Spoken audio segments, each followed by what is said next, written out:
know, find your way out. Oh, it won't seem way out. The power of God will flow through you from way out. Welcome. This is Alchemizing Energy, and today we are going to be discussing the current ICE situation. Did we predict this entire thing? Was this something that we knew already? When we talk about ICE, and you have people like politicians that pretty much said, "Hey, look, this is what's going to go down. This is what's about to happen." And people ignored it. When we have the law enforcement situation that is constantly happening, with how law enforcement has gone on about things. Pretty much, I believe that it was already predicted. Right now I'm trying to figure out, because I'm having some technical difficulty. Let me make sure. Can you guys hear me? Is everything okay? I think I see people coming in. All right. So here we go. Welcome to the conversation. So I want to play a video. We're going to be talking about this whole thing when it comes to the prediction. Did we predict this? I believe definitely we did. Welcome to the panel, Dewaya. How are you doing? Well, I've got peace of mind. Amen. Right. So before we get into what you're going to say, let me just show, did we predict this?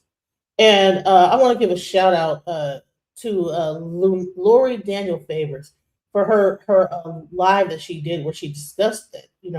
We pretty much did predict it, so let's go. And I really am just sort of in a I told you so kind of mood. We told you so kind of mode. So forgive me if it feels a little tongue in cheek, but there's some things that I want to be really clear about. Do you guys remember a woman by the name of Kamala Devi Harris? Anybody remember Kamala Harris? Remember when Kamala Harris was talking about what Donald Trump was going to try to do if he was allowed to get back into office? Remember when outlets like The Hill and other like Axios and a number of even the progressive websites were saying that she was lying when she said that the military was going to be sent after us and that Donald Trump wanted to come after the enemy from within? Well, oddly enough, I feel like she might have been onto something. Perhaps. I don't know. I mean, let's get this clip where we've got Kamala Harris talking to us about what was going to happen if the people elected Donald Trump again. Let's take a listen. It's a serious issue. He is saying that he would use the military to go after them. Think about this. And we know who he would target. And we know who he would target because he has attacked them before. Journalists whose stories he doesn't like. Election officials who refuse to cheat by filling extra votes and finding extra votes for him. Judges who insist on following the law instead of bending to his will. This is among the reasons I believe so strongly that a second Trump term would be a huge risk for America and dangerous.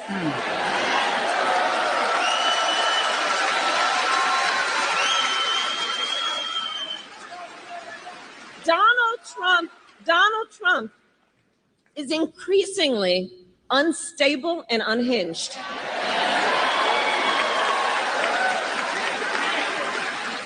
And he is out for unchecked power. That's what he's looking for. He wants to send the military after American citizens. Wow. It's this thing about being right and being able to say, I told you so. I know it's petty, but I'm a petty sister.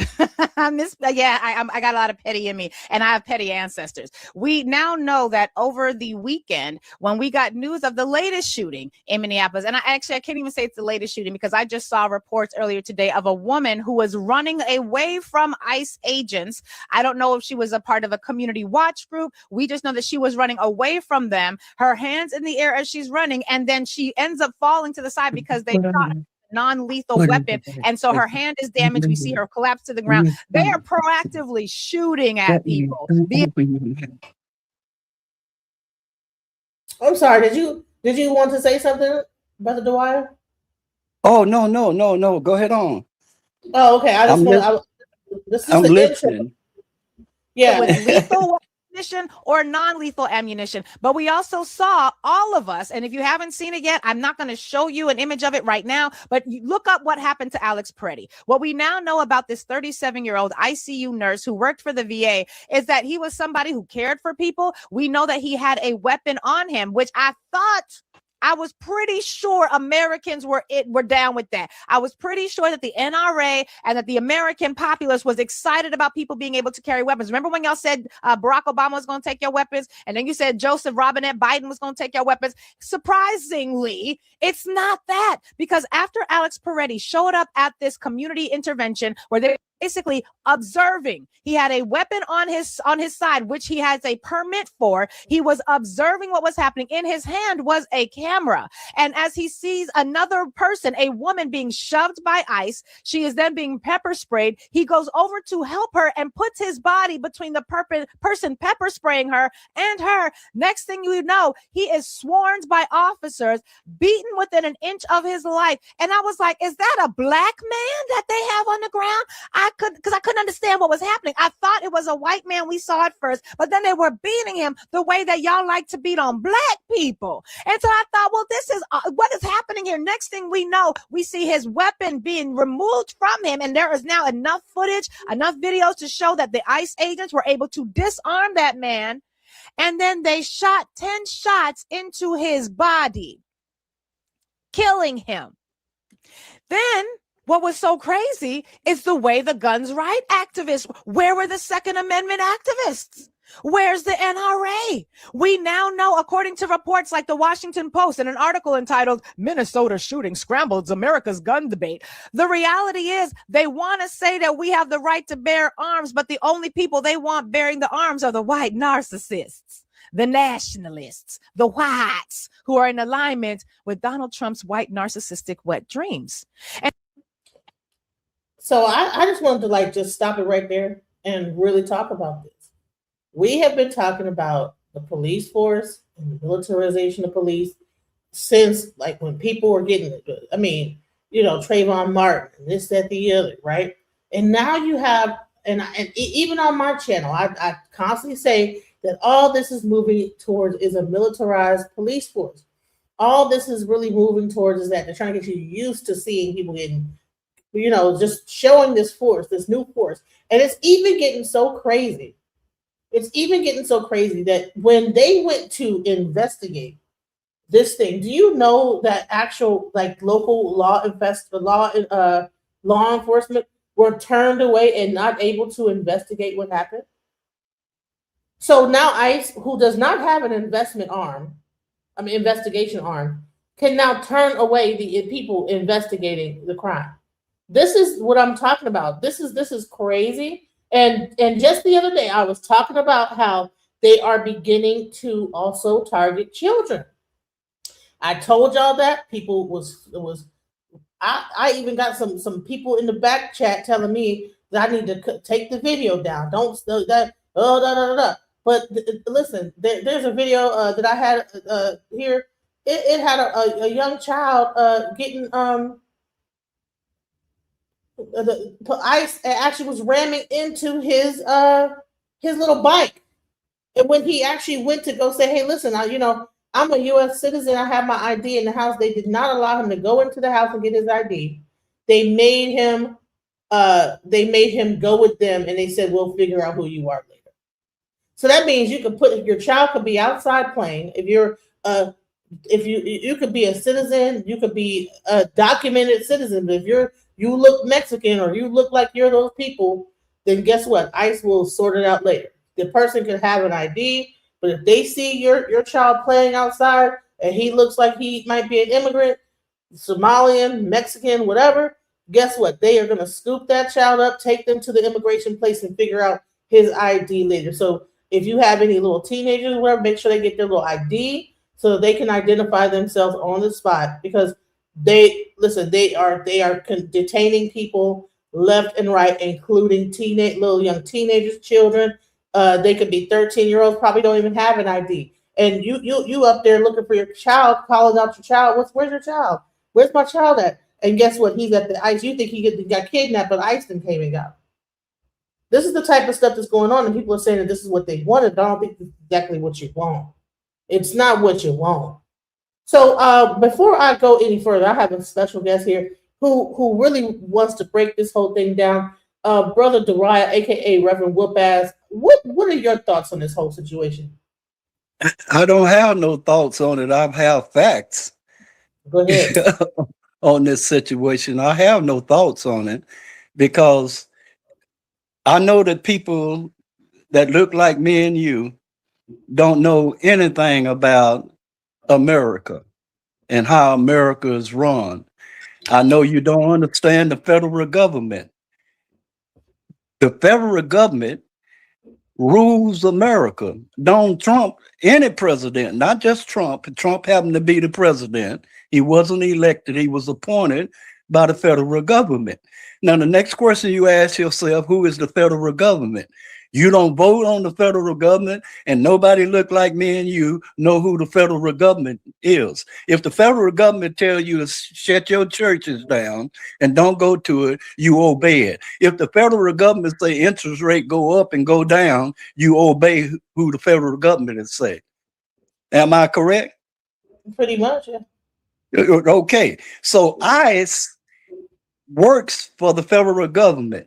ICE is what they call federal regulators. They going back to what it was, the Constitution that was wrote by 72 Masons in 1776. And large number one, you're going back to that Constitution where the federal is going to take over everything in the United States and run it up under federal laws, not state laws, not constitution laws. If you get in the federal, if ICE stop you, first of all, you got no business protesting. They want you to do that. You ain't got no business interfering with the federal government of what they say they're gonna do. If you do that, you got two chances. Either you're gonna get killed or beat half to death. This is what's finna happen to you right here while you looking at it. With all this protests and stuff, you playing right into their hands. See, because you messing with the federal government and you don't understand who the federal government is. You cannot, when a policeman stop you, the federal government, I stop you, you don't have any rights. You got one right. You know what that right is? What, freedom of speech? Just whether you say something or not? No, you got one right, the right to remain silent. Let me explain what silent is. That means don't open your mouth, because the minute that you open your mouth with that hot mouth, that hot Democrat mouth you got, then you send yourself up to get beat down or killed. And ain't nothing gonna be done to them, because you ain't got but one right. And that's the right to do what the federal government tell you to do. And that's to remain silent if his agents stop you. And all of these Democrats, young Democrats, they got you with this hot mouth and you out there talking trash and you ain't got now gun, he gonna kill you. I'm telling you just like it is, not like it was. He gonna kill you. How I know this is I'm retired federal military. The president is the commander in chief for all the military, and he's also the chair spokesman for the Council of Foreign Relations. This country is ruled by three groups: the Council of Foreign Relations, Trilateral, and the Bilderbergs. The Bilderbergs is the Mesmerite Jews. That's who run this country. This is who the federal government is, that you don't know anything about, that tells you what to do, what not to do, when to do it, everything. And see, when you get out there running, what is going to go down is everything that's in America. That's the reason I wanted to say, who is America? America consists of 37 countries. North America, South America, Central America, Caribbean America. Greenland is in North America.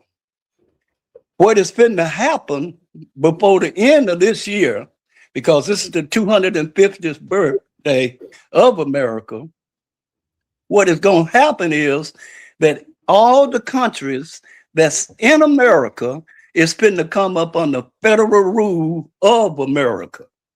Do you hear what I'm saying? Do you understand what I'm saying? You're going to come up under the rule of, because we're getting ready for the New World Order. And this is what's been to go down. And they ain't going to be playing with you. It's just now starting right now. But as it escalates in every city, he already told you he's going to enforce the Insurrection Act. Once he do that in your city, then here come martial law. The next thing, because you ain't going to stop doing what you're doing. Here come martial law. That's when he bring the troops in and give you a curfew, and you ain't gonna get off the street. That's when they gonna kill you. They gonna make a believer out of you. I'm telling you what I know for a fact. This ain't no hearsay or they say. This is a fact. They done did it before. They finna do it again. The federal government is finna take over running America, and it ain't nothing you can do about it because you ain't got no military. You ain't got no ammunition factory. You ain't got no airplane. They got all the military in the world, and the military gonna do exactly what the federal government tell them to do. If they don't do it, they gonna put you on a firing squad and kill you. So let me ask you a question. When we talk about like Minnesota, and now they are revving up their National Guard to, I would say, I'm not sure whether they're going to try to enforce. The National Guard is controlled by the federal government. It ain't controlled by the state. The reserves is controlled by the federal government. Google it. Google it and see. Ask Google who controls the National Guard and the reserves. You come up under federal control first, not state control.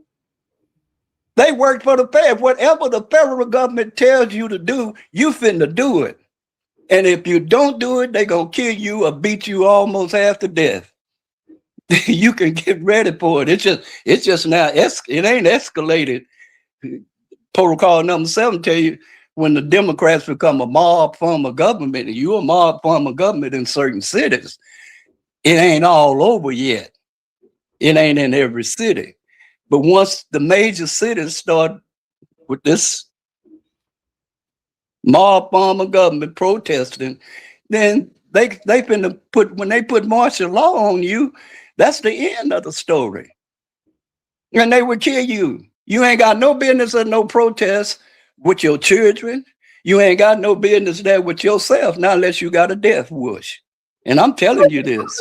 Minnesota, Tim Rye, I think his name is, he actually has this whole thing of the Minnesota National Guard. I'm not sure if they have their own National Guard that they every state got its own National Guard and reserve. Every state. I'm retired Navy. I spent 30 years in the military. Ain't nothing about the military I don't know. I've taught sniper school and scout school. I know what the military would do to you. I'm telling you this. You don't have to believe me or nothing that I say. I don't trying to convince nobody. I'm just sharing information with you. Your ears done heard what I said, but your eyes ain't seen all of what I've said, but it done start seeing what I'm saying. And see, me and Cole been teaching this for the last 20-some years. We already know that it was coming on the 250th year of the birthday of this country being America. It ain't gonna go no further than 250 years of it. That's what it was made for. That's what's the Great Seal of the United States of America belonged to the Scottish Rite Illuminati Masons. That's who in control. That's who we the people is. You are a citizen of the United States. America cares somebody look like me and you as emancipated slaves. But when you went with Jesse Jackson and declared yourself a Black African American, where everything that the Negroes that was colored people, when you came up under nothing but straight federal control, you lost it. They took everything away from you because you classify yourself as an American right now. You don't classify yourself as a Negro that was a colored people. People your age don't even know what a Negro that was a colored person is. And he's 50-something years old with a doctor's degree. I tested people out that's in their 50s all the time. I asked them, you know what a Negro that's a colored person is? They don't know. So here's the question. Here's the question. Now they have this thing called FBA, Foundational Black American. And I think that what they think that by delineating, it'll exclude them from what is going to come down with the federalization of the federal government. What do you think? What do America care? Somebody look like me and you is an ex-emancipated slave with certain rights. You have certain rights. You had that until 1970. And to when Jesse Jackson said he was no longer a Negro that was a colored person, he was a Black African American. It didn't come into, the federal government didn't approve of that until in the 80s, the late 80s and 90s, they started putting it on the census. You've been tricked. Because if you'd have stayed with the tile, see, America go by tiles. If you stayed with the tile, you'd have had affirmative action. You ain't got it no more. Everything that they give you, they done took it back away from you. Just for one simple reason, you following Martin Luther King and Jesse Jackson and Al Sharpton, and that was by design. All of that was by design. I'm 80 years old. I done watched all of this stuff coming up. Plus I done studied it, and I'm a Mason. And I know how I got their book on how they operate. And me and Cole been studying this over 50 years. That's the reason I'm sharing the knowledge with you. You don't have to believe anything I say, but that's when it comes down. And if you out there opening your mouth and protesting, when they stop you, don't say a mumbling word. If you get stopped by the police right now, you have the right to remain silent and go to court with your case. If you open your mouth, he wants you to open your mouth so he can use force on you. You have to be smarter than him. Right now, you got to do counterintelligence is what it's called. You got to outthink him, because if you're not outthinking him, you're going to get killed, especially with them hot mouths, them hot Democrat mouths. See, the Democrats done got your mouth too hot, and they finna disband all political parties because the Constitution does not make any provisions for a political party. The only party that makes provision for is the federal. Why do you think that you have to be a constitutional lawyer to interpret the Constitution? You ain't got nobody look like me that's a constitutional lawyer. Barack Obama was supposed to be one, but evidently he ain't now because he ain't interpreting the Constitution. You got to know what was, they going back to how it was at first. How it was first designed by them 72 people. In 1731, they started 10 governors, 3 trading companies. That's the 13 colonies, the Dutch, French, and England trading companies. They started, and the aristocrats started Lodge Number 1 in Philadelphia, Pennsylvania, the city of brotherly love. William Penn was the governor. That's who we the people is. When 1776, somebody looked like me and you was on the plantation or the reservation, a renegade. Like my great grandfather, he was a renegade. That means that he was running from the law. He was an outlaw. They didn't put him on the reservation. So we are going back to that, going back to the original Constitution. America is fitting to be ran by the federal government and federal government only. You And know you what? might as well, and And let me, you ain't nothing you can do about it, because you ain't got no Air Force, you ain't got no military, you ain't got none of that, and you sure ain't got the firepower that no military man got. The military is going to obey what the federal government says, because if they don't obey it, then what they got? You got treason. They gonna put your butt on a firing squad, and they gonna kill. They gonna kill some soldiers to make an example out of them, so you will understand that they ain't playing about this. They ain't playing about this takeover. Donald Trump done told you he wasn't no more voting for president. He done already told you that. He wasn't. You didn't vote him in. Your voting, that was the biggest fraud in the world. That was the biggest hoax in the world, of you voting, praying and saying, lifting every voice, saying, "We shall overcome." All of that's a hoax. If what I'm telling you is facts, let me also and show this. if you don't think it's facts, keep on living. I want to also show this because I did a show a couple days ago where I was discussing that this is not the first time that this has happened when it comes down to immigration, when it comes down to not only that, but like, how the children are even being affected by this. Let me show this video. So this is what's happening. These ICE, They don't care about they don't care about your children. They don't care about nothing. They kill children.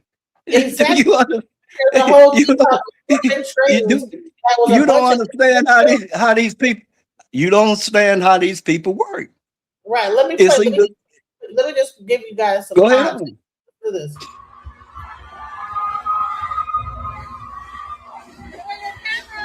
I'm outside. I'm outside. It doesn't say out here. Now this is an ICE detention facility. And I've just been ordered to leave the premises. I've just been ordered to leave the premises, and she's yelling at me right now. So I'm gonna head back to my car and So that is a keep you abreast. detention facility. So like I said, is that once again, so you just like you had the orphan trains back in the 1920s and the 1800s, the orphan trains. What's happening now is that ICE, they don't want to have another situation where you have a bunch of kids when they arrest these children. These children are just like street kids. So what now they're doing is that they're putting a bunch of children into these detention facilities. Now, how can you determine whose child? So what's going to happen is you're going to have a whole bunch of children that are displaced, separated from their parents. And you heard this sounds like a gang of children. This is not like just one or two children. This is like a bunch of children. You can hear them shouting. You hear this? Yeah. Listen, sister. Listen, you hear that? Do you remember? Did you? Let us out. These are children here that this is happening to. So I want for everybody that was fighting against what I was saying when it came down to about what they did in the past with immigration and children, and how they let all these people in. The children end up running wild. They had these orphan trains. Then they had the orphanages, and then people were using these people for slavery and to like run their farms. Now this is happening. I believe it's a replay of the same thing that already happened before. So this is not something new. I just want to bring that in. It's not nothing new. I give you an example. They want your children for one simple reason. They're going to take a child and put him in school from the first grade to the seventh grade. Then they're going to give him an altitude test, just like they do in the military, to see what you best qualified for. Where is your skills lie? Then they'll take that child, and whatever his altitude test said his skill, and teach him that skill, and you're going to work for the federal government. You're going to be housed by the federal government. This system over here has never been a democratic and a democracy form of government. This is a federal constitution republic form of government. It ain't no Democrat or democracy in that form of government. And that's what people can't understand. That's a Democrat. If you want a democratic form of government, go to England. But you in America now, and America is going back to a republic form of government, point blank. Your child will be educated on his ability. Them that don't match up, you're going to the P farm, meaning that you're going to go farm and grow food for America. That's And what they I going said. they going you can go and look how China is operated. We finna go to that system, exactly to that system. How China, if you know how China, the system that China use on the people that live there in China, we finna go to that type of system. Now, like me, I get paid by the federal government. If you're getting paid by the federal government, you don't have to worry about nothing. Not one thing do you have to worry about because you're paid by the federal government. I stay in federal housing. My housing is paid with the federal government, by the federal government. 2/3 of the housing, 2/3 of the workforce. Executive Order number 1100 that Kennedy wrote in 1960. He wrote 12 of them. They wasn't ready for the New World Order then because they wasn't going up under Catholicism. Kennedy was the first Catholic president. Biden was the second Catholic president. They wasn't going up under that system. You going up under the system of Yehudaism, which is Zionist. And you go to world government and you see in world government, Zionism is world government. That's who rules the world. I sent you a chart on world government. I sent both of you guys charts on world government so you understand what I'm talking about. This thing is going to be, all nations going to come up under one government, what they call the New World Order. One government, one rule. Everybody going to be same. And that's, we finna go to that. A lot of people going to die before we go to that, but that's what is finna happen. In less than 3 years, you be there. I'm saying at the end of this year, you'll see, you'll be able to see after this 4th of July. See, the Masons, they work on a numbering system. 250 years, 5 and 2 is what? It's 7. That means it's perfect to do what they got to do. So I have one more. I want to show you something. I want to get your opinion. I'm going to drop the link in a second. Wig girl. I'm going to give me 1 second. I want to play this video and get his opinion on this. But I think that this is this really a fight? I believe that this is like a beginning of because all these things they call them the American Patriots, right? And so now you have them that they are like trying to create like some level of a civil war. And I've been hearing of civil war ever since I was a child. You know, the militia and this, that, the other, different people like preparing for the civil war. Let me play this real quick. My name is Kyle. I'm Antifa, and there's so much rage in me that I've had to record this like 15 times trying to get the message out. They fucked up. Okay? Go watch my other videos. Doesn't matter if you're not here and you're not caught up. You missed the fucking fight. But if you are, it's time to suit up. So there's like this group and faction of Antifa, this thing called anti-fascist, and they are considered, I believe they're now be considered terrorists. They're the main people that are protesting. You have sister, what is that? Go ahead. If you start a civil war, they would, in less than 48 hours, you'd be done lost it. Because they bring the military in, they bring tanks in. Why you think they reinforce all of the interstates? Do you know in less than 10 minutes, they can shut down every interstate that's in every city. In 10 minutes, you can't come in or out it. They put tanks up there on top of it. Why you think all these tanks is on these trains? They bring tanks in on you. You calling yourself a militia and stuff, they gonna put the militia down. Really, they ain't expecting that. And I'm telling you, you finna get killed. A whole lot of people finna die. A whole lot of people finna die because you don't understand what's finna go down, and you're gonna be protesting and against it because that ain't the way you was brought up. The way you was brought up is finna change drastically, and you can get ready for it. Whether you cannot buck the federal government as we speak right now. You can't do it. If you do it, he gonna kill you or beat you half to death or put you in prison. And what about the immunity of it all? So are people in the military and the federal government immune from the same rights as local? And do you think that's the reason why they made that immunity?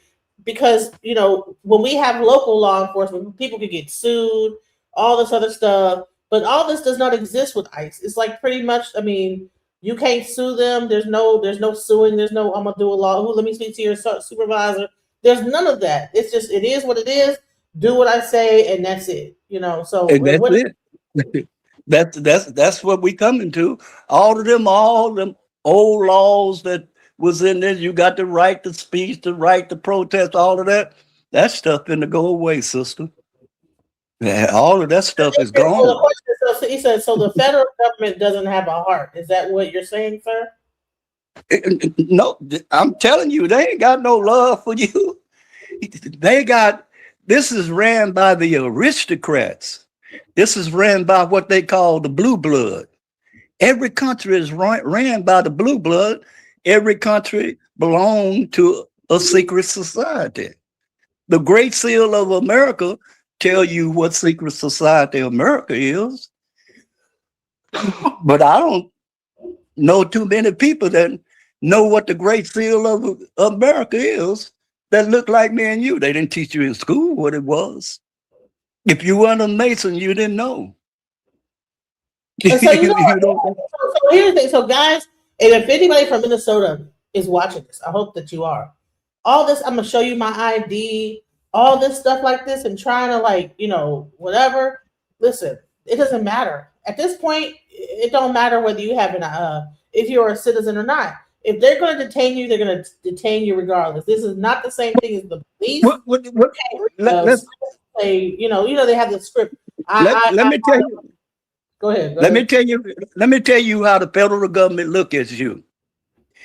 If you are protesting, they classify you as a rebel against the government. They classify you as that. I'm bust up in you, sister. It's just the same in that. Here you is out there arguing. I'm sorry, you're Oh, that's my hair. Oh, okay. Answer the phone. Go ahead, answer the phone. Oh, And, that was my hair. Go ahead and talk to him. I want to see if he'll come up because I think he can give some. Because I just sent him the link to his messenger. Well, I have to hang up because I don't know how to do all this stuff. Hang up and then come back. You know where the link, right? So okay. Go call him and because I want him to come up here. My hair, by the way, is ex-military. I want to hear from people that are ex-military because I'm like, you know what? This is more deeper than what we think it is. This is not. He's getting that call. But yeah, so let me go back to this video while he gets, because I want to get my hair on here. I have a lot of ex-military friends that know the ins and outs of what really goes down in these situations, because it's one thing to look at this from a basic standpoint. Let's see, can you guys hear me still? Because I think I lost the screen share audio. But it's one thing to look at this thing from a citizen standpoint, but with the military and all this militarization, you have to understand how the military works, and it does not operate the same way as the regular police force. They don't care if you have your ID. If they say you're going, you're going. There's no reason. You might as well just hang it up. So let's go. And so we are now in a situation where the Republican Party, a very pro-gun rights party, is weirdly and oddly saying things like, well, if you show up to a protest with a weapon that's fully armed, clearly you intended to be violent and to be dangerous, which is really weird because I remember Kyle Rittenhouse was a whole hero for y'all. I remember when Cliven Bundy and the Bundy boys was aiming their weapons at the FBI and they lived to tell about it. I remember when January 6th, it wasn't just what was happening at the Capitol. You had 9 other state capitals where white nationalists, white narcissists were showing up fully armed. I'm old enough to remember y'all talking about sending people with weapons to election poll sites. And what's crazy about this is we now have Kash Patel, who is the head of the FBI, him, Pamela Bondi, and all the rest of them went on the Sunday shows. They were on the news shows all weekend. You couldn't find a mainstream news channel without them on it, where they were talking about the fact that if you show up with a weapon, you are presumptively a domestic terrorist. Color me black to find out that when y'all was talking about the government wants to come and take your weapons, you were right, except you didn't acknowledge that it was your own side that was going to do it. Take a listen to Kash Patel and his Keystone Cop ass. Let's hear what he had to say. As Christy said, you cannot bring a firearm loaded with multiple magazines to any sort of protest that you want. It's that simple. You don't have that right to break the law and incite violence. We will, of course, always protect your First Amendment speech. And if you peacefully protest, there is absolutely nothing wrong with that. But you have seen a trend here, not just in Minnesota, but across the country, in these protests turning into violent scenarios and people attacking law enforcement. That's when you go over the line, and that's when law enforcement steps in. Is that when law enforcement steps in? I want you all to pay attention here. Below this tweet, you can see the community note, which says, under the Second Amendment and Minnesota Statute 624.714, permit holders may legally carry firearms in public, including during protests. The U.S. Supreme Court has ruled that public carry is a constitutional right. Carrying a firearm does not legally constitute inciting violence. And I thought that y'all were all in agreement about that. I thought the white narcissist, I thought that was one thing that y'all could agree upon, that it is every red-blooded white American's right to own a weapon, to carry a weapon he wasn't even brandishing, and they disarmed him and then they shot him on the ground after beating him so bad. I was confused and thought he might not be a white. Maybe he was just a light-skinned, he did black. So let's get into it. Hey, did Maher say he'll be able to come up or what? Maher say he texts you. He say he'd be on in about 20 minutes. Okay, great. All right. Cool. What that young lady doesn't understand that you put on. Once, if you take a concealed weapon, period, to a protest, when they classify you as a rebel, that's a rebellion against the government, against the federal government. When you're protesting, you rebelling against the federal government. Now, what part of that you don't understand? When you're rebelling against them, they will kill you. Beat your brains with a billy stick unmercifully. You cannot. And hold on, can you explain why? Why is it that this? Because if you got that, what I call a death wish, if you got that wish to be treated like that, keep on protesting. Keep on protesting, getting them, and them agents gonna get tired of you getting in their face. You're gonna wear they patience down real thin, or you getting in their face, throwing stuff on them and stuff. They gonna retaliate. You ain't got no gun. They shooting you with rubber bullets. They gonna go to live ammunition. They shooting people with rubber bullets now, but they gonna go to live ammunition. When you protesting, you are rebelling against the government. You are rebelling against the federal government. What part of that an ignorant Democrat do not understand is how fast he gonna get killed. That's how fast he understand. He understand that. I guarantee you, he understand that, and that's what it's finna come to.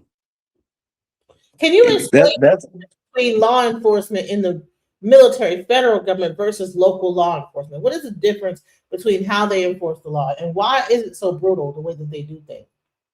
Well, see, the federal government rules in all the states. You up on the, ain't no such thing as a blue state and a red state and all of that. The federal government controls all 50 states and all 37, all the territories that's in America, all them 37 countries that's in America. It comes up under federal government rule. Now, you got to ask yourself, who is these people? Who is these people with this power? They run America. They started America. And when Trump said they finna take back America, that group of people is finna take back what they started. And you, with all of these rights that you think you have, you got the rights to do what the federal government say or pay the price. And that's as simple as I can get it. You either gonna do what they say do, or you gonna pay the price. You can pay it with getting beat to death or them killing you. And they make an example out of you right now. It ain't escalated like it's gonna escalate, because you're gonna start a route and you bringing guns to a protest. Well, then you better be able to use them, but you're gonna get killed using them. But if you want to die, go out like that, that's your business. So why do you think it's a Democratic situation versus a Republican situation? Because who's protested? It says when a Democratic form of government, Democratic and Republican form of government, go through 4 stages. When they get in the 4th stage, which is in, it become a mob form of government. You are classified as the mob now. Trump is telling you on the news, it's the Democrats, you a mob. The Democrats, you a mob. This is a Republican form of government. This ain't no Democratic form of government. Ain't no forms of democracy or Democratic form of government in here. When you pledge allegiance to the flag, you pledge for the flag and to the republic for which it stands. Tell me this. What part of you that you don't understand? I want to go into this real quick. Look this up. Have you noticed that a lot of these agents, these ICE, okay, are not even from America? They're actually like from other countries, actually as law enforcement in America. Like they're not even. Some of the ICE agents are not even from America. They're actually shipped in from other countries. That's what I think is interesting. It's like that, like just like the military can have a person that's not from America be in the military. It seems like ICE is now becoming its own like military force that is comprised of different countries of people that are enforcing this. Well, see, when the federal regulators in 1776, they was called the militant. They done put a new name on them now called ICE. See, they renamed them ICE. What is a regulator? And who are the federal regulators? What group of people, what organization is classified as federal regulators? Google it. Google will tell you. They would tell you. I've been knowing this over 30, 40 years. I was in the military 30 years. Mahal, if he come on, he still in. And so you got to, you don't understand. People that look like me and you do not understand what's coming down, because most people look like me and you are Democrats, and they feel like they brainwashed that this is that and this Trump. Trump ain't doing nothing. He take his orders from somebody. They tell Trump. Impeached. They're saying, well, when he gets impeached, it's going to change. I give you. And the one that's making the decisions is people above him. All he is a puppet there as the figurehead of what this Project 2025 is. This is not Trump. This is the whole organization doing this. This Trump is the chair spokesman for the Council of Foreign Relations and the military. Now, he's the commander of the military, but he got 5 generals and 4 admirals that make the decisions. What they call the Department of War. When they make the decision, they tell Trump to get on television, this is what we decide. The bombing of them ships in Venezuela, the last one they bombed, Trump said, I don't know nothing about it. I got to check with my generals. He didn't even know that they had hit that last one. That he told you that on TV.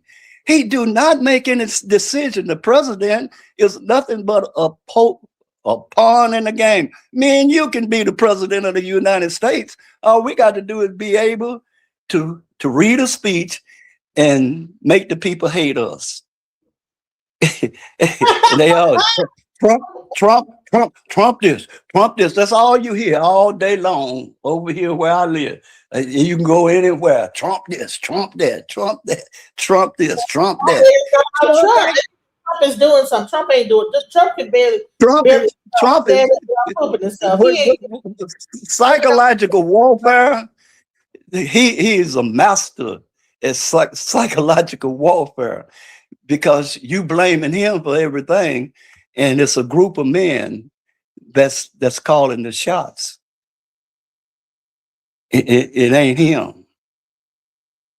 And every president that ever been in the office, tell me which one wrote their speeches. Huh?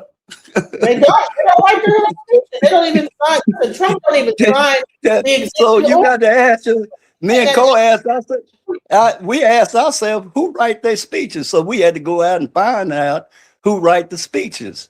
The Bilderbergs write the speeches. Now, who is the Bilderbergs? The Bilderbergs are the Jews that's here in America. You got the Council of Foreign Relations, Trilateral Group, and the Bilderbergs. The Bilderbergs get their orders from Israel. That's where the Zionist headquarters is. Now you understand? Do you understand? The Jews call America the New Jerusalem. That's the reason America ain't never been attacked by nobody. Protocol number 7, the Zionist Jews tell you, I'm going to read it to you. It says, we shall show our strength to one of them by terrorist attempt of all. We will allow the possibility of a general rising against us. We shall respond, you listen to this good, with the guns of America, China, and Japan. That's who they say they're going to do. Now, Japan lost to America. China has got the greatest army in the world in America. China owns all of America. 2/3 of America belong to China already, because that's where Rothschild, when Russia failed, he went, when Germany failed, he went into Russia. Russia failed, he went to China. And he operated out of China. This is what they call home port over here.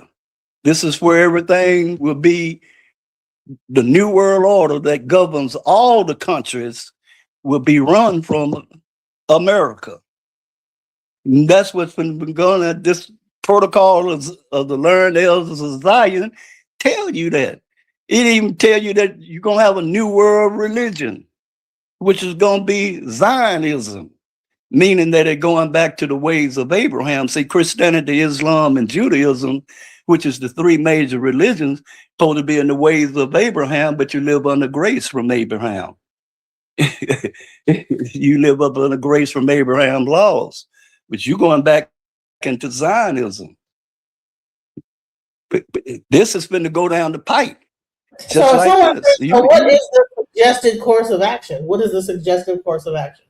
If you don't protest, what do you do? Well, I tell you what. If you want to protest, you protest. If you protest, you stand a chance of getting killed or getting beat down there to death. If you protesting, that's what you do. What you need to do is keep your butt at home. Do what you've been doing. If you're getting paid by the federal government, you shouldn't even be you shouldn't even be speaking because you ain't got nothing to worry about. But if you ain't getting paid by the federal government, you got something to worry about. You get out there and protest if you want to, but you putting your life on it and you taking your children to these protesters. They don't care about no children, sweetie. When they start shooting, bullet ain't got no direction on it. You gonna get your children killed. That's what I hate about Martin Luther King. Martin Luther King took women and children out on that bridge and know them Peckerwoods were gonna seek dogs on them, beat them to death and all that. Why you take your woman and your child out there? You put yourself out there, but don't put your woman and child out there on that line and know what them crackers was gonna do in the 60s to you. Hell, I was stationed in the South in 65 and 66, 67. Biloxi, Mississippi had a curfew. All sailors had to be off the street. All blacks had to be off the street at 6 o'clock. If you was stationed there like I was for firefighting school, you couldn't go downtown after 6 o'clock. Don't they shoot you or beat you to death? And you got to understand how this system works, and you don't. In the last 50, 55 years, you don't know your place. People my age, the baby boomers, they know their place. So you don't know your place in America because you don't know who America is. You think America, you are an American. You are an American, meaning that you live in America. America started off as a secret society. Now it is in cooperation that it is a secret society. All of the Trilateral and Council of Foreign Relations, all of these companies like Walmart, JP Morgan, all of your major companies is members of the Council of Foreign Relations or Trilateral, meaning they the federal government control them. You up under federal control of the federal government. What part of that a person don't understand that's y'all's age is how you gonna fare in this situation that's coming down the pipe. You got to understand, you can't go and buck the federal government. You don't have the power to do that. He keep telling you, do what the federals say do. He keep telling them people in Minnesota and all these people that's protesting in these major cities. He keep telling you, do what the federal government say do. This is a federal thing. Right. So I am blessed to make money, money making money, money making money, money making money. I'm sorry. We Unlock Nation says, how dare you disrespect Martin Luther King or any other Black leader for that matter? What do you say to that? I'm sorry, you're on. Unmute yourself. Unmute your mic. Unmute your mic. Unmute. Hit the mute. Go ahead. I don't disrespect nobody. I'm telling you just like it is. you Martin Luther King, Jesse Jackson, and all of that group there, it caused you to integrate. If you'd have stayed segregating, the federal government would have had control over you. You see, and with me, Martin Luther King ain't my hero. I tell anybody that. I don't believe in women and children going to a protest, trying to make your point over. I know it's grand at this stage that, oh, my ancestors was on march and did that. That's a bunch of bunk. And see, I tell it just like it is. I don't cut no corners. About what? 80 years? I don't cut no corners, and I don't make no amends. It is what it is. It's either is or you ain't. And if you want to get into Martin Luther King, and he was a Christian preacher, what do the book of Jeremiah say about a preacher that has a dream? What do Deuteronomy say about a preacher that has a dream? It said, do not follow that preacher that has a dream. That's in the book of Jeremiah. He said he saw little white children and black children holding hands. The Bible is clear about it. Jesus' first commandment was don't go in the ways of the Gentiles. I mean, don't hold hands with them. Book of Deuteronomy tell you don't marry your oppressor. Proverbs 3 verse 31 say, envy not your oppressor, choose none of his ways. What's your name? You got a European name. You got all his ways. You got a black face and a white mind. You got all his holidays that you celebrate, which was called New Festival. So evidently, I ain't seen a preacher that got a doctor's degree in theology could read. Because if he could read, the Bible warned you about that, about going into the ways of a person that say, I have a dream, I have a dream. Read it. It's in the book of Jeremiah. And Jeremiah is the only preacher in the Bible. He called a weeping preacher. Now I'll whoop you to death in your Bible when you say that you was correct and you was a preacher. How could you have little white children and black children holding hands when the Bible tell you don't go in the ways of your oppressor? Don't do nothing that Magog, Gog, and Tubal did to you. So if you want to just get deep off into it, telling me I'm disrespecting somebody. I ain't disrespecting nobody. I'm telling it like it is. And that's the way it is. Straight up. I mean, I'm not like Cole. Yeah. All right. I ain't sugarcoating nothing. See, Cole, me and Cole, the only argument me and Cole would have was you sugarcoating it. See, when you sugarcoat it, you got to go back and straighten it up. But Cole had a unique way he could go back and straighten up a sugarcoat. I don't sugarcoat nobody. That's the difference between a hunter and a fisherman. He was the fisherman. I'm a hunter. And I told you that when you first met me. I'm gonna tell you like it is. You don't have to believe nothing I say. Just wait and see. So let me play a little bit more. I think that she was breaking down some other things that's happening with ICE. I want you to check this out and give your opinion on it. Let's go. This is the America that the white nationalists are fighting for. But what makes it really interesting is the way in which this is not so much about ICE being federal officers, so much as this is about ICE really being a private militia.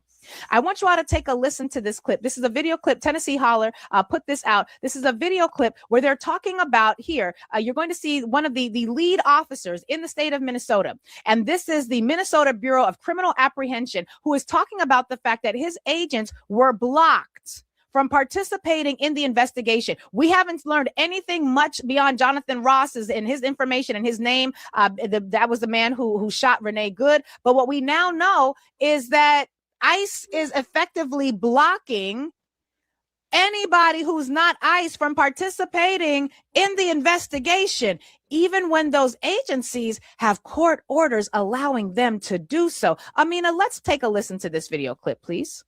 So to be clear, you said you got a signed judicial warrant to gain access and were still denied by federal agents? Yes, that's accurate. The question was, we had a signed warrant and we were still denied access to the scene. That's accurate, correct. We took the step of getting the search warrant because we were denied access to the scene. So we thought that we'd be able to get access to the scene, much like we would anywhere else, by having an independent judge agree that we have probable cause to investigate the incident at the scene. That was provided the information to the Department of Homeland Security, and they said that this was a scene and matter being investigated by the federal government, and they would not allow us physical access to the scene. That's like to me that you don't even know what. Here's what he don't understand. ICE is federal agents. They do what the federal tell them to do. Ain't gonna be no more Supreme Court and courts to tell the federal government what to do and what not to do. These people, these 13 people, they got 13 known members and they got 13 unknown members. Them 13 unknown, you don't know who they are calling the shot, but we know they Zionists. We don't know the name of them. ICE are federal. And what part, I can't understand. What part of that you don't understand? This woman, whoever this lady is, she don't know nothing about what she's talking about. You living in the past. This is the present right now. And they are federal agents. And these federal agents got more power than state, local, anything that's in the state, because they work direct, they take their orders from the federal. That's what Trump has been trying to tell the Democratic Party, that ICE is federal.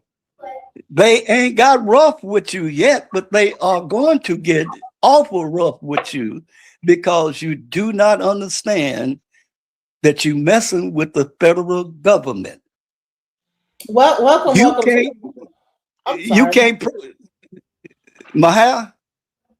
Well, yes, sir. Mahar, welcome, sir. Greetings. Can everybody hear me well? Definitely. We have been trying to get you on here forever, and I'm so glad to have you. This is I am too. Yes. Bobby Al-Shabaab, may he rest in peace. Listen, there was a three-way group of people, and I have the two that are left here that were predicted all the things that we're talking about here. When I say, did blacks predict the current ISIS situation? Yes, they did. And I have the people here. I'm so proud to be able to platform you guys and let you guys know that, and be able to show the information, the research that you guys had already done back in I don't know, the 90s, that said that this would happen in the early 2000s when you guys were together, and and shed some light on this. You being, both, I think, being ex-military. I'm ex-military, and I'm proud to actually be. And Bobby Al-Shabaab, all three ex-military men was able to predict everything that we see that's going on here. And when we talk about the fact that federal government is able to override any investigation, and then the question is, they're saying, "Oh well, ICE doesn't have an investigation arm." Doesn't matter. They are able to block any local law enforcement. And I said that. I said it on this panel before. I've been saying that, and I've had people come up here and push me back on it. I said, listen, this is going to be the new law enforcement. People were fighting on it. People were fighting me tooth and nail on this. I mean, people will come up there and this is what we voted for. This is what we wanted. I was like, well, honey, you don't know what you want. You don't know what you're asking for. So, Mahir, I wanted you to introduce yourself and give some clarity on what we're talking about here. Well, first of all, greetings to you, Sister Monica, and of course, always good to see my good friend, Brother Dawadia. And of course, we do miss the late Yehoshua, Vaya, our late brother. You were talking about, and greetings to you, audience. My name is Mahir. We've been talking for quite a bit over the various different things, because we get under the hood and we go after the structure of how all of these things are based. I'm originally from out of New York City, so we had a group before my coming to Texas. We were known as the Unknown Brothers, and we busted out on the scene around 1992. So we were already giving everyone a heads up in terms of what was going on. We had classes up in Harlem every Wednesday night talking about law, federal law, state law, what's the differences, rules of court, and how they actually play, what the sort of things that people should pay attention to. And of course, we discussed about the military actions that you see taking place today. Okay. Of course, when we were talking about some of this, 9/11 had not happened yet, but I was giving them some key indicators on what to look for in terms of what they need to do to shock and awe the populace, to get you to kneel to whatever sort of program they have in mind for you. So, and at a later date system, we will also talk about what technology does and how technology comes into this. So after I hung up my uniform, and I'll just say this briefly, I went to work for the UN. And that's when I got introduced to certain aspects of technology. And I worked at the UN as a contractor for a couple of years. So been there, seen it, done it. I'm a former commander myself, straight out of the military itself, and was a combat engineer officer supporting an infantry brigade. So, and I did all of this as a very young guy. Okay. So we were getting ready, which I'm swinging it back now to some of the aspects of what we're seeing right now. They had an operation called Rex 84.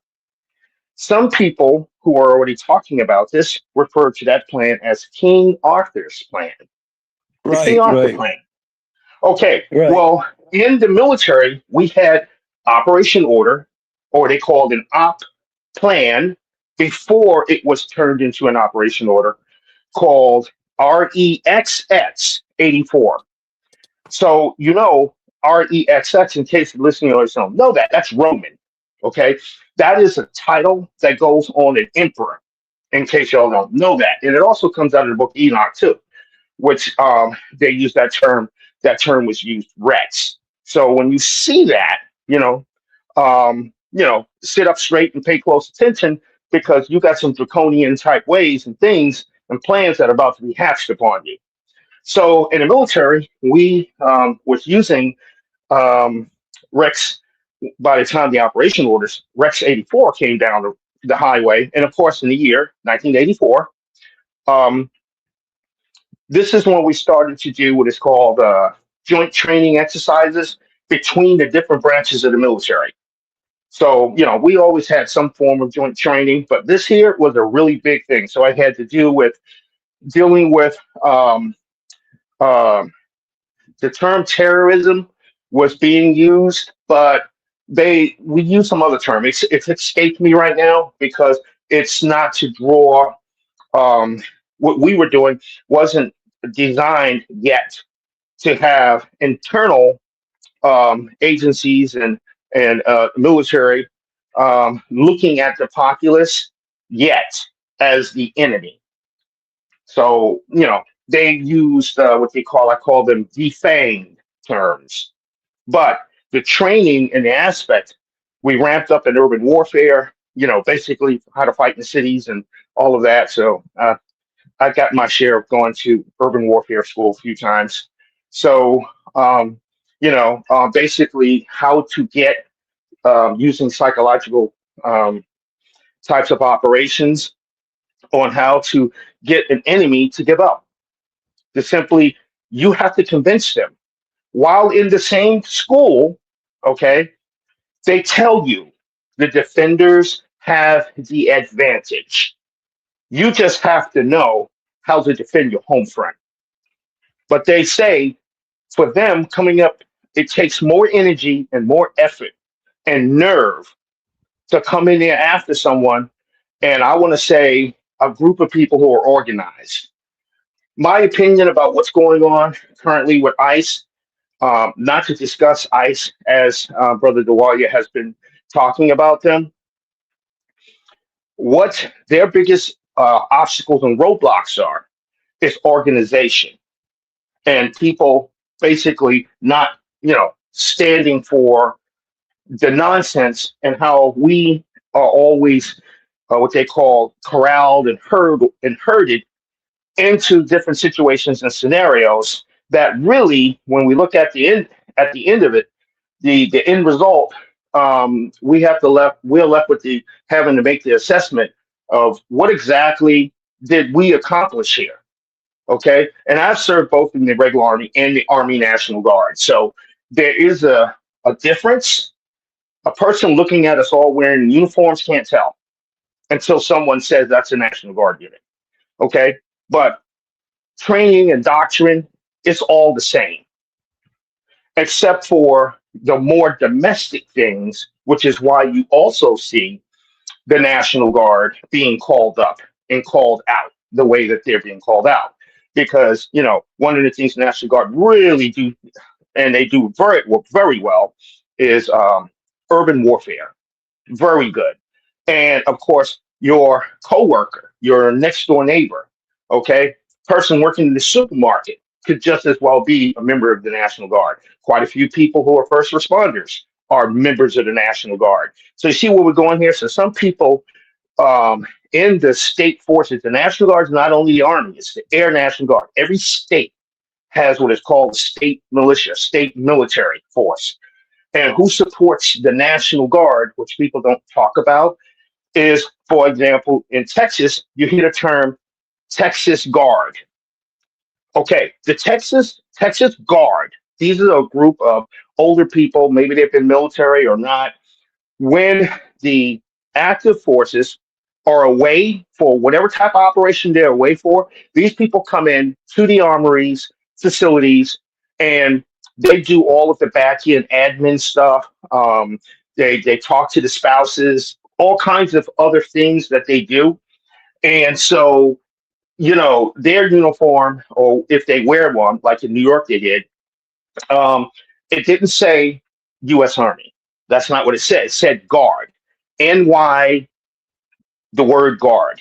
So, and I had to learn quickly who that is. Now, inside of these facilities, like you see what ICE is rolling out with, the arsenal that they have. Well, in these armories, we also train with this stuff too. Okay, on the regular.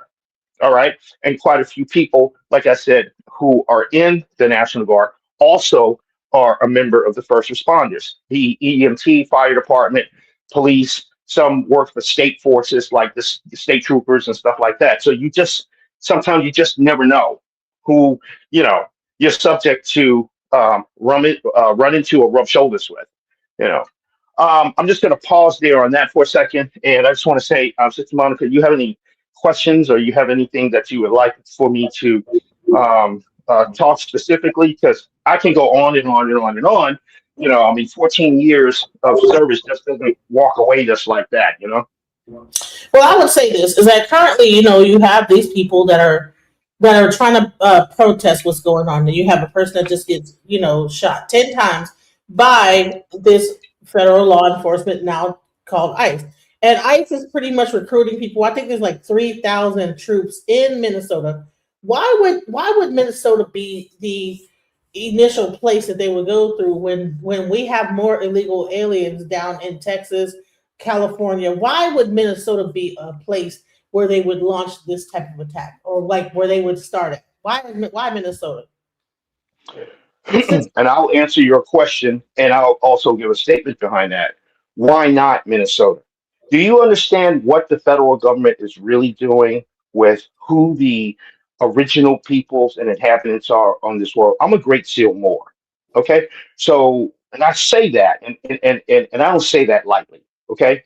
We understand about the original treaties, the treaties of peace and friendship, which is ratified every 50 years in Congress. Okay, that was signed on the Delaware River in 1789. Texas also had the same phenomenon going on, referred to as the Treaty of Peace and Friendship, all over the place.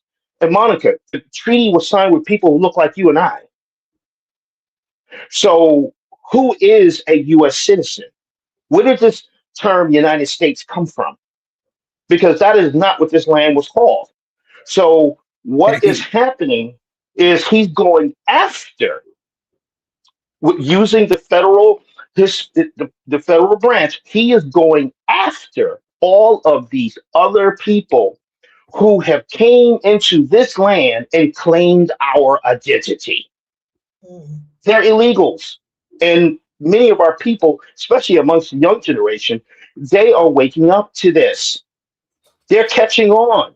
You're not just somebody walking around and you just black. That's not a nationality at all. So now go ahead. Brother Dewey, he talked about the classification, right? So now you have a new classification that they're trying to make a real thing called the foundational Black American, right? And so now we went from Negroes of color. We went from a colored person that was a Negro. We went from Negroes to African Americans, and now there's this new foundational Black. At one point, it was American diasporic of slave or diaspora descendants. right? I'm sorry, not diaspora. African descendants of slaves, right? American, Yes. whatever. So you had the And ADL, and that got replaced now not I wouldn't say replaced, but like overshadowed by now the FBA movement. And so now you have some people that are probably like trying to call FBA Cointelpro. You have like the Black Panthers come. This guy Paul, I forget his Paul, whatever his last name. He tried to rev back up the Black Panthers and then had to denounce it because they got with him because he was saying, well, because Black people so far through the FBA movement has what you call delineated. We're not out right.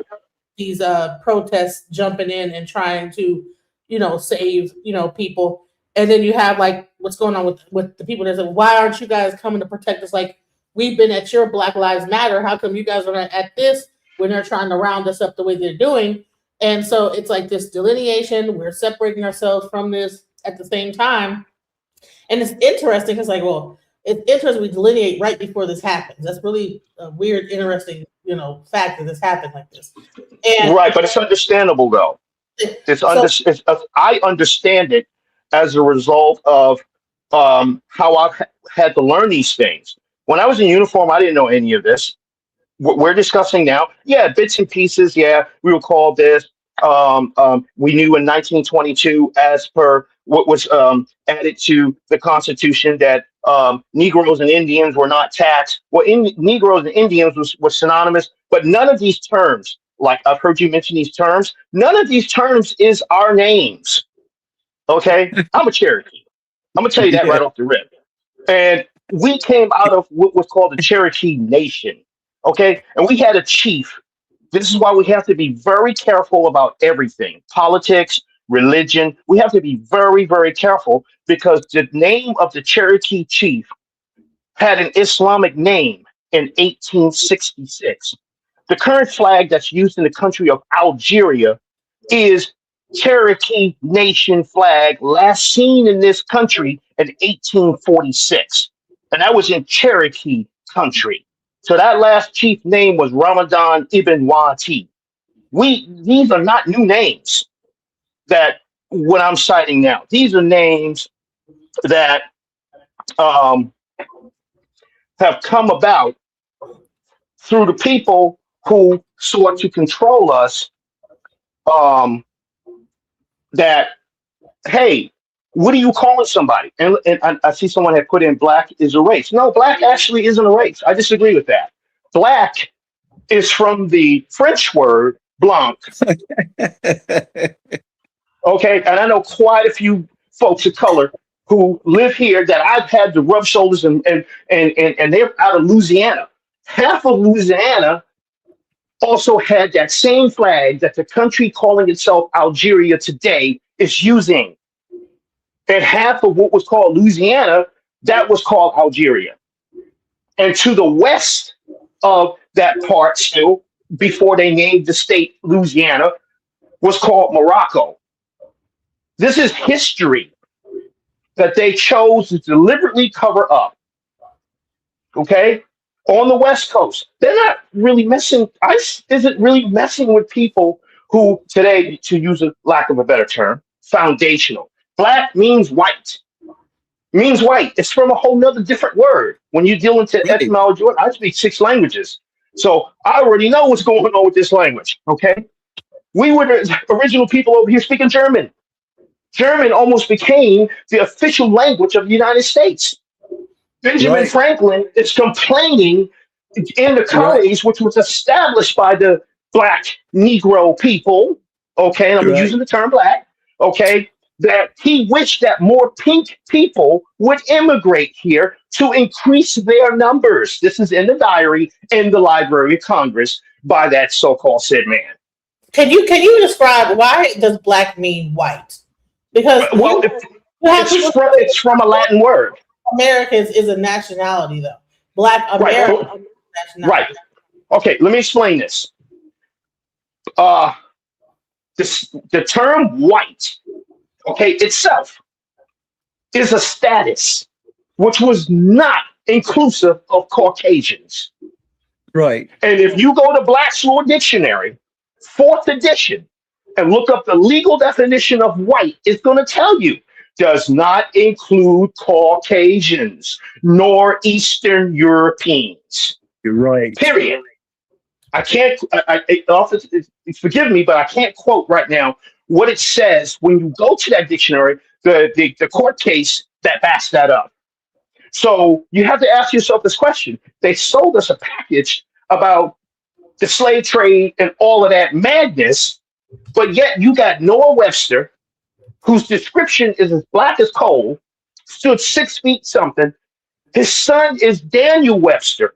Now, if we're enslaved, how are we over here producing dictionaries? And all the presidents are people of color. I don't mean half and half. People of color. All the first ladies are also women of color up until 1866. So we were overthrown and made prisoners of war. We weren't slaves. The word slave is from a Slavic word, Slav. And the word Slav don't even mean you are somebody who's under the subjugation of somebody. It means that now, but that's not what it meant originally. You still have the countries today. Well, there used to be a country called Yugoslavia, Czechoslovakia, Slovenia. You kind of see where I'm kind of going with this? History, they've redefined terminologies on us, and they're not even the creators of the English language. The indigenous tribes, those of us here in America, we created the English language. And our English is different than the British English. And yes, those people who ruled Britain back in the day are also people of color. All of them. Many of them today live in a country called Nigeria. Okay? And so I talk to Nigerians on a regular here in Dallas. Yes. Black is an adjective. An adjective modifies a noun in this language. Correct. It's not a noun. Black is an adjective. An adjective modified a noun.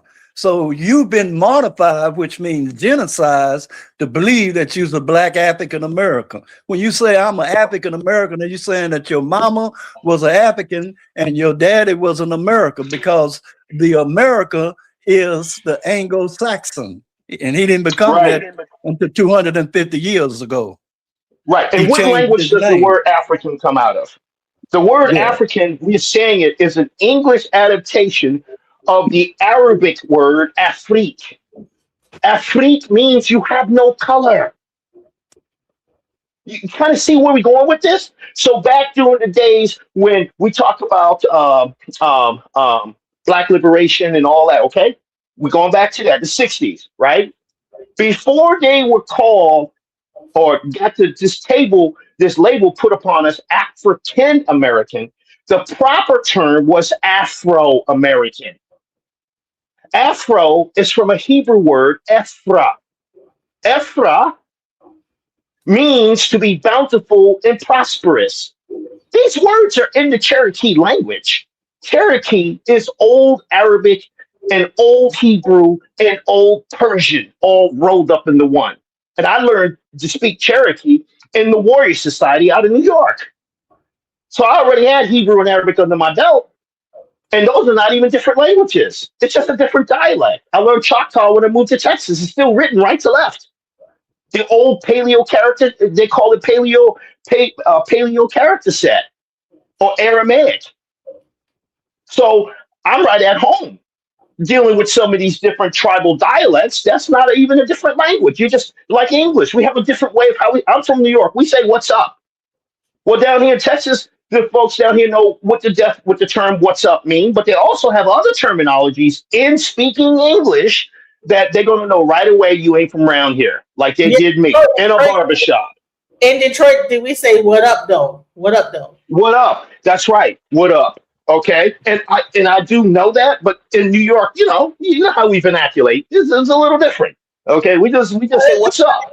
He says, please stop this African shish. We're indigenous American, aka there you go. Indian. Correct. Yeah.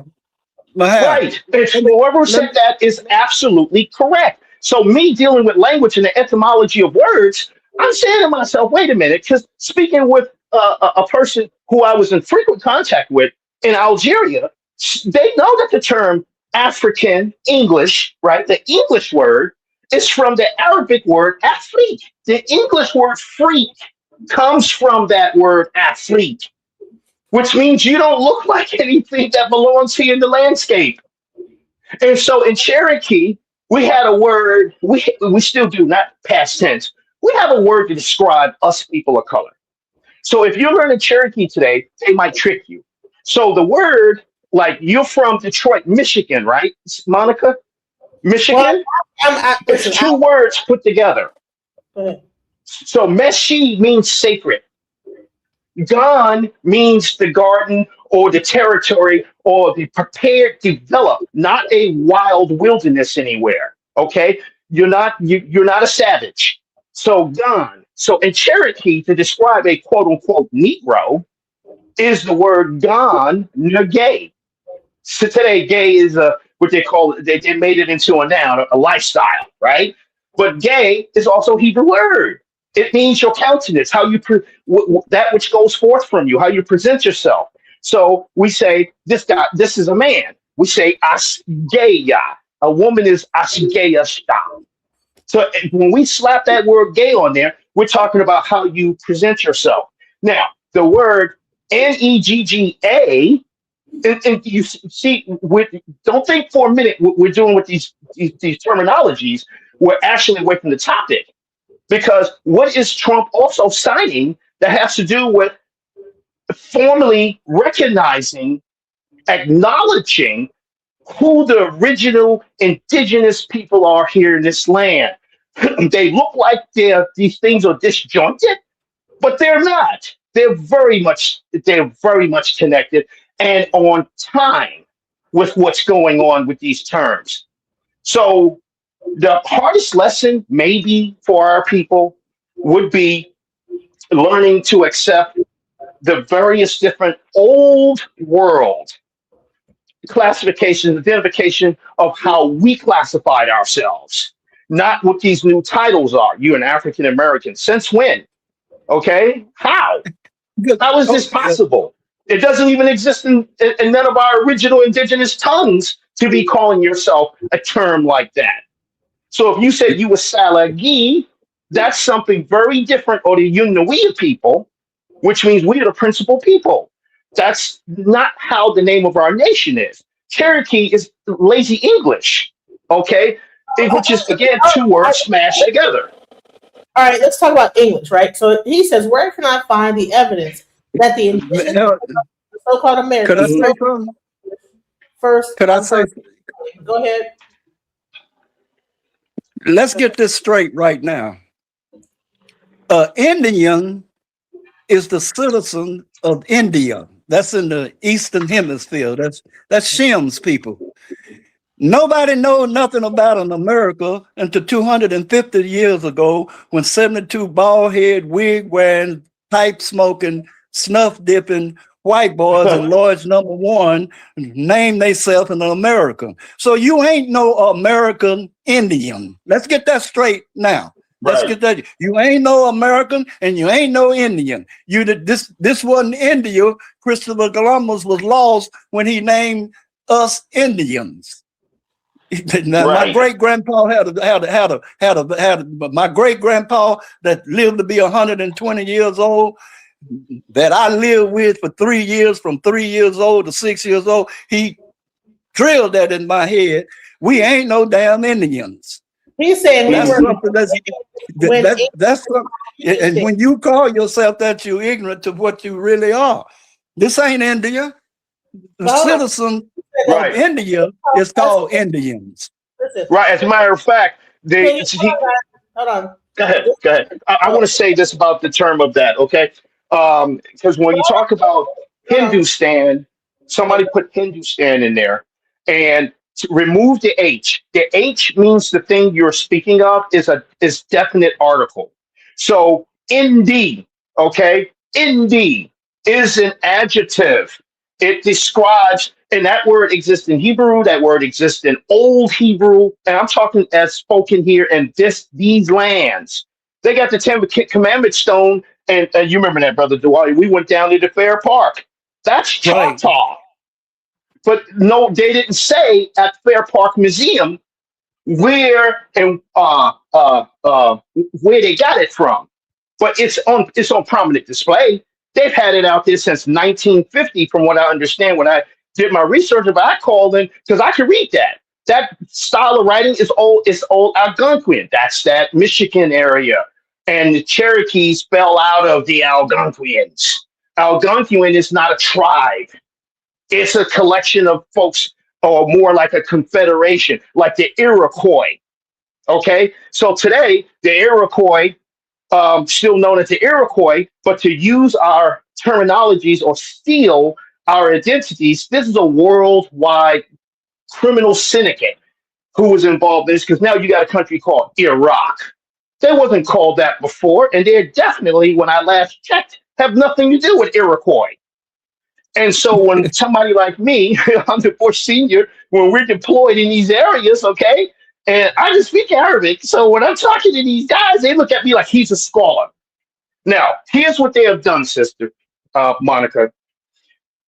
As Dawalia mentioned, when he was since being aged 3 years old, the things that were said to him and taught by his grandfather, his great grandfather, and many of us have this going on. Our great aunties, our great aunties, grandma. Okay, they got us through brainwashing to look at them as though they are not worthy to be referred to as a scholar. They are not worthy to be referred to as our first teachers, and yet this information was being recorded by others, those other than us, meaning that they put that stuff in some books and tuck those books away, and only select people who will continue to keep the secrets have made themselves guardians of our history. And they can't hide it anymore. Let me give you another instance. You see all the state capitol buildings, and you're going to see where I'm going with this in a minute. You see the state capitol buildings, right? You see how they're designed, how they have the domes and everything on them, and how tall up and high the ceilings are, how immaculate these places look, okay? Donald Trump asked the question before his running for president for the second term. How old do you think the Empire State Building is? People gave different answers. It had nothing to do with politics, per se. So they gave different answers. Well, it was built in this, in the 1920s, they started this, that, and the other. And he let them babble like that. And then finally said, no, it's over 800 years old. White House is over 1,200 years old. It's got sublevels, working elevators from the old technology. We built that. And as a former Army engineer officer who learned about earth-moving operations, I'm talking the largest dump trucks you've ever seen in your life. We can damn near tear down mountains and relocate them to wherever we wish to put these things. And I started asking questions. If these buildings and structures in America, New York City's already been laid out, San Francisco already been laid out, cobblestone streets, the whole package, and Cherokees are not savage people. We call ourselves Gitawagi people. We're township people. We wasn't running around saying we wore fine silks and all that. Okay? Who's producing this? And to bring it back, the Brooklyn Bridge, it's been there forever and a day. No little militant slave driving, can't read and write, not from this hemisphere. And I'm focused on the part, read and write. They were illiterates to get out there and build that Brooklyn Bridge. I learned in the Army Engineer School, going through one of the catalogs in one of my classes as the captains was up there talking, he said we still had Greco-Roman designs in this country. That was the first time I ever heard that. But I'm looking at the pictures in this book on architectural designs in America that the U.S. Army Corps of Engineer and many of these territories are still maintaining.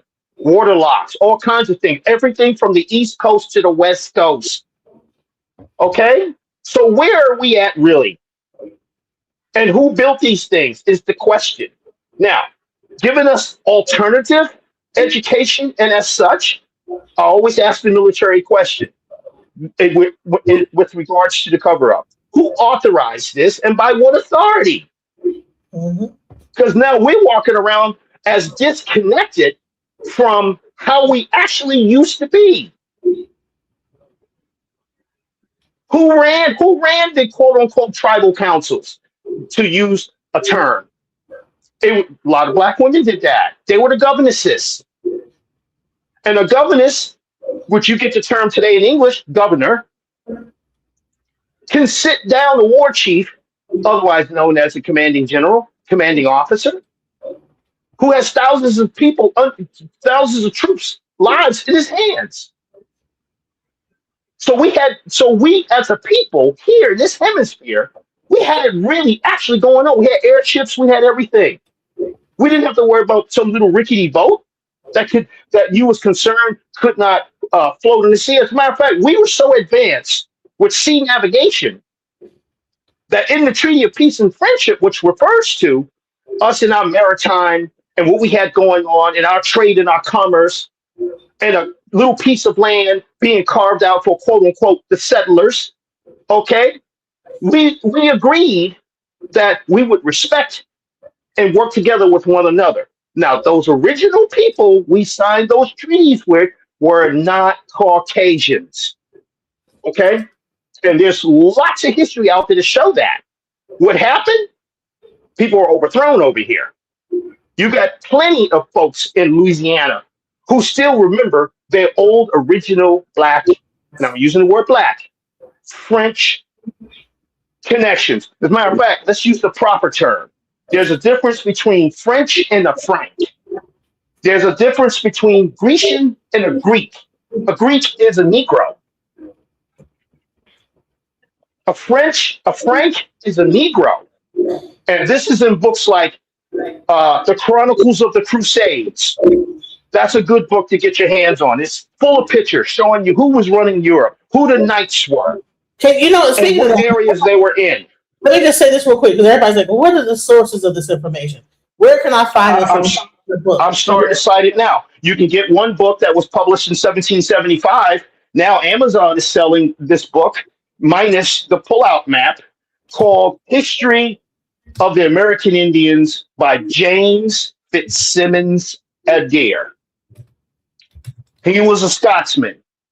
He went back to Europe, learned the language that they're calling Old Hebrew or Paleo. They called it Paleo. And came back. And throughout his travels from the East Coast all up and down to Mississippi, all these places, and what the areas and territories actual names were that he was passing through. So this is not somebody who was a quote unquote, what you want to say, a black nationalist and all of this. I listen to people say that they're black nationalists, this, that, and the other. And I'm like, you're disconnected. We got some cognitive dissonance going on here. What are you exactly fighting for and standing up for? So anyway, that one book. Another book is called Lost Tribes and Promised Lands. Incidentally, United States of America, when you look it up in a standard pocket Hebrew dictionary, the term that this place is referred to as is the same term that's in Genesis chapter 13 when, quote unquote, Abraham is being spoken to, when his name was Abraham. Arzot Habarit.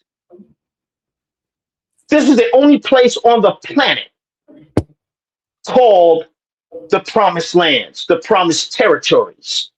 Right. Territories given to you by promise. It's in plain Hebrew, being spoken to in Genesis chapter 13 in Hebrew. So I had to get away from the English because those whose hand the English, in terms of giving us definitions and terminologies, have gotten away from how it was originally worked and stated. Because when you speak English, you're supposed to be speaking your ancient language in reverse. That was the intent behind all the tribes, 501 tribes in this land, making it easier to break the dialect barrier. We weren't speaking different languages. We just had a slight different way how a Californian who's indigenous, speaking their language, would talk to someone that they met who was out of the Micmac people, the Cherokee people, the Choctaw people, the Mescalero Apache people. Because the Mescalero Apache in the standard Webster's International Dictionary, I'm mentioning that for a reason. When you go to look up the definition of Texas, one of the three definitions, it lets you know the term that is used is an outright Hebrew term. They don't say it is, but I'm familiar with Hebrew, so I know Hebrew when I see it. It's Ha Sinai. That means Mount Sinai. It means the wilderness. So that's, I'm just giving, it's more like a smorgasbord, but all of these points, documentation is the conversation all the time. You can look up, you can Google the Treaty of Peace and Friendship dated 1789. You can Google that now. It's not hidden, okay? And then you'll find out Texas and a whole bunch of other states had this going on at the same time. Who were we negotiating with? That's the question of the day. Who were we giving sanctuary to? Because our brothers and sisters who was ruling all of Europe, right up to what is called Prussia, as Putin, the leader of Russia, has stated that they already know. They've already opened up some of the archives showing you the icons, the religious icons of people wearing afros and as such. And Alexander Pushkin, I learned this from military history because, this is not a secret in the United States Military Academy, the Naval Academy, the Air Force Academy. They know who's who. They know what is what, okay, in terms of old history. Are you aware that the Confederates or the Greys, who wore the gray uniform, that was all dominated and controlled and created by what? Negroes. They made the medals, created their own medals and awards. They did all that, not because of somebody Caucasian. So when you're looking at the United States Military Academy of who's who, and you see these photos and you see someone who's Caucasian, he's wearing his white glove, he's always got his hand tucked in his lapel. Why is that? Because that's a photo op, but it's also some symbolism being thrown at you. And Brother Duarte, you can speak more about the symbolism than what I can. I'm just only touching the surface of it. Okay? Your Confederates, the Confederates, were Negroes. They created it. And during World War I, their names got changed from certain, especially in Louisiana. So they went from a black Confederate regiment to some new name that suited the U.S. Army before they were deployed off to go fight in World War I. Yes, ma'am. I have a question. So I've seen like some people saying that really this fight is really about, and especially when we talk about Minnesota. Why is Minnesota important, right? And then you have it's almost what they said is that once the Confederate War happened, the whole Civil War happened, they was still unhappy with the fact they lost it, and this is pretty much has been brewing for some time. So a lot of your Proud Boys and people that come from that Southern, Confederate situation, right, they're pretty much becoming a civil war. Because when you look at white people fighting other white people, even though they're making it about immigration. Wait, could I speak? Go ahead. Let me explain something to you. The South were York Rite Masons. The North were Scottish Rite Masons. They had a war to see which Masonic order was going to rule. Was it going to be the York Rite Masons of England or the Scottish Rite Masons of Scotland? Well, the Scottish Rite Masons won the war. The Democrats is the York Rite Masons. They had a saying, the South will rise again. Well, the South rose again in 1970 through the black man, with Jesse Jackson and Al Sharpton leading you down the wrong path. With that's how the South rose again through the Democratic Party to gain what they are today. And they finna shut that movement down because you lost the war. The biggest mistake that the Scottish Rite Masons made was letting the York Masons stay in this country.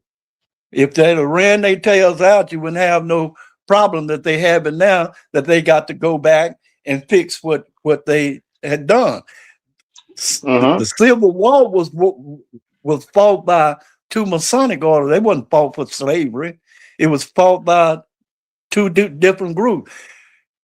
These was called the Dixiecrats at first, but every black person you see now, he's a Democrat.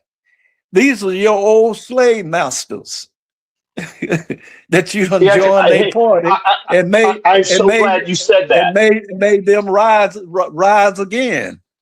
Right, because we have to address this other issue. You got Sister Monica. We got where people are looking at the names they have: the Smiths, the Johnsons, the Robinsons, the Pattersons, and all these different names.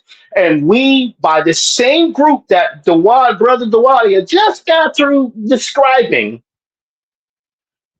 are hiding behind the fact that they are descended from other Negroes who owned Caucasians as slaves.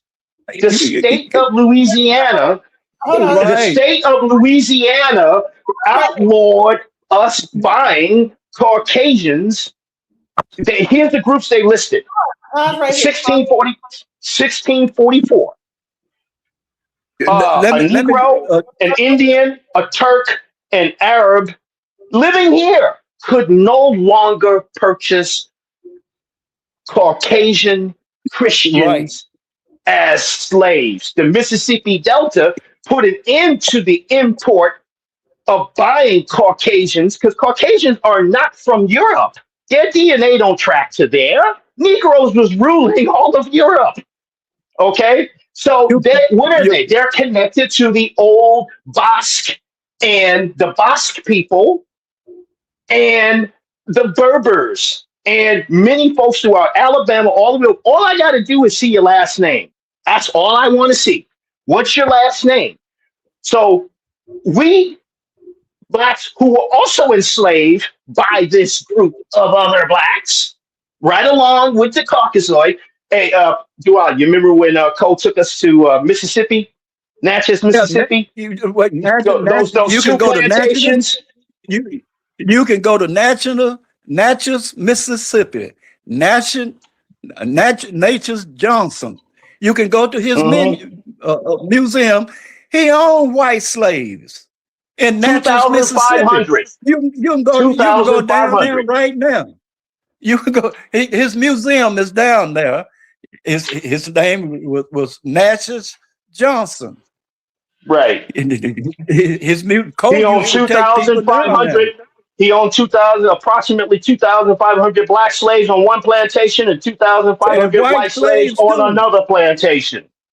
I got his book. I got his diaries of who got their butt whooped for acting up and everything else. I mean, that is one heck of a tour to be given and see. And what the black power elites have been doing in this country is feeding us the narrative. Well, the reason you got the name Robinson because some white man. No, excuse me. The Caucasians is not from Europe. They did not have names like Robinsons and the Davids and the Lears and all of that. They had Slovenic names that the Turks was capturing them. And this is military history. Was capturing the blue-eyed, blonde hair. A lot of them. That was some serious money over there in that so-called Middle East. And they were being trafficked from all of that through the Turks before it was the Ottoman Empire, all the way down to that whole northern piece of Africa. And eventually they ended up here being purchased as slaves. Mississippi and the Mississippi Delta, they put an end to that in 1870. Louisiana was already outlawing it already. You can't purchase Caucasians no more as slaves. I want something. I gotta say this real quick. Now, the other day, 2 days ago, I did a whole show discussing Ellis Island and the fact that they had a bunch of people from Germany and Poland and different things coming over to Ellis Island, dirty with their children, right? And then they landed in Ellis Island, created the slums in Ellis Island, and I got so much pushback even to the point where someone said I needed to take the video down, where I was discussing. I said, listen, these people were living in these were the original slums, the original ghettos in America. And then what happened is that they had their children like just thrown on the streets, whatever.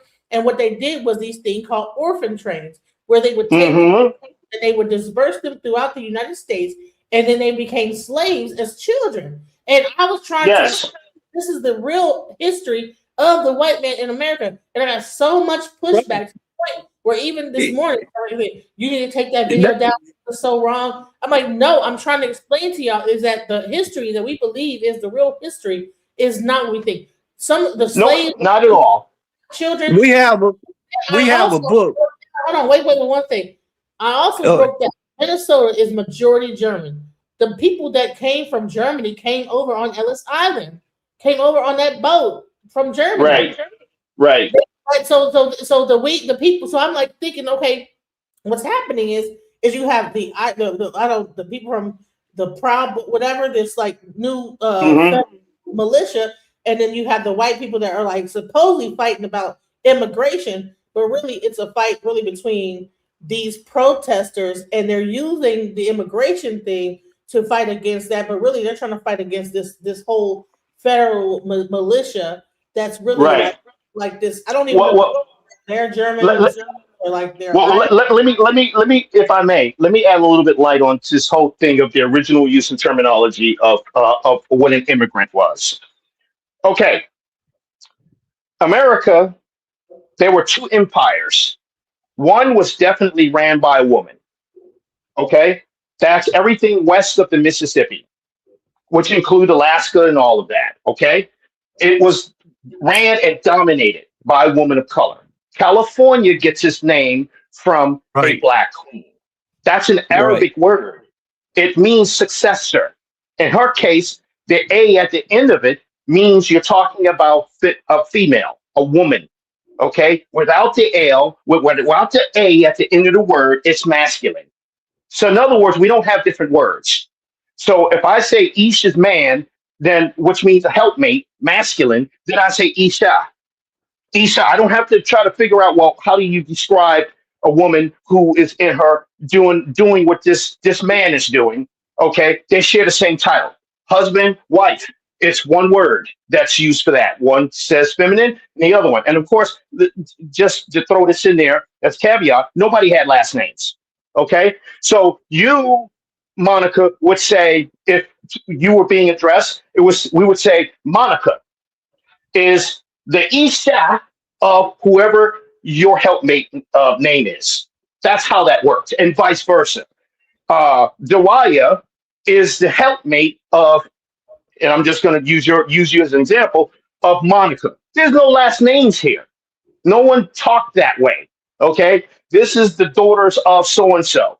Okay, so these terms we're using, the person's uncle and all this other kind of stuff, that's some insanity. Okay, you are still family. You're kinfolk, as we say in Cherokee. Dudanfla, one blood. Dunada Dudanfla. We're one blood. We're one family. Okay, so we don't have all these crazy terms. So when you see somebody, you know that person is related to you, and it might be your brother's child. You don't say you're an aunt and all that. Well, all this, that's neither here, neither there. So I want to say that back to the use of immigrant, people of color, we dominated Europe and here, okay, and parts of Asia, okay? Specifically, these names, Wilhelm, Wilkerson. How many folks of color I know down here in Texas I didn't bumped into with Wilkerson? That is straight up original Bavarian German. When the Negroes was ruling all of that, to include the Duchess of Holland. Okay, and all the old songs as part of the memorabilia of black singing groups that like the Impressions singing about Gypsy Woman. Okay, so I thought gypsies are from Romania. I thought as they had kind of gave us loosely in the environments we grew up in, and you find out no. And then you remember the singer Cher? So she's talking about about being a gypsy. Okay, and gypsies are looked down upon in this land. So that's another genetic a discussion for genetics and everything to be talked about later. But we were granting immigrants. Are you aware that it was the Negro Navy, and I'm going to use that term like that, that came to the rescue of hijacking the Barbary pirate wars and stuff like that? They got a bad rap. Okay, we weren't pirates. We were capturing ships back then that had Caucasians and others on it, and we brought them here safely and gave them homes. We did this. This is history. Most Caucasians in this country, when they do a DNA ancestry, this, that, and the other, they can only go back but so far into the 1800s. So they weren't coming here in the 1700s, in the 1600s. Okay, so you could just go to the gravesite. This is my great, great, great, great, great grandpappy. Okay, let's get up in there, get some of that bone marrow, and let's send this off to the lab. Let's reconstitute it. Let's see if what's in this DNA matches your DNA. DNA ain't gonna lie to you. They can't track back that far. So later on, we were invaded. Now, these names, again, you keep hearing me repeating myself. All these names of the Robinsons and Wilkinsons and Leopold and Rufus and all this stuff, those are all black folks who was from Europe. And then when they got attacked by the wild men, okay, and Brother Dwight, I can hear you chuckling now. They got attacked by the wild men. They needed a place to come to as well, but we already knew each other. Columbus has described when he got here, he couldn't tell the difference between using modern terms, a Negropean and an American Negro who's indigenous to here. He couldn't tell the difference. We all Afro people. We look alike. We've been intermarrying. It's not a new thing at all. Right. So let's do this. All right. Brother Mahal. Yes. There's a book called we have a book called They Were White and They Were Slaves. It's wrote by Michael A. Hoffman II. Go get that book. And there's at least 50 different books out there, some written by white women telling you that they know that their ancestry is that they are descendants of those who were enslaved. The poor whites that's up there in the Ozarks and all these other kind of places. Come on, man. They know they slave history and they're highly pissed about it. Let's look at something. The first slaves came over here was called bondsmen, women and bondsmen. They tried to make slaves out of the Comanches, and they wouldn't become slaves. Then they found out that the African could work in the cane field more than 5 or 6 years, and the bondsmen could work 2 years and die. That's why the African slave trade came over here. The people that was in the Western Hemisphere, that's over here, was the Olmec, the Aztec, the Maya, the Incas, and where you see America, that was called the Creek Nation of people, the confederation of all the people that got named Negroes and colored folks. And they were also called, with a less affectionate term, prairie nigger. Right. Which means they were talking about who they were fighting to take the land. All these people were Afro people. Again, we back to that again. And another thing, Mahara, remember this, every city got the Dutch, you had to know the history of the Dutch, all the different names, the beautiful names that they named us, Black Dutch and all of that. Right. Who are they talking about? You had the Dutch, you had the Jews came over here. You got Germantown all over Tennessee. Memphis, Tennessee got Germantown. You had Chinatown all over California. You got Chinatown. Each one of the people that came over here, they settled in certain parts of what is known as America today and set up their own towns. They had their own towns. They still exist now. Just like Blacktown. There's a lot of black towns. Nothing but all black towns was here in Texas at one time. They got 2 or 3 of them down there by Silsby. And see, all of this history was not taught to us. None of this was taught to us.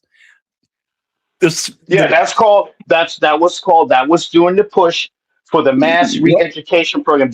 Are you aware, Monica, that at the conclusion of the Civil War, okay, this is going to destroy that narrative that Negroes in this land were illiterate and couldn't read and write and hadn't accomplished anything. They found 80, this is today's stats, at least over 88% of Negroes in America could read and write and were highly literate. Okay, had organizations and club, and let us not forget about the Negro Lodge that's in Ohio. What's that lodge? Lodge number one for the Negroes, Brother Dwyer. Okay, and they go all the way back to when, the 1700s, the late 1700s. So what are we talking about here? Okay, we're talking about the most largest misinformation to apparently destroy a people. And one of the things that the Black Masons, talking about those who are established from long ago, have always been proud of is that they recognized what was going on. People had to adopt Christianity and stuff like that, especially amongst the Cherokee Nation, to keep from being killed. And they had to take on different names, but none of these names were Caucasian names. Harris's and all these guys. Caucasians who came here didn't have names like that because they were not from Western Europe. Now, later on, we were invaded. Georgia gets its name from, as you know, the Republic of Georgia. That's in that eastern part of Europe over there, or that going towards that eastern part of Asia. Okay, and they called them mercenaries. Age 14, they were referred to as the Heshmen, mercenaries, 14-year-old boys. So that started to answer some of my questions in terms of during the Civil War. Where did all these weapons come from? Machine guns, muskets, rifles, all types of stuff. And me, I kind of consider myself somewhat of a little bit of a military enthusiast because I pay attention to everything, tactics, all of that stuff. And then, of course, what makes the United States of America right now the baddest mama jamma on the planet when it comes to military fighting and all? The academies have a book called Military History of the Ancient Israelites, and they ain't white, and said that the military symbols used on the map, the tactics, heavy infantry, light infantry, ranger, special forces, field hygiene, everything you can think of. We were advanced people, not fighting with rocks, sticks, and stones. We had Weaver beams. That's a laser system. Oh, I'm just whetting your appetite with this. This book is a no joke book. It's not necessarily cheap, but get that book. Military History of Ancient Israel, right here in America. How America's military is patterned after everything our great forebears who was over here, those who be descended of that type of bloodline, who were Negroed here in this land as well. They improved their military all across the board. Military History of Ancient Israelites? Yes, or of Ancient Israel. That's a book. I got that on I got the cover of that book on my Facebook page called Israel's a Nation, Not a Religion. And I have coins and things. The last Roman emperor was living in Haiti, 1820. Henrik Maximilian III, dressed in full Roman garb in Haiti, 1820. A Roman, black. And many of the folks living on the West Coast, Black, Negro, are Romans. They always said that Romans were Negroes. They're not Caucasoid, and they're not from over in that place today called Rome. Rome is over here, just like we got a Rome, New York. So here's the thing. So now that we've gone into the history of it all, we've talked about how we came here, what we were originally as Black people. Now we said it. Let's reset the conversation and let's talk about what's happening now. Now you have a president that created that actually the 2025 the bill called the 2025. How does everything that you said that we've discussed then move into what is happening now? How do we connect the dots and then say what is why would this be an issue Why is it in Minnesota? What is the purpose, and what is the whole goal of this whole thing? Let's go. Okay, let me answer that. First of all, remember I said that this land that we lived in, which includes Canada, okay, as the one land and peace, a piece of land. It was governed by two. It was two empires here, side by side. Everything west of the Mississippi and everything east of the Mississippi. Right. Minnesota is part of that Eastern, once upon a time, Eastern Empire. New York still refers to itself as the Empire State, and people really don't quite understand what they mean by that. That is an old world terminology of how things were before we ultimately got invaded. 7 nations came here to attack us, okay? And some of them were black, coming off the quote unquote African continent. I watch movies like The Woman King, where they said their tribe name is Agoji. Many of the African dialects is not that far off from the old Hamitic, Shemitic, and Yaphetic dialects. They're not different languages. So, having come out of Life Care Services, over 6 facilities, I worked for them for 6.5 years, and we had nurses and caregivers and all that from around the world. I see, all I need to do is, how are you called? What's your name? So and so. I look at the name and I bust the whole name down. Oh, your name is Mbuntu.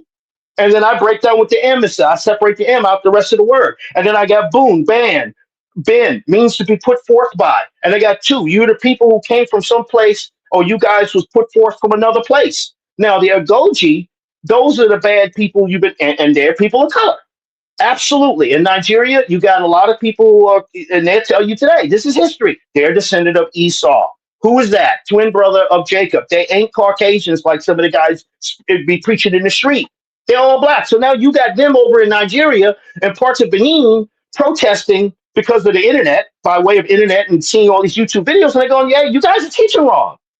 Okay? Esau is not a Caucasian man. My people are such and such. These are the names we still use today. And we are known as this. This is our rights and our practice. He's like, well, goddamn, this guy's straight out the book.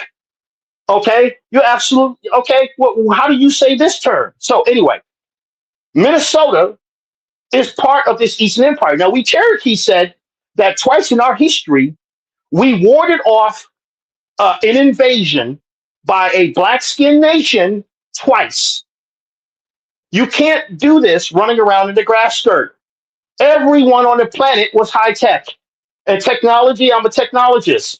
So I understand that what we're dealing with right now and how we ran stuff, we've been having video conferencing and all this stuff. We had airships powered off of a different type of fuel system that they were using, free energy, all that type of stuff that they're trying to repackage and sell back to you, re-engineered. So they could not afford, going forward, to have us in the classrooms while they are actually teaching the truth about everything from government structure, who gave them what rights to do what. Now we're in their classrooms and we're getting garbage. And they call a guy like me a revisionist until I pull a book that's dated the 1700s and the 1800s. I said, this is the way it said it was. You can go get this book. Many of the books back in the day when there were no internet, you had to go to a rare and out-of-print bookstore to get them. And I was directed by the Cherokee Warrior Society in New York, as well as the Great Seal Moors out of Queens, New York, on what books to go and get. And this stuff is not made up stuff. And back then, you can read a lot of stuff now in the Library of Congress by simply signing up and getting a subscription. They won't let you get everything because you still have to, be approved by certain organizations and this, that, and foundations that try to keep the choicest piece of history and information from us. But where is this going, sister? You asked the question. Where is this going? I say it's prophecy time. What's it say? It's right there in the book of Ezekiel. It said that they will come over here to a peaceful nation who we didn't even bother to lock doors and close doors. That's a foreign concept to us. In the South, they still practice leaving a plate, some places in the South, a meal out for the person who's a traveler and may be hungry. And that plate of food is sitting out, whether somebody comes by or not, by candlelight or some sort of light. And a stranger could come in and partake in that food. That is a black Southern practice. And some places are still doing it right now. Okay? We ain't got time for this, but what's going to happen is all these other nations who are here, and they're not immigrants, they're invaders. Every man will be sent back to the land from which his forebears came from. That's what's happening. The long and short of it, as far as the federal government is concerned, and Donald Trump and how these guys are carrying this out. They say, oh, well, Native Americans are being arrested. Well, they're not us. They're not originally from this land. And many of them are now fessing up. They say, yeah, well, we them Siberians. Yeah, but you ain't no Siberians who's been here for 400 years. You ain't been here 400 years. Many of them came on the ships with them Caucasians over there to Ellis Island. Go back to Sister Monica and look at some of them photos. And you'll see that. Oh, wait, that's Caucasian. Right. Who are these people standing next to this Caucasian on the same ship? They haven't even disembarked yet to go to what's over there on Ellis Island. And you'll say, yeah. And they ended up not being called American Indian, but being called Native. You see, there's a term, it's a play on terms here. Every man, everyone will be sent back by force if necessary, but not all of them is going to go back by force. And I must say this as a military man, okay? It's going to get ugly for many of them because they're called accelerists. Okay, I think I'm saying the term. I may be mispronouncing the term. They know that history is against them. The lies have been exposed and about everything and how it's laid out here. And so they're going to say, screw this, burn it all down. They tried to do that with these great Chicago fires and all this stuff in the past. And what they were using wasn't no low tech. You don't walk in with a book of matches and a little bit of kerosene and you burn a building that's made from brick down to the ground. That don't work like that. Okay? Whatever they use to burn our people out of these cities to get us out of the great San Francisco and all these other areas and empty these whole cities out and repopulate them with orphan trains, orphans, okay, who are on these trains. They were already given and continue to be given education on what the new narrative was, but they didn't build none of it. So here it is, we have power-driven trains. They're still uncovering all of this in Europe and over here right now.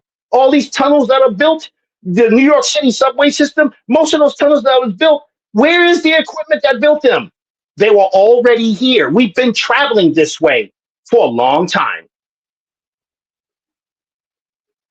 Brother Zawadi, have you ever been to Philadelphia before? You remember the old subway system that's over there? And you remember how the sound of those? If you've ever been to Philadelphia back in the day before they started really upgrading and getting these new types of subway cars and stuff like that, you remember the very, very old subway cars? New York City had them too. All those electric subway cars. Those are old world technologies. All them old elevators, which is what the White House had before they got the upgrade. Okay? So they're going to tell you somebody came over here and found.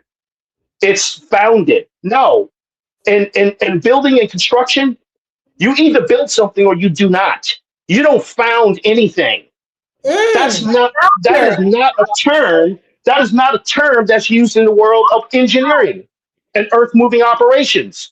You don't found it anything. Now, AI is tearing these people out the frame because they're claiming that all these great buildings and I'm putting the Empire State Building in there, all these other fantastic structures that have been repurposed. The New York City's public library, that structure is extremely old, but it's founded. Oh, it was founded. And then they give you some little names here and there. AI has been destroying that whole narrative. I founded it. Yeah. This building, the White House was founded, and they give you this impression that 200 and something years ago, these people built this. That's a lie. After the smoke cleared from this great war using great massive weapons, look, they want you, sister, to be afraid of nuclear war.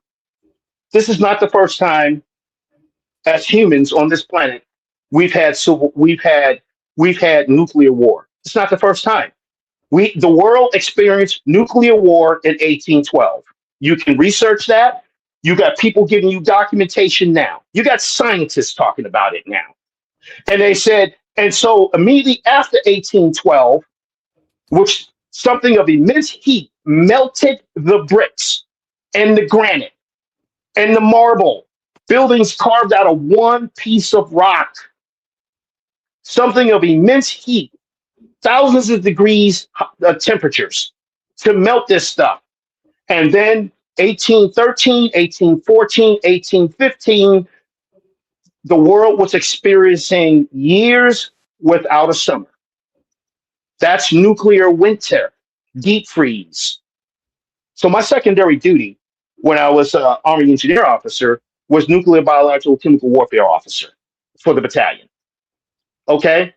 So I know a thing or two about radiation and radiation sickness and what it was. And them doctors were no different back in the 1800s as they were writing down in their journals the symptoms of what occurred as a result of what happened in 1812. But no, I'm looking at this. This is what they're saying. Okay, so the War of 1812. All right. Mm-hmm. Conflict in North America from 1812 to 1815 for the Franco-Russian. Right. It was worldwide. Right, and so they're saying that to the United States Capitol after burning of Washington, mortally wounded. Isaac Brock Spurs on York volunteers at the Battle of Queenston Heights. Okay, USS Constitution versus HMS Guerry. Right, the death of Tecumseh in 1813. Andrew Jackson defeats the British assault in New Orleans, 1815. Okay, so all right, so it says date June 18th, 1812 through February 1815. Then you have the territorial Anglo-American status quo antebellum. West Florida remained under Spanish control, although its position was weakened. Mobile comes after American, because under American Mobile Tennessee. Tecumseh Confederacy dissolved. Over 22 million acres of Creek territory ceded to the United States. This, I think, is interesting. The Creek. Yes.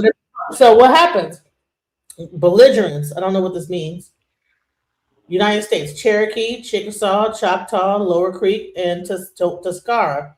United Kingdom: Tecumseh, Red Sticks. So this is what was going on, right? Exactly. Now bring it up close to springboarding off of that. Now let's go to, as we are approaching the start of the American Civil War, what state kicked it off? Because you're not normally taught this in school. There's a state that kicked it off, and there are reasons why they kicked it off. South Carolina. What was the flag that was flown in the state of South Carolina? It's got a crescent on it, a crescent moon. That was an Islamic republic, which is still part of the original Cherokee Nation. And they succeeded. They wanted nothing to do with signing because they had enough resources and money to be their own country. Things have been heating up and cooling off for a minute. But they are the ones who are in history, written history, the ones responsible for jump starting it. So people do not believe there was a nuclear. Is there like a book that explains there was actually a nuclear war or something? You can go up there on YouTube, and you got so many people out there. Just put in nuclear war of 1812, and you can just Google that. And in YouTube, you got folks, and it's not new videos. They've been talking about this forever and a day. Is that what the Tartarian thing, the mud flood thing happened from? Yeah, but all of that's us. So people will say that that's a conspiracy. Yeah, that's us. All of that is us. People who look like you and I. They were bigger in stature, they were larger in stature, and all of that, and they got the skeletal remains to prove it. So here's the thing: is that because when I was talking about Ellis Island, when I was talking about the whole thing, discussing whole the trains with the kids on it and this, that, the other. Some people were trying to the test tube babies and this. That technology existed. The ancient Romans were able to do it. They got mural paintings showing that. So when I was talking about that, I had a person come up here and say, well, that is going into Tartaria, and that's false. It's false information. No, it's not. Especially when these people have in the Smithsonian, the Peabody Museum, the Metropolitan Museum, all these different museums, okay, they have the original stuff, maps that the entire this hemisphere was already known about. They got entire map to include Antarctica before there was ice on it, and there's Arabic names, Arabic writing all over these maps from way back when. This thing about people traveling and going here and this, that, and the other, that's not anything new. And I got something that I want to mention something here. You know, they gave you today's definition for the word bozo, right? This guy's a bozo. A clown, right? The word bozo has nothing to do with incompetence. They were the ones credited with building the largest seafaring ships, and they already had Marines and what type of uniforms they wore. And they were the ones who had perfected longitude and latitude that the satellites today cannot improve upon. Mm. You hear me loud and clear, right? Mm-hmm. Satellites cannot improve what they had here. Okay, so if you're going to talk about even quote unquote from the continent, the Ghanaian Mali Empire, Mansa Musa's brother, who sailed here and established what is today called Mexico. Mexico is Mexica, which means sacred land. Sacred land. It's not nothing to do with you, mixed blood, none of that nonsense that I've heard some old, really old Shriner Caucasian guys down here in Texas say. And as soon as he said that stuff, I cut him off at the knees. No, that's some bullshit, man. Excuse me for using that language on your program, but I cut him off at the knees. No, that's not what the word means. It's an ancient word. Okay, it means sacred lands. Okay, here's something, sister, you need to know about as well too. Okay, again, I hope I answered that part about, hey, we in prophecy time right now. Every foreigner who is here will be forced to go back to their own lands. They're not liking the methods that's being employed, and they were here to do us in. Hence, what you heard some of the Somalis saying. They're upset. How come the African Americans are not being deported right along with us? We're from here. Our DNA and genetics match this soil. And they know that for a fact. Our genetics and DNA match this soil. We are home. We're not from no place else. They know that as fact. Their science has proved it. But these other ones mouthing off, saying what they're saying, they got to go. Because we were old enemies from before. Them Somalis, now called Somalis and all of that, the Negro Navy, back in the day before this was called the United States of America, was fighting wars on the high seas to free Caucasians and among a few others, and gave them a home here. Those are the real immigrants. And we have this thing that we do amongst ourselves as people where we adopt you. And this still goes on in terms of our understanding about, you know, you on earth, you have a right to be living and breathing just like any one of us do here. So that's where the color line falls apart. Okay. We weren't using that. We simply said we recognize you were oppressed. And to be oppressed also means it's a sin. You didn't ask to be oppressed, but it's a sin to be oppressed. I'm trying to keep up with some of these comments that I think that the questions are being asked. So they're saying that the first nuclear bomb actually was created in 1945. Right, that's what they told you, and that's what they told us. Okay, that's not the full history. Okay, I'm not going to disagree about they made some bombs in 1945. I'm not going to disagree with that. Yes, they did that. My degree's in physics, by the way. Okay, so yeah. That's true. But even in my physics class, they didn't talk about no previous centuries and eons ago of who was using these terrible weapons. In the Harada, okay, of the Hindu people, thousands of years ago, okay, they had a Sodom and weapon. Yeah, but they had a Sodom and weapon. They went to war against a people that we call today in the Mongolian area and as such as the Gurkhas, okay, who in their genetics, some of them are still affected by the lingering radiation. In northern India, there's a whole area out there they refer to as like green glass. That's extremely high temperature type weapons that was used. So in the Hindu Harada, they talked about their fighter pilots flying around in these celestial boxcars. That's how somebody translated it into English. Okay, I was reading all this before there was the internet. All right, that they unleashed weapons fighting against their enemies. That when that weapon exploded, it was 10,000 times the brilliance of the sun. They talked about elephants bursting into flames immediately. There are still bodies that are still there. They have never been buried. They're out in the open. They're completely fossilized humans, women pregnant, the whole package. So whatever was going on with them some time ago. So, it's just a matter of history, historical facts and records today. Can you give a book? Mahal, Can you give a book? Mahal, you go back to Sodom and Gomorrah. It was a Yes. nuclear bomb that destroyed Sodom and Gomorrah. You Right. have to go And I back all learned- the I way learned- into the history. In the Right. history I of the learned in the U.S. Army. I learned in the U.S. Army. As far as when my secondary duty, they sent me away to school for NBC, nuclear, biological, chemical warfare. You want to turn to a pillar of salt? Okay, be at ground zero when that nuke goes off. All right, you got no place to run. They say at that temperature, dust explodes. Period. Okay, Wow. this is not about winning somebody over. I'm gonna convince you this, that, and the other. Or there's only one time in history where they made the nuclear bomb. All this technology they got is not new. That's what we're trying to say. No. What did it say? No. What did No. Solomon say? There's nothing new No. under the sun. We're acting like it is.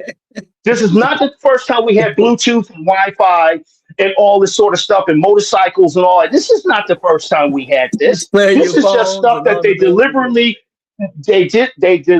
and by deliberately doing it the way they did, by giving us this nonsense. And my good friend, brother Phil Valentine, he always said he don't call it education. He called it deducation, where they dead your mind to what the real history and facts are, but but we're walking around surviving amongst this stuff, and your mind is still asking questions. Who built that? Yeah. Who built this? And America is the land of 10,000 plus pyramids. Missouri means Egypt. You're saying it in lazy English. So how do you say it in Arabic? Misri. Okay? How do you say it in Hebrew? Mitzrayim. Okay? Missouri means that. Mississippi is part of it. It's part of it. It's in the language. They're not speaking Indian. And the word Indian is an adjective. That's an old Shemitic word too, but it's not a noun. It means you walk with the embodiment of the creator inside of you. Indi, Indahu, Indaha, Indahum. So we didn't call ourselves Indians. People looked at us. Christopher Columbus could speak Chaldean Hebrew.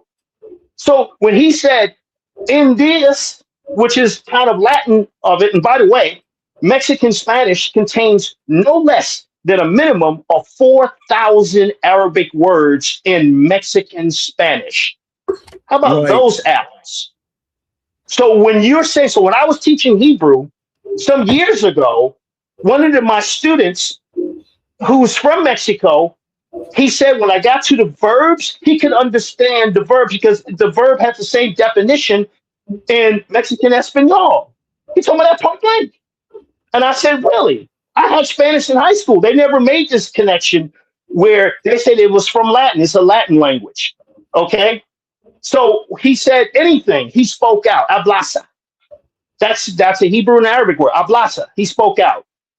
And then in their language, it's the same verb. Ablasa. He spoke out. So He here's didn't the bother to change the definition. computers, tablets, cell phones are ancient. Exactly. That's what we're trying to They are. And that's what I'm trying to say. They had different names, but they ain't new. China just dug up 10, 20 years ago an ancient computer of theirs buried out there in the desert, which I think was a consequence of part of that nuclear war, whenever that type of nuclear war happened. And that thing is powered by light. There's, some of it is damaged. Some of the cylinders are damaged. So, it's just things that make you go, okay, so they know. Yes, they know that. And then some on the meta spiritual level in terms of how to control your soul. Because right now, people say when you die, you go to heaven. No, that's not what's happening. They chopped down the tree of life. All these trees that could reach up to the firmament, they chopped those trees down. Because those trees help facilitate when it's your time to leave, which we also lived here longer, 900, 1,000 years, and we had bigger stature. Right now, I just refer to us as militant midgets running all over the planet, trying to tear up some stuff and talk smack about some stuff. And we're not even here longer than a blink of an eye. Okay. So when we leave here, we are recycled. Let me tell you how this whole thing can get. I heard that in Chinese, in I think Chinese ancient mythology, like that there was this huge giant, and I guess when he died, the actual continent of Africa is his skull, and the bottom of South America is the bottom of his skull. And this was a giant that lived on Earth, and then when he died, that they made up the continent. This sounds great, and that we're pretty much merely fleas. Like we're just like these beings, like living on a giant that actually lives. Well, they say that when Mother Tiamat wakes up, Tiamat. Go ahead, Brother Wadia. Yeah, because he been waiting. Hey, sister, let me say something a minute. The Nephilims, the history of the Nephilims, that's what the Jews call it, the history of the Nephilim. First of all, history don't start in Africa. History started in ancient Sumeria, which is Iraq, Iran, and Persia. That's where history started with the Anunnakis. You had to know that history. The giants, the history of the giants, you go to the Deuteronomies, the second chapter of Deuteronomies, it tells you about the history of the giant. You can go on YouTube now and they'll tell you all the history of the giant. You have the history of the giants old that's in the Bible, Nod, the country Nod, all of that. The history of the giants is still here. The Nephilims are still here. And see, we've been lied to that history started in Africa. That's the biggest lie that ever been told. History didn't start in Africa. They don't teach you about the Nephilims. They don't teach you about the Anunnaki. They don't teach you about Enki and Eli. They don't teach you this history. But they got this history. They don't hide it from you. They don't hide it from you. There ain't nothing hid right now. They don't hide it from me. You can go on YouTube right now and listen. There's a book that's in the Bible. The Bible say, have you read what's in the book of Asher? The book of Asher and Enoch tell you about this. That's why they took it out of the canon. They took those books out of the canon because they didn't want you to know this history. But the Roman Catholic Church got these books. The book of Asher, you can get the book of Asher. Read the book of Asher and Enoch. It tells you about the giants. It tells you about all of this that what we're talking about that you're not familiar with. Let me edify something you just said, Brother Dawadia. When I was learning Choctaw, I took a course in Choctaw after hearing one of the Native American programs that come on every Sunday in Dallas, 89.3 FM, KNON, the voice of the people.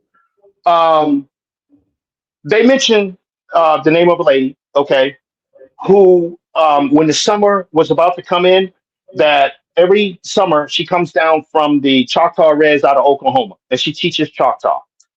So I signed up for it. I got the font, disc, and everything, which is the same Paleo Hebrew outside. Then it was like Windows 95 or something like that. I mean, not Windows, Word 95. Okay. So she was teaching us. She gave us a sheet after so many classes. She gave us a sheet. She invited us to come by the American Indian Community Church off of I-30 and Hampton Road, right? I'm looking at this sheet, right? And she gave the transliteration, not a translation, transliteration of something she always did on how to pronounce the ancient character set you was looking at, okay?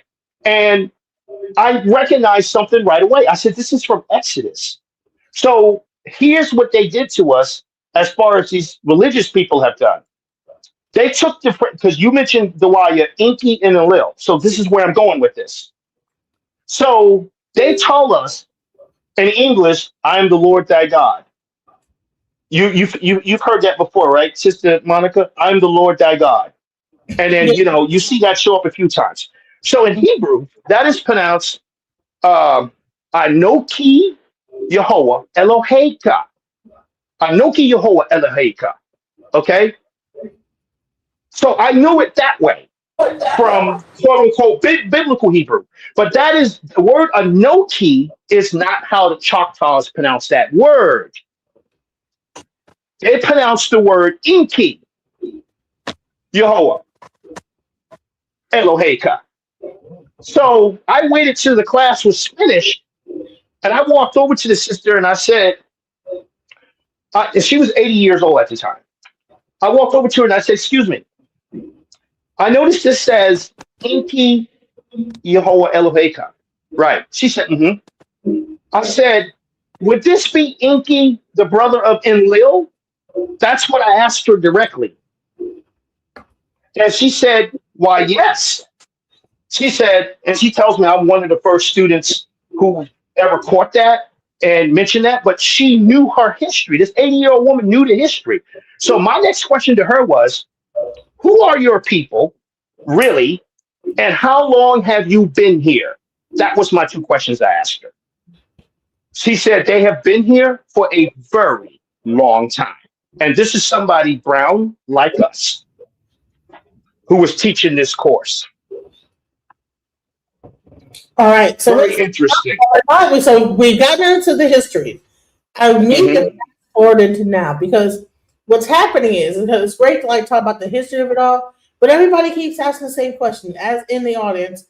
What do we do about this now? Let me go back into this discussion that was had with this young lady who with ICE, right? So now we have ICE. We have a situation going on.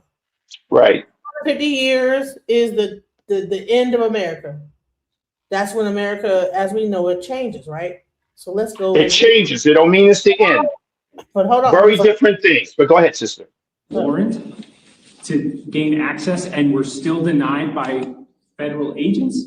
Yes, that's accurate. The question was, we had a signed warrant and we were still denied access to the scene. That's accurate. Correct. We took the step of getting the search warrant because we were denied access to the scene. So we thought that we'd be able to get access to the scene much like we would anywhere else by having an independent judge agree that we have probable cause to investigate the incident at the scene. That was now, before anybody says anything, let me just say this. It sounds to me that even law enforcement have no idea what is really going on. Let me say this, for those people that think it's all a conspiracy and everybody knows what's happening, local law enforcement have no idea what is really happening with ICE. How is it that if this whole thing is a plan from the commission, why don't local law enforcement know that this is the plan? Or maybe they do, and they're just pretending like they don't. But let's go. Provided the information to the Department of Homeland Security, and they said that this was a scene and matter being investigated by the federal government, and they would not allow us physical access to the scene. You arrived at the scene, you were denied. You go to a judge, ask for a warrant, though. Judge grants said warrant. You show up with that, you're still denied. That's accurate. We were denied after we provided information. We had a warrant. So wait a minute.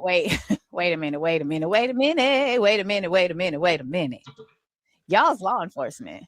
You're Minnesota State Police, right? We're not even talking about local law enforcement. You show up at a crime scene or a scene of a shooting. Let's be generous. A scene of a shooting. You show up and they tell you you can't participate in the investigation. The crime scene has not been properly cordoned off. These people who are part of ICE do not have any investigative capacity, right? Department of Homeland Security, the Keystone ones who are doing the investigating, and the actual law enforcement who has legal jurisdiction is not allowed to participate. They go there, they are told they can't participate. They then go to court. They get a court order from a judge, an independent judge, and they're still not allowed to participate.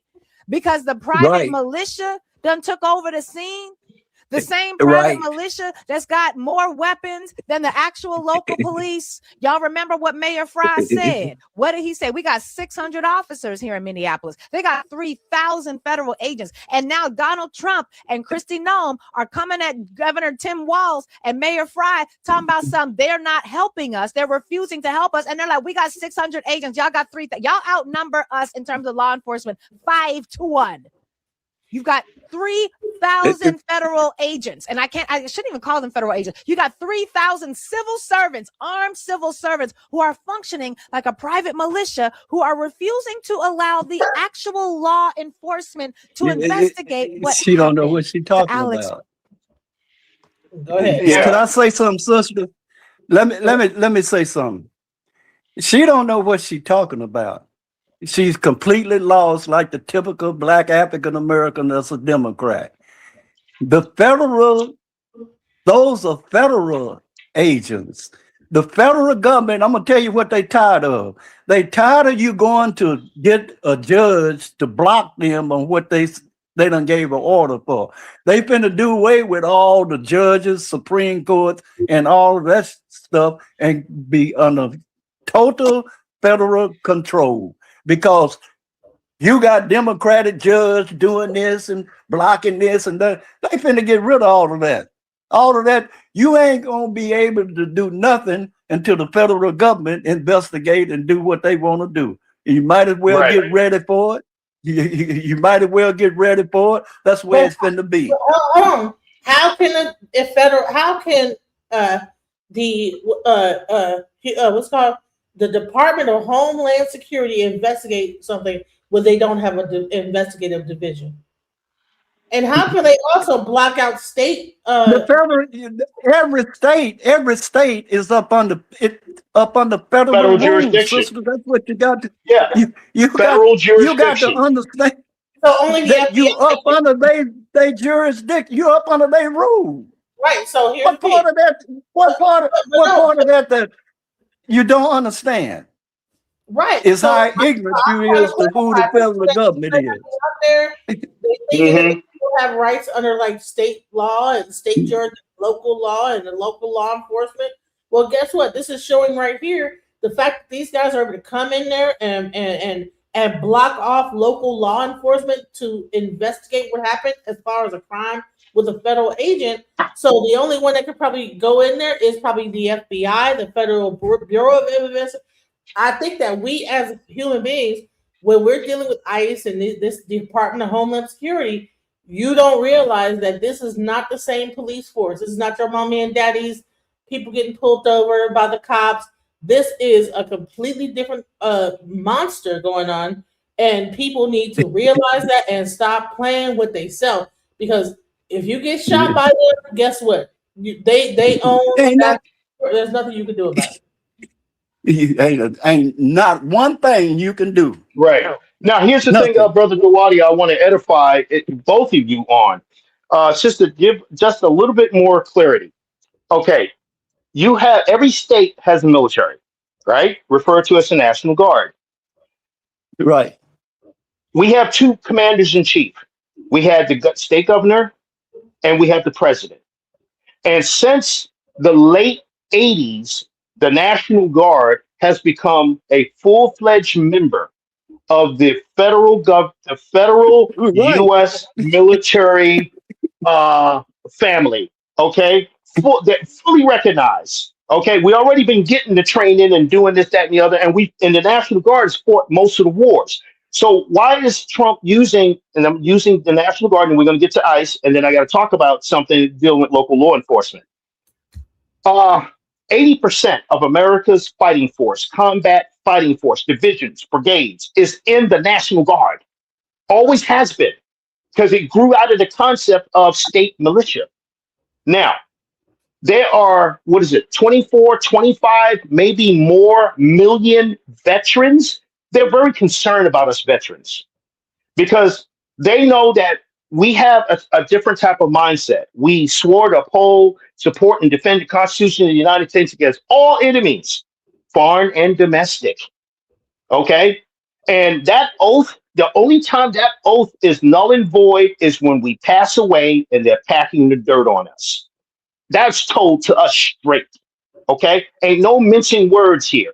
The state oath is maybe a couple of words is added here and there when you say to support and uphold and defend the Constitution of the for the state of New York and such and such in the United States, and then your state name is also mentioned in there too. Okay, and that in recognizing the governor as your commander in chief.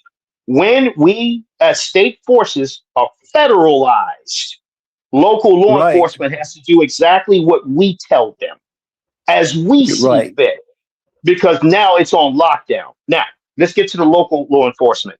Local law enforcement, they call the boys in blue for a reason, okay? Because the police order is a fraternal order. They're Blue Lodge.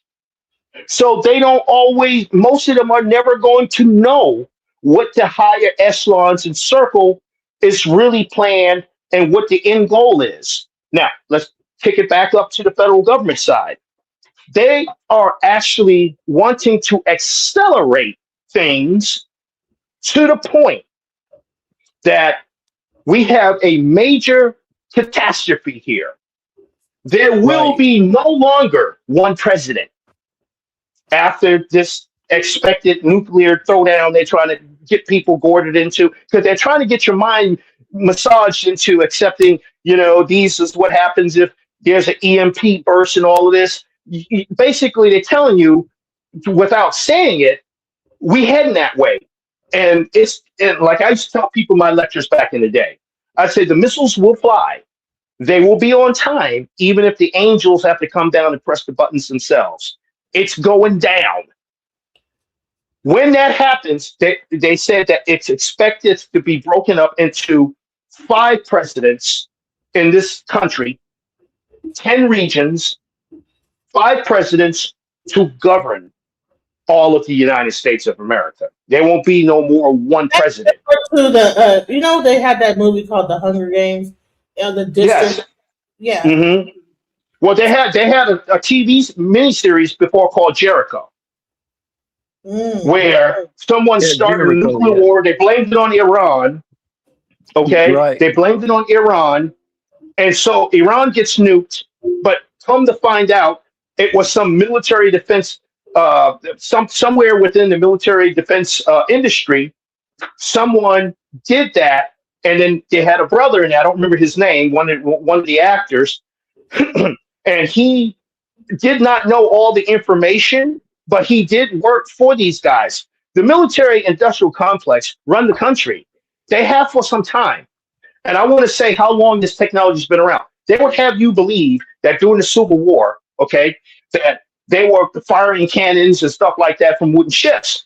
But yet in Texas, Galveston, a black and white still photo, 1812, there is a full-blown metal battleship anchored in the background with these Caucasians who are all dressed the same way. We call them test tube babies, whatever you want to call them. Okay, but they're all dressed the same exact way. And people are commenting on the photo, but I'm looking at that full-blown metal battleship, which proves none of this stuff is new.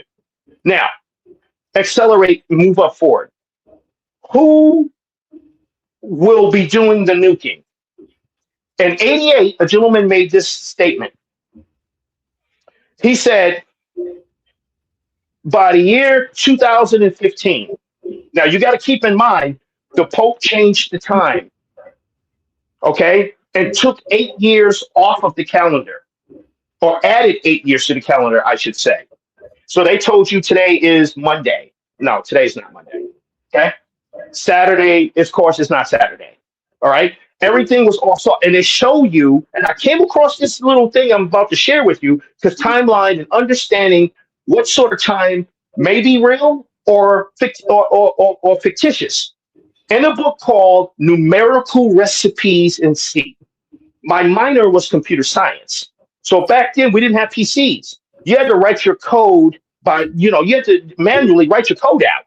So I took some languages, Fortran 4, but one of them, Pascal, Basic, and then I had the language C. It was all ran on a mainframe computer at the college campuses, right? That's how we did our homework.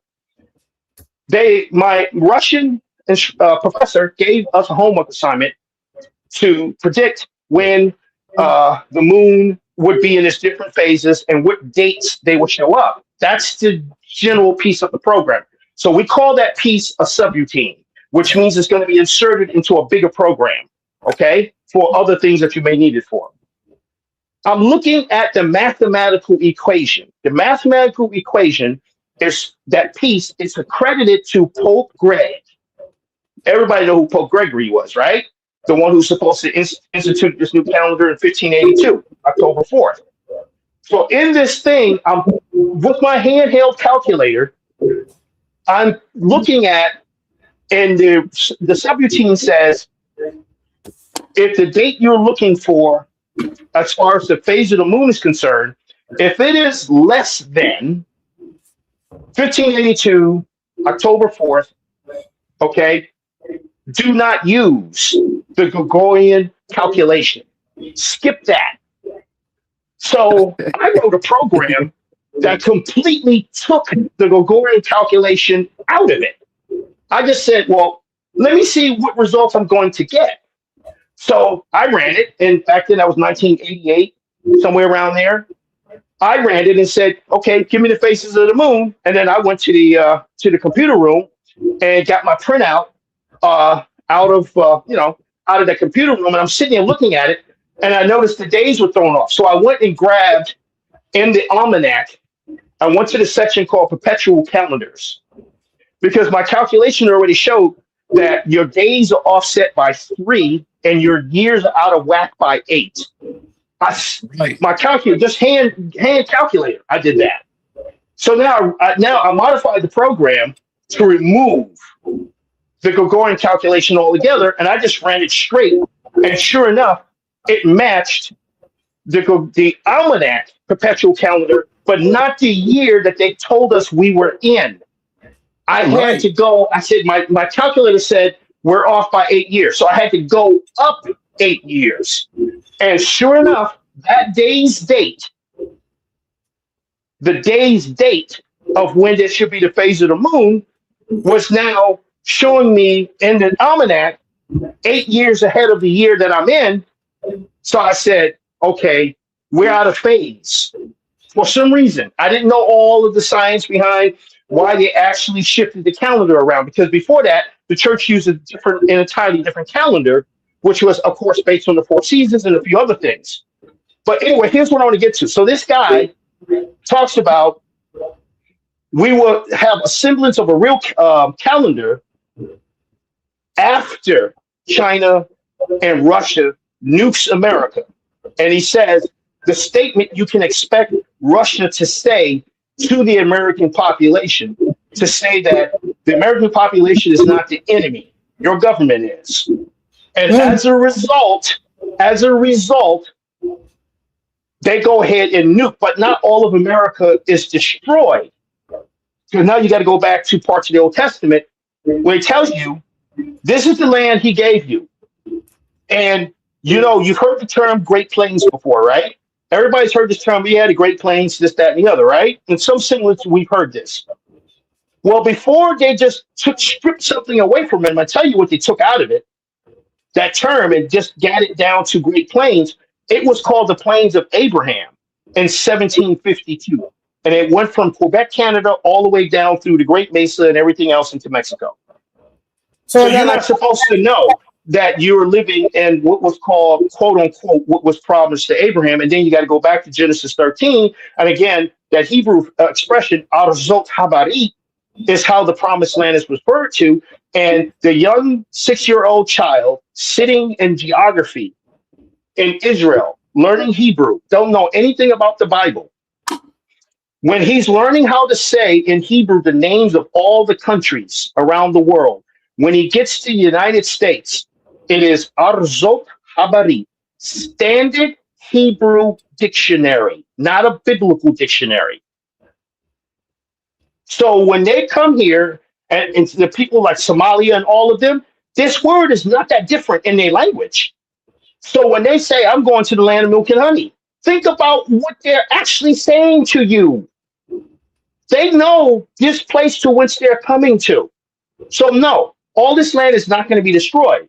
Quite a few people will be destroyed in it. Yes.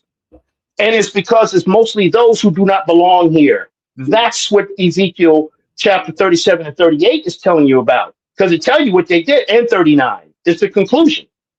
It's telling you what's going to happen. It says that you see these agencies, Monica, that you mentioned, that they're against each other, the federal Homeland Security and all these other folks, and how this person, and he's not recognizing that person's jurisdiction and all of that. That's all in the book. It already said that their hands will be against each other. All of these criminals, this fictitious setup, they're going to be against each other. But one of them being the most, I'd say, vicious and forthright, are about the business of kicking everybody out. They rounding up people who people would say, well, why are you touching that person? That person's American Indian. And you got some of these folks who are in the know who represent these agencies and saying, you don't know what I know. They're not. They're squatters on your people's land, which is why we put them on the reservations in the first place. So listen, I want to listen. We about to like really. We're about to go ahead. Sister, here's something I want everybody to do to let you know that we on the wrong count. 4 times 7 is 28 days in a month.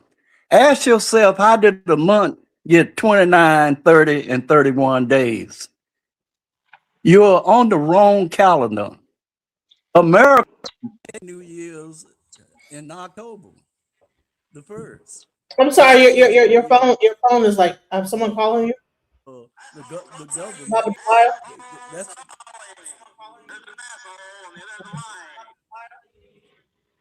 Your phone, your audio. Your audio is out, Baba. Time. Here we go. Now it's you too. Yeah, something happened. All right. You know, we're used to this on the shows that you've heard all three of us talking on, where all of a sudden the entire thing dropped. We used to be on Blog Talk Radio, and then up out of the middle of nowhere, we see this email telling us that Blog Talk Radio is going away. No real explanations. Didn't say they had financial problems. Didn't say they had any of these issues going on. And it's like, why are they going away? Now, sister, just so you know, I actually own my own network as well. So I run my own servers, got my own stuff going on. So I don't have to use necessarily all these crazy special programs per se. I do not. And I have a program that I haven't installed yet on one of my boxes that will allow me to also tie directly into YouTube. So I'm a technologist, cybersecurity, all that stuff. So I understand what's going on, who tracking and how they tracking and all this wild stuff. I do my show lately in the last, like, I'd say like 2 weeks. I mean, it's been going ham. People getting kicked off. I thought it was because people were reporting me on YouTube. I don't know what's going on, but it gets really crazy. So go ahead, Baba. Were you finished what you were saying?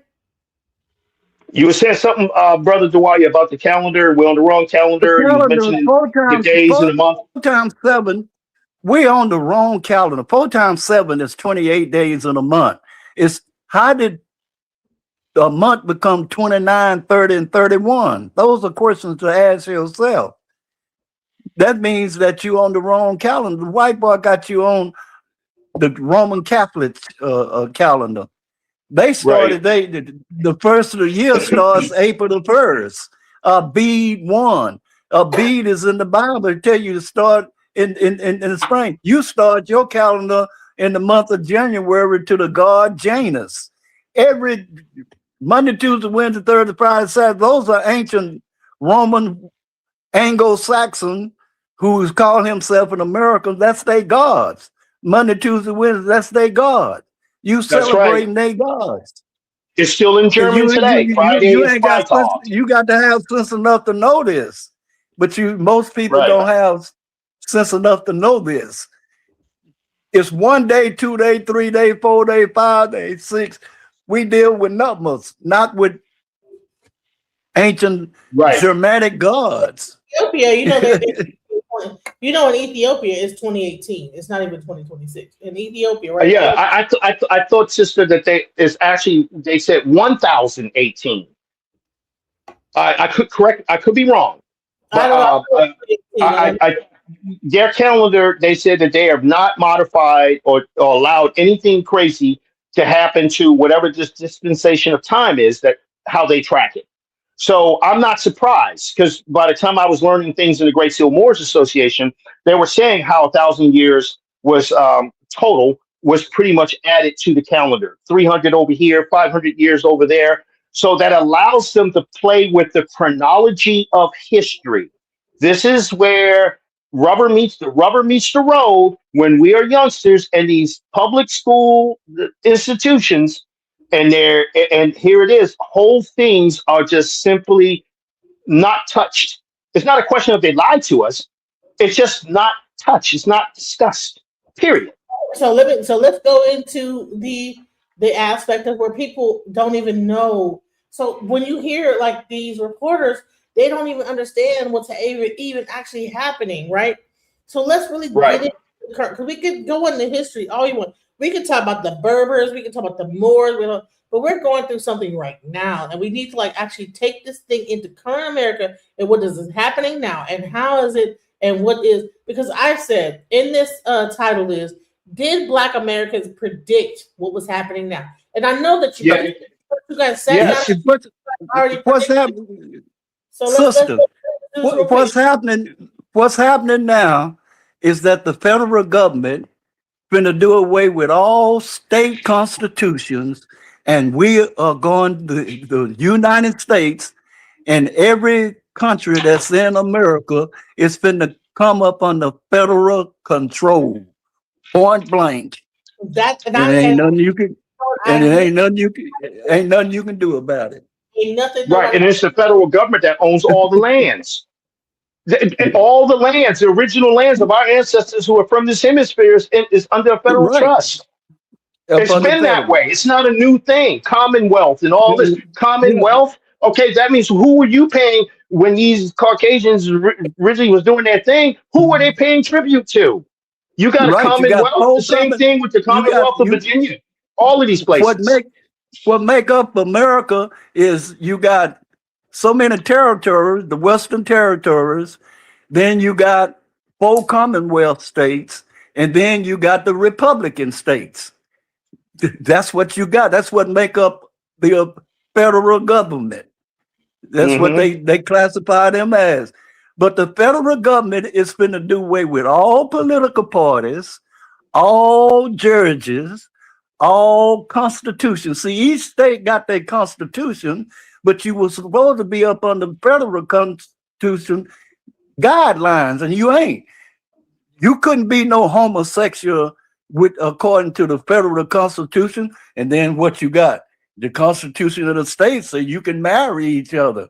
They ain't gonna play that stuff. They taking over control of all of everything that's in America is going to come up under federal control. That's 37 countries that's in America, and the 50 states that's in America is going to come up under federal rule. And if you don't like it, they're going to kill you. And not only that, the law that they're going to bring in, is the no-hide law to address these very things Brother Jawadia just mentioned. People have no clue what's about to break forth on them because they haven't spent any time cultivating their own interpersonal level spiritually. They haven't done that. Okay. Now, some of them, it's not their fault because they were deliberately misguided. Okay. These things called churches and all that, that's all going away. I don't know what these preachers are going to do, especially the black preachers, because most of them, they've been on the tape, but most of them are in the order too. So, they're operating as what they call operative subversive mechanics. Okay, let me tell you, Grace Hill Moore, all of my people who taught me, they were GMs and WMs and all that, and they laid the whole thing about who's doing what right and who's not. Period. And there's no love between all of them. Okay, they said all others are following ways that are perverse. Okay, but they can't. At the time this information is being rolled in front of me. We didn't have to go through all the wild rituals and all of that. Okay, they said you haven't been taught. You ain't nothing wrong with your brain, nothing wrong with your mind.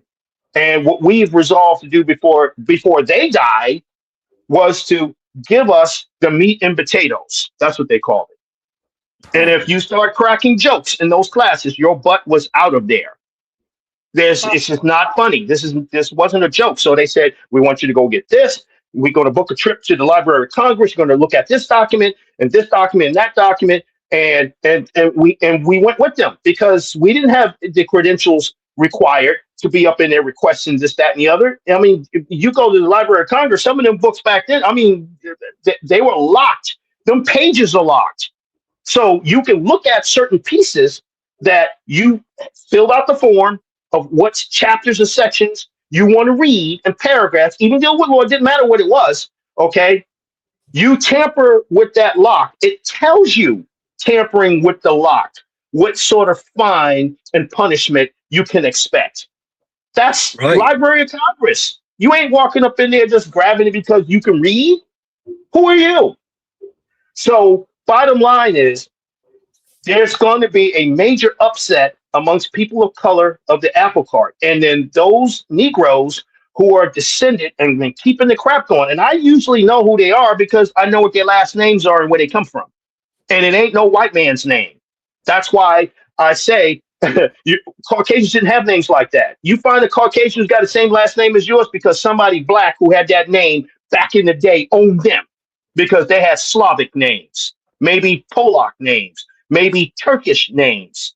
Okay, they didn't have names like Robinson and Smithson and all that. That's not their names. Washington. See, that name, Washington. And Washington was originally pronounced Wessington. Okay, so who's this guy they calling George? See, look. You got what they call people replacement in terms of what they've done. So they're going to give you Mount Rushmore. They're going to show you all of these major carvings, this, that, and the other. That's not who the original people were. All the original people, Alexander Hamilton, he is a dark-skinned person from the Virgin Islands who could speak Chaldean Hebrew. So that means he got some religious system of worship working with that. All of these guys were people of color. They tell you Abraham Lincoln, things are linking out now. The guy stood 6 foot, whatever, blah, blah, blah. His mother was Ethiopian and his father was an American Negro. And it's like, wow. So they've been calling this guy what he was. So now you got what is called after some years after the Civil War, they said they declared us the lost generation.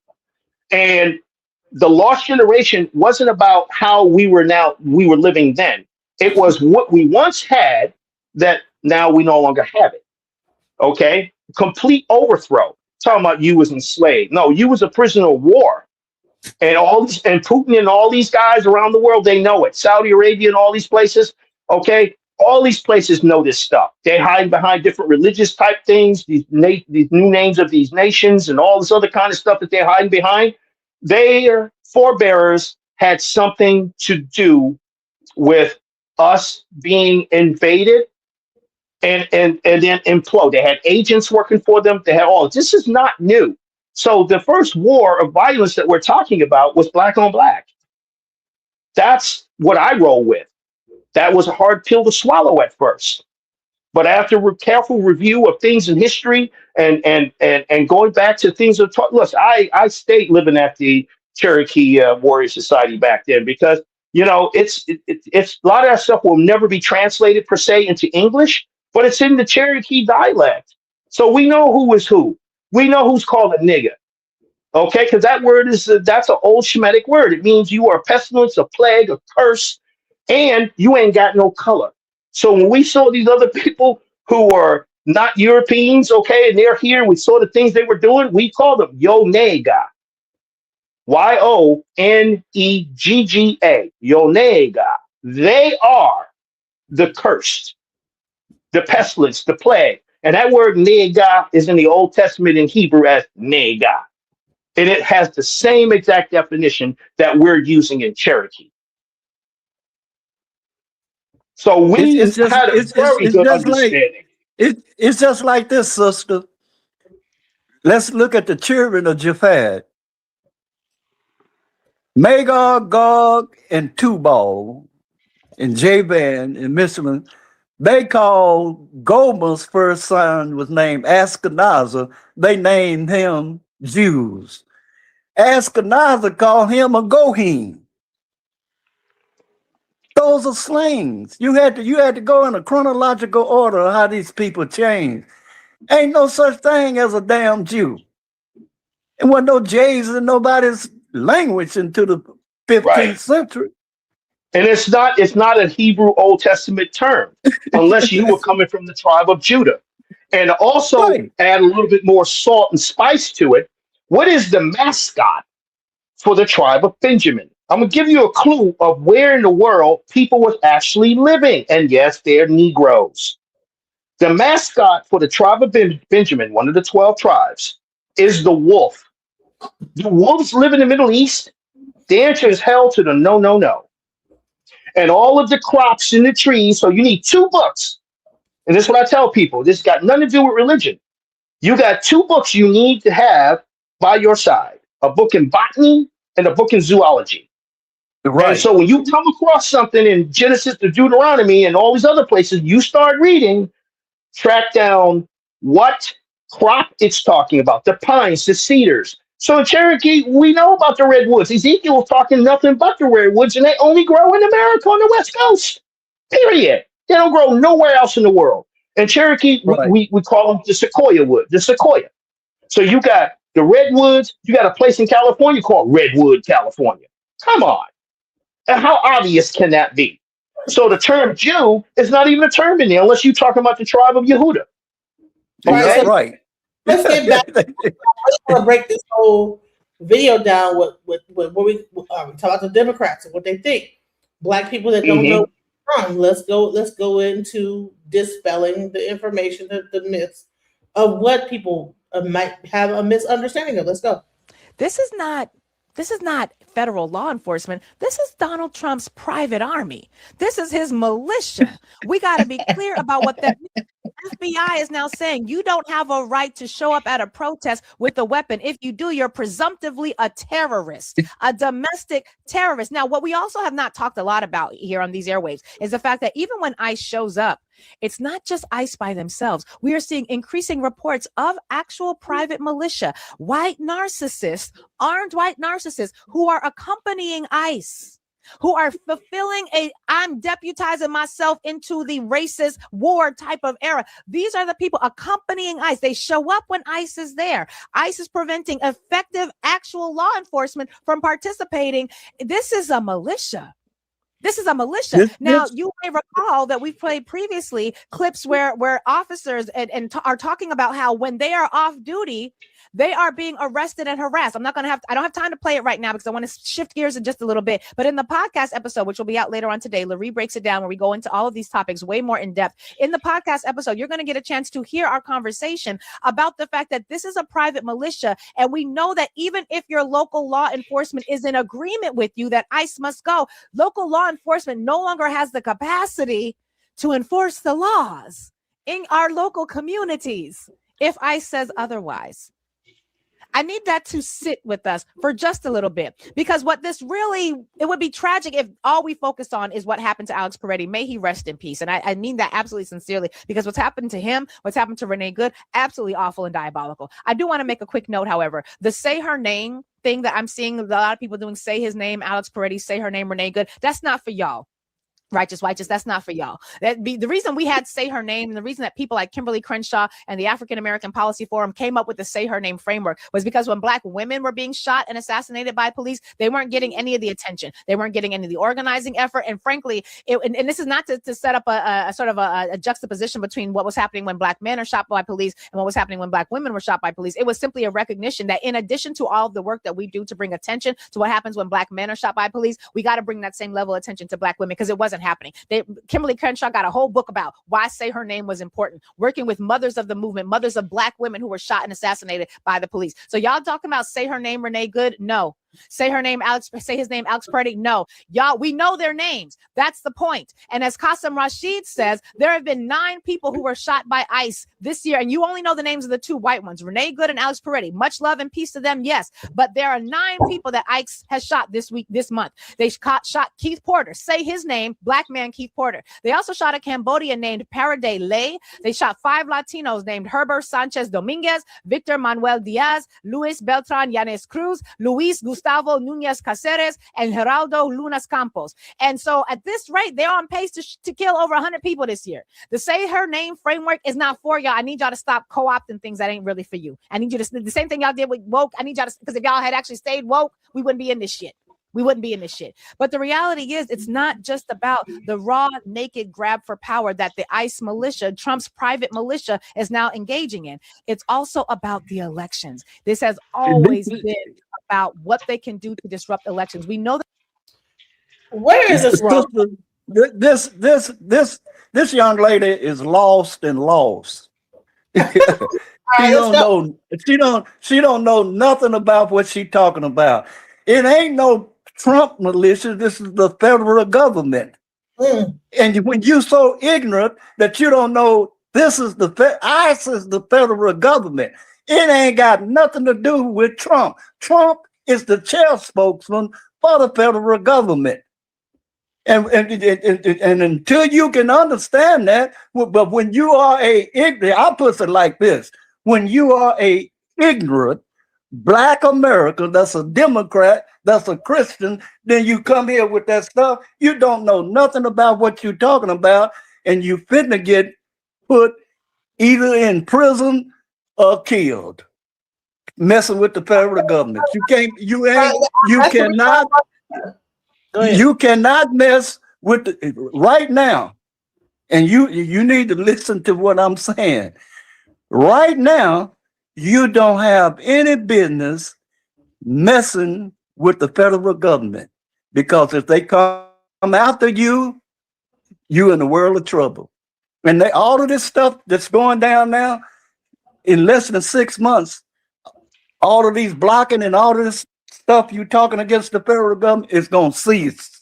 I mean, you can bet your bottom dollar on that, because we going up on the federal rule, whether you like it or not.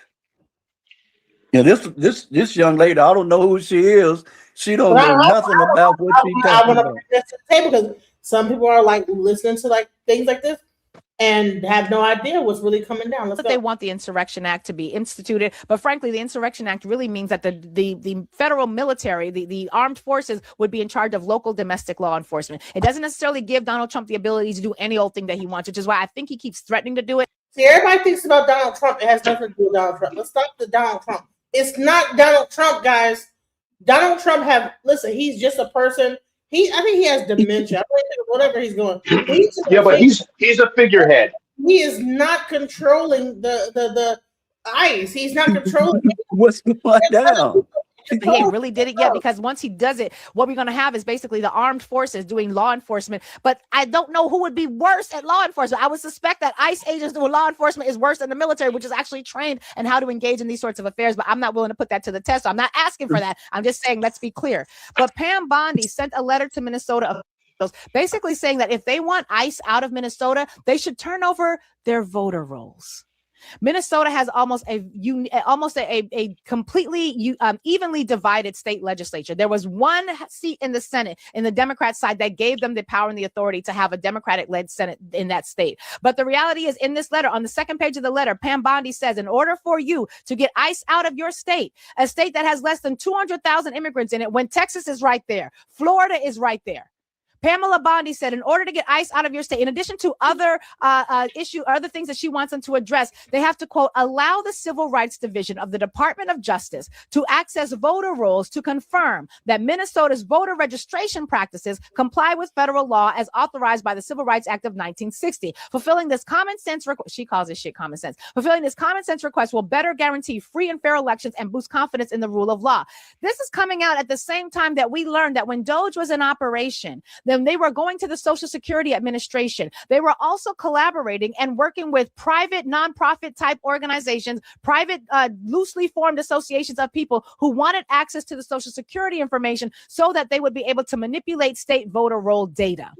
They want the states, the Democratic states, to turn over the voter rolls because they want to use the voter roll information as a way of disrupting the midterm elections. And so Democrats don't want what's happening in Minneapolis to happen. Go ahead. Let's do it. I tell you what, sister, go Google. All states in America are Republican states. Ain't no such thing as a Democratic state. All states come up under federal rule. Go Google it. That's right. That's why it's called the Federal Republic. Go Google it's never changed. It's never changed that name. You don't know what you're talking about. It ain't now state a Democratic state. This is a Republic form of government. Every state is a Republican state ruled by the federal government. That's just how all these other guys, and all these other guys back in history were saying that all of them, they were all what? First, they were all Federalists, and their loyalty was to the Republic. Okay, this is back in the day. Okay, and when you pledge allegiance, black folks, right, to the Republic, for which it stands. You say it's in there. One nation under God, indivisible, with liberty and justice for all. Period. Okay, and Frederick Douglass. Where do it say Democrat? Where do it say Democrat? You people that's Democrat. What do it say is Democrat? It's the word democracy is not even mentioned nowhere in the preamble. It's not in there. Okay, and Frederick Douglass and all these guys, they were all Republicans. Once upon a time, majority of people of the Negroes in this America, not because they were enslaved, that's a lie. They were all Republicans. Everybody in the South was. Now, if you was a Democrat, when this party got started, the Democrats were the ones who were importing the Democratic Party. That's where the Ku Klux Klan grew out of. They grew out of that, and they were called. They were whacking. Their mission was to come into the southern states and whack, kill, murder the whites who were Republicans. And so a person who would come in, and those who crossed over from a Democrat to a Republican, this is standard high school American history. They were called boll weevils. They had all kinds of names for them.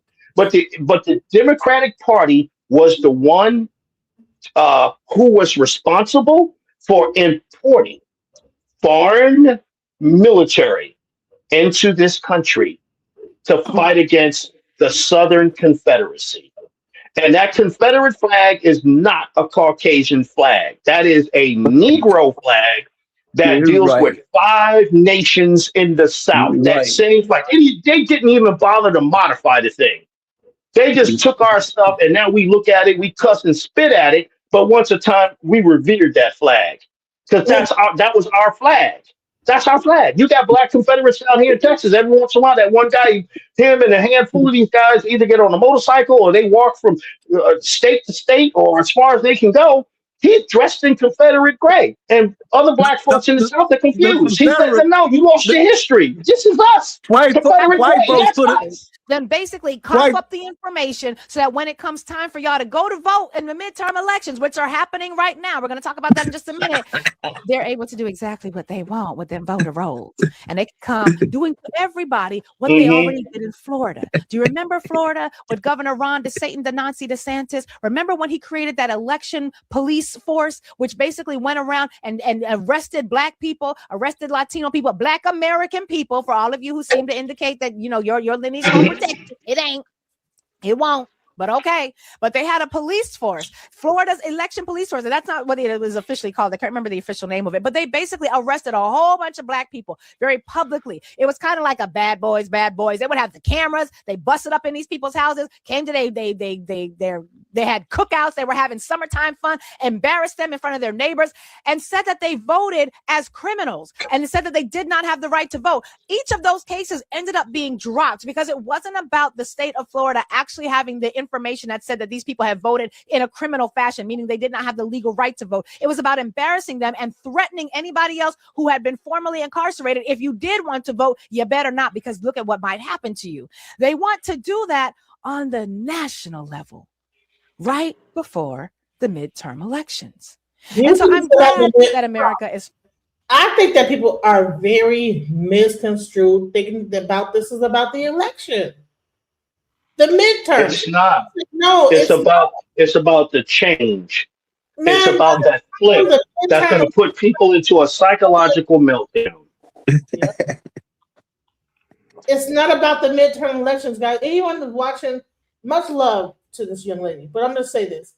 It's not about the elections. This is what they are using to get people up in an uproar. It has nothing to do with Democrats versus Republicans. Because I have a lot of Republican Black people that will come up here. I voted for this. We have to get the immigrants out. Yeah. But I'm like, okay, but it's not just about that. Republican is bullshit too. So much as Democrats bullshit, Republicans, all this, it's all bullshit. That's the reason the federalists finna to do away with all political parties in America. It's finna to be done away with. I try to tell that stuff all the time. You have people come up here like, yeah, I voted for Donald Trump. Well, okay, cool. But guess what? You also voted for what's about to go down. And it's not about Donald Trump. Donald Trump don't have no say-so on what's about to happen. 2025, Project 2025, Project 2030 have nothing to do with Donald Trump. Donald Trump. Oh, you know about that, huh, Monica? You're full of surprises. I'm so glad that you're saying that. In the game, 2030. Because see, but you know why they keep pushing the dates out like that? Because they keep running into roadblocks. They have what they call a 400-year plan. Now, that's going to cause you to break out the learned book of the elders of the leaders of Zion, where they said one thing that they have on their side is time. They can wait you out. They said all your political, your economics, they will not be satisfied until all of that is sewn up. They tried to initially say that was a fraudulent document, only to find out, hey, well, hold up, what's going on right now? This is exactly mergers, and when corporations, they had a rash of these things where this corp is taking over these corps, and then now you go one place, like you walk into, let's say, Dollar Tree. Well, Dollar Tree is owned by Walmart, food industries. Okay, they're owned by them. Okay, as well as Walmart and Sam's Club and a few other things they own. You don't even know unless I'm a tech guy. So you give me a call and I go into a Dollar Tree. I notice that the phone numbers to call tech support for me being there to resolve some network issue or something back there in their main telecom closet. I'm like, hey, wait, hold up. These are the same numbers. You got to call Bentonville. Wait a minute. So that means that these guys actually own Dollar Tree. See, that's how I learned it in the back end. I'm a UX designer. Yes, Bentonville, Arkansas. I know that's exactly where the headquarters of Walmart is. I knew from a long time ago that Walmart is really a place to get your rations. You know what? Walmart is all they are is any major corporation like this.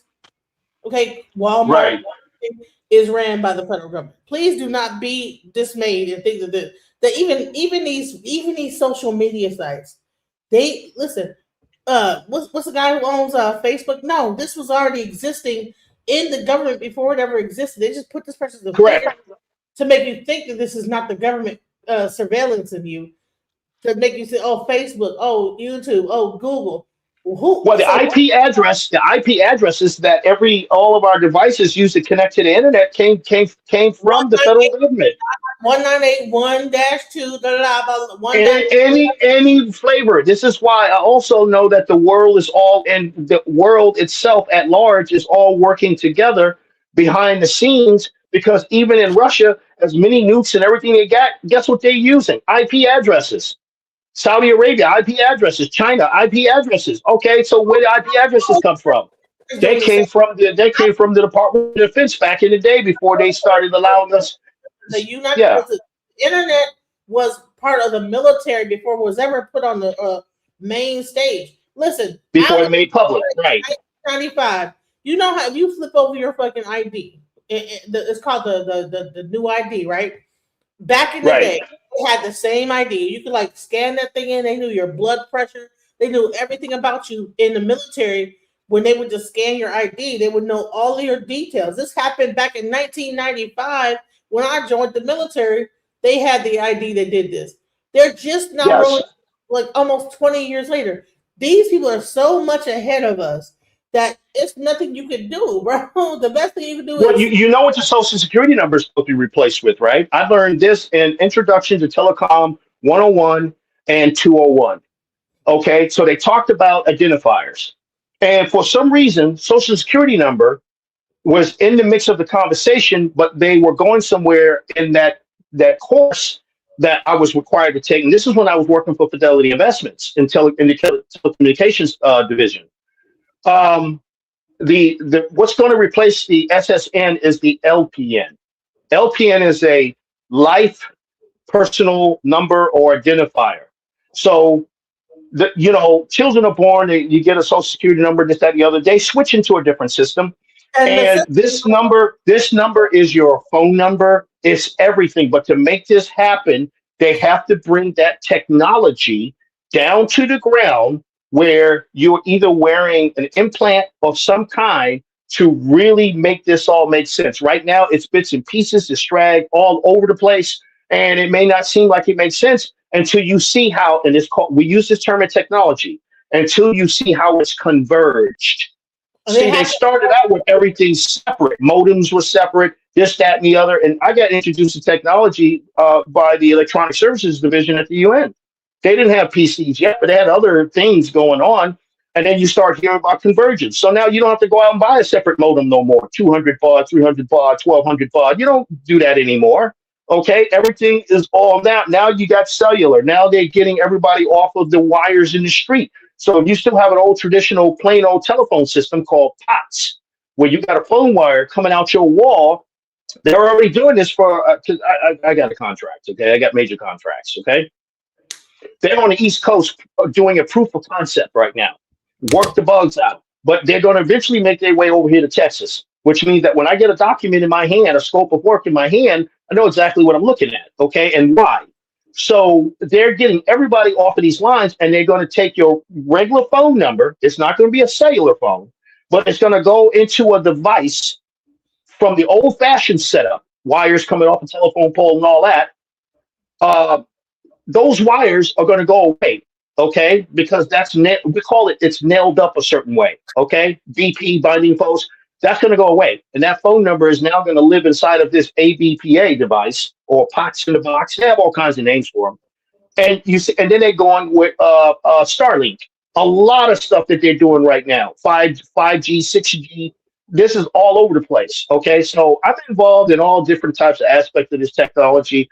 I know what they're doing with servers, why they're making what they call legacy servers go away. So, you still have a laptop, this, that, and the other, but they sell laptops that don't have network ports on them anymore. Okay, because that is understood that is still exactly. They call that legacy technology. They're making legacy stuff go away.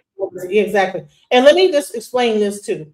Is that this is also in China what's already happening is where you have a corporate credit, like a personal credit score, right? So based on how you are in the community, based on it determines your credit score in the whole world of things.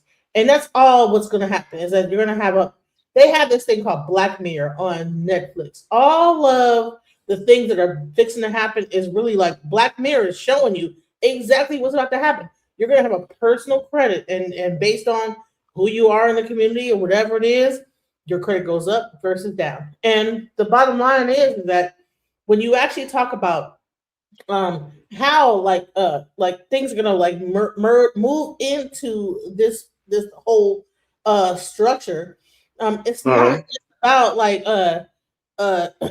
like even so we're gonna be getting away 100% from any kind of like Ethernet type of thing going into Wi-Fi. Right. All of your devices in your home are going to be like controlled by this connection, this Wi-Fi, solar power, Wi-Fi Exactly. has all the Including those who are taking this, who are agreeing to adopt this internal technology to be placed within them. That right. there's a whole big. And this is not the first time in human history that they were doing this. If you go down to Central and South America, and they discussed for years when there was no internet, and they were doing these documentaries on with Leonard Nimoy. He was one of them. People when we wasn't doing Star Trek thing, he was doing that. Uh, they're saying, well, look, these people, look at all these skulls. They did live after the surgery, but the surgery was on the brain to remove something. Something Mhm. had been implanted, and the people had the knowledge to do the surgery to remove. And now they just out really open and talking about, yeah, well, they had brain implants. Okay, they Okay, had so this, they had that going on, and the people, whatever happened, especially when a major catastrophe happens, when a major EMP will wipe all of that out. Okay, because that's electromagnetic pulse energy. Okay, it will fry chips. It will do this. Military, they like to pride themselves in the technology, the communication system they have, because they say all their stuff is EMP hardened. Basically, you're talking, you may have a laptop, this, that, and the other, but it's inside of a lead case. Okay. Now, all this technology, again, this is not new stuff. We're just seeing that it is in their hands. We used to use this. You got, even in the Old Testament, people using lasers called the shamir to cut perfect blocks, to make structures and do all these different things. Do not build a holy sanctuary that is made from hammers and chisels. So what tool did they use? So they've been had a book on that. One is called The Sign and the Seal. That's over 600 and some odd pages in that book. All right. And in Ethiopia, they definitely know about it. So when you talk about books, things like using religious terminology is what the Catholic Church gave us, religious terminologies for every doggone thing. You find out that there was no religion whatsoever involved in people having technologies and cell phones and video conferencing and high speed travel, rail travel. You name it, under the sun. Okay, combat communications. The ancient Egyptians had paratroopers. Okay, this is in many books. The history of ancient flight. That's one of the books. Okay, they had paratroopers. The ancient Assyrians. These are all black people. They had paratroopers too. They had gliders that pulled. They had motors that pulled the gliders through the air. And when they were over the drop zone, see, I'm using military terms, my sister. I know you're familiar with, having heard whether you was airborne or not. Mhm. Those paratroopers jumped out, and of course they had parachutes, and the Egyptians called a combat field radio. So now you're going to learn from me what is the definition of a beast. A beast is not an animal of the field. That's a living thing. That word hayet does not have anything to do with a beast or a monster. Okay, a beast is something that doesn't have a soul. That's a beast. Okay, so the Egyptians' combat field radios were referred to as beasts that could speak. That's its technology. This is where they were coming from with using those type of terms. So none of this stuff, Weaver beams, they gave it to you in SG-1, Stargate and Stargate Atlantis and all of that. And you see Tilk, okay, old Egyptian word. He's got the gold emblem on his head with the emblem of the serpent and this, that, and the other. But what is these rods they're holding? Those rods today is the taser the cop carries on his hip. Okay, so that is a Weaver beam or something close to it. Right. So listen, there's so many questions I want to ask. Sister, We get so caught up in the what Sister Monica, go ahead. You can Google the protocol to learn Elders of Zion. Google protocol number 10, so you won't be so ignorant to see what they say about voting. Let me just when you vote, they got it in here. Voting, which we have made the instrument to set up the Gohens. Baba Dwyer. It's protocol number 10. I had a whole show on that. Do you know? Because you know Baba Yashabai, you know what I'm saying? Of course he brought that up. Do you know that that I got like a strike for misinformation? The reason why I don't like go into that is because Baba Yashabai did the whole thing about that. He had a whole show breaking down every single protocol, and it ended up getting like, that's why I don't like.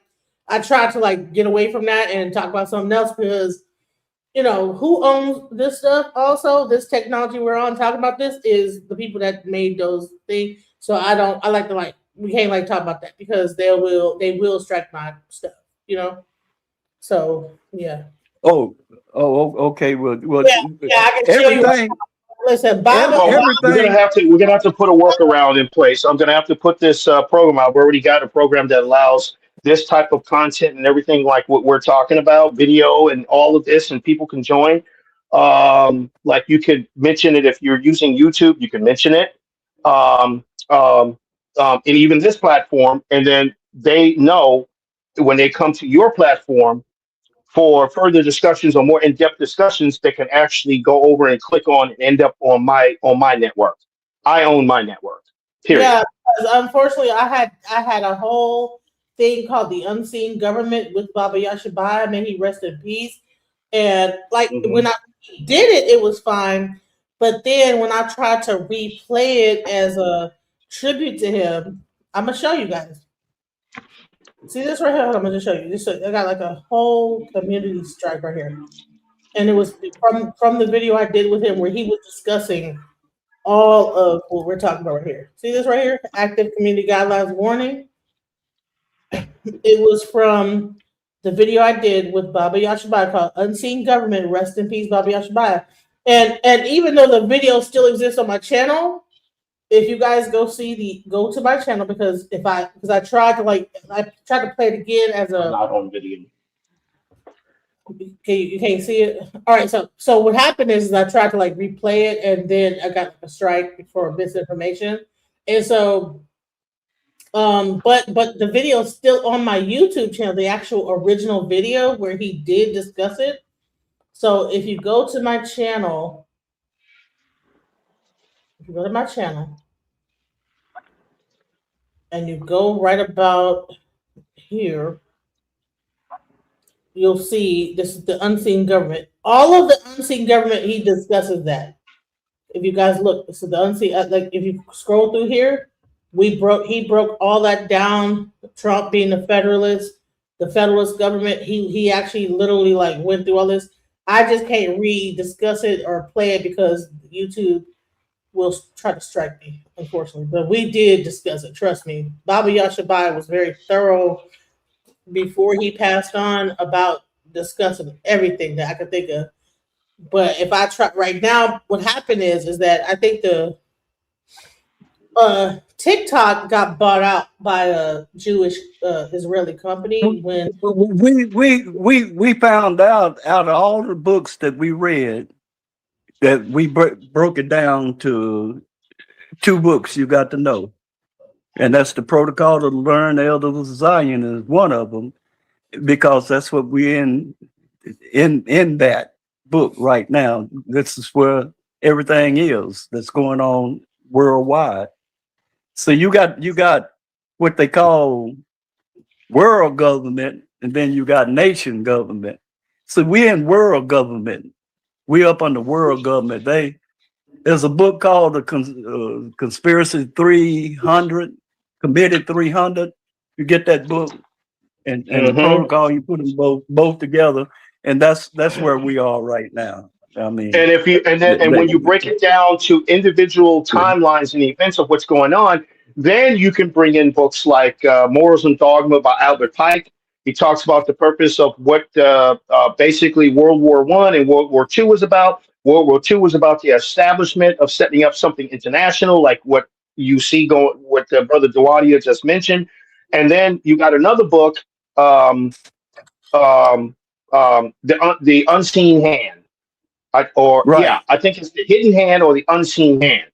It's Yeah. been a minute since I've been in that book. So you get in there, and then you see this keeps the theme keeps repeating. Okay, so you find that they wrote this stuff in their own way while at the same time corroborating uh, what has already been put out there. I mean, Yeah. Yeah. it's very interesting. 2 days ago, I did a whole show trying to show that this is a repetitive thing that's happening within the white community. We don't have nothing to do with this. This is their own karmic cycle that they're in of Right. what they're trying to enact. But I got interrupted. You know what I'm saying? It's like, bro, I'm trying to explain something, but it became like about the Native Americans and about this, and I'm like, no, this has nothing to do with us. This is what they are having their own civil war on American soil that has nothing to do with us. That's right. And you know how they got over here? Many of them got over here as a result. At the same time there was a civil war over here, there was a civil war over in Eastern Europe at the same time, which is how the Turks got their hands on all these people to sell them over here as slaves. Everybody that was on Ellis Island, those boats trying to flee to America, it was because of potato famine and all this like germ warfare that was going on in Europe. They fled to America, and then they were shipped off into different places, the farmland. And now this is where you get your MAGA from, because people don't even realize that their family were really the people that was coming over from Ellis Island, and that these people that they like grew up with or whatever, and their offspring are not their real family. Their real family came over in New York on Ellis Island. That's what I was trying to like make back in the day. But about that back in the day, but I was getting interrupted and stopped and whatever because Right. Let me edify you on something. You mentioned a term here, MAGA, and it was at the beginning somewhere when we were talking about politics and all. MAGA, it's used as an acronym, and the Romans were very good with when they created acronyms. All of us are military here, so we know what an acronym is, but it stems from a actual word. And then what we do for the consumption of those that we intend to use and display this before, we tell them it now means what they said, make America great again. MAGA is from the word Magog. Right. I don't know if you know that. It means those who set things ablaze, burn it down to the ground, destroy, all of that. Genghis Khan was that because he invaded America too. Okay, came in from the West. He did that. Okay. And Missouri being the ancient Egyptian, we're talking about those guys. Now, Genghis Khan and them, they were Negroes, but they were Asiatic, Afro-Asiatic Negroes. Okay? So there's who your original Siberians are. If you look at history, because they got portraits and they got who the real deal, this, that, and the other. But MAGA is the family of Magog. So now when you go back to the book of Ezekiel, it's talking about all these families of Magog. So in Cherokee, we already knew who they were. So the short word, instead of saying Magog, we called them Agig, which is the word Agag. So we call them Agigagay. These are the people who are mischief, start fires, burn things down, and they will definitely unalive you. So that word is in Cherokee. So we already know who we was looking at. So here's what I'm getting at. First of all, I want to say this first. Our strength, because they said that we are, what's that term they're using now? Foundational Black Americans are now delineating. That's the term. Well, the spiritual way it was already said was your strength in these days is to sit still and do nothing while these other nations, they don't call them immigrants, while these other nations get what they got coming to each other, and they're going to do it to one another. And it said in those days, we will have to come forth and bury them in this land that we're in. So get ready for it. We ain't got nothing to do with that. I don't care how they want to sound and this, that, and the other. We got nothing to do with that. Their forebears proved themselves already to us by sharing with us what their quote-unquote culture was all about. Because we got bodies, I'm going to use the military term, we got bodies downrange. Can I Okay, say? we got headstones to prove we got laws. Yes, Can I yes, say yes. real quick? Because I got a download. Like I said, before I did my show 2 days ago, I got a download, and it was that this is a karmic cycle. And when I discussed the actual immigration, the Ellis Island immigration, and I was trying Mm-hmm. to explain that this is really a karmic cycle. All they didn't like the immigrants that came over from Ellis Island. They No, went the whole thing about that. Oh, y'all are just creating blight in the community. Woo woo, got all their kids, whatever. I don't know what they did with the actual immigrants. Probably shipped them off too. Bottom line is that I said this is like the same thing over. It's the second time this has happened, and I try to explain to people this is not the first time. This is the second time that we are seeing this group of people try to have this disdain, showing their disdain for each other. You know what I'm saying? And so what's right, happening is a civil war amongst themselves. They're just using immigration to make it plain. But the bottom line is that they're really trying to fight. They're having an inside fight amongst themselves. And so right. And then so our strength is to sit still. It says it's written this way. Your strength is to sit still and do nothing. It's almost along the lines where Brother Dewadi was saying. You're gonna go against the federal government. Are you out your mind? We know not what energy and power and force is actually driving this. It doesn't mean we have to love the people involved in it. It got nothing to do with the love. None of that. Just know that this is playing itself out. Okay. And then when it's all said and done, sister, here's what it says is supposed to happen with us. Then you will have immigrants, these foreigners, come and take a hold of us and say, we've inherited lies from our fathers. And we know y'all know the truth. You are the truth. Can we come live with you? And then it is written this way. And in that day, for the stranger who shall swear an oath and live by that oath, all should be well with those strangers. They're going to be okay. You have white groups that I've known before there was an internet. They may call them all kinds of names, including the Montana Freemen and all these other different guys. Okay, I'm familiar with who they are, face to face. I know who they are. They used to come to New York too, so I know. They said, as far as us and the people being the real people, that's how they used to say it. Okay, they didn't use colorism and all that. They said, when your helpers in Cherokee, we don't say angels and all that because the ones who we know, because we are galactic, intergalactic. We call them sky brothers and sisters. We look like them, as someone has been saying and now and then in some of these shows. But it says, they said they're going to surrender. And I'm going to use this term, the Cherokee term, because I like it. They're going to surrender to the sky brothers and sisters. They don't want no smoke. They want to live. That's their point that they're making right now. So yeah, there's some fights. You see some Caucasians standing up here and there, and they're murmuring about this and this ain't right, this, that. Stay out of that fight. This is something that they finally have to stand up, get the courage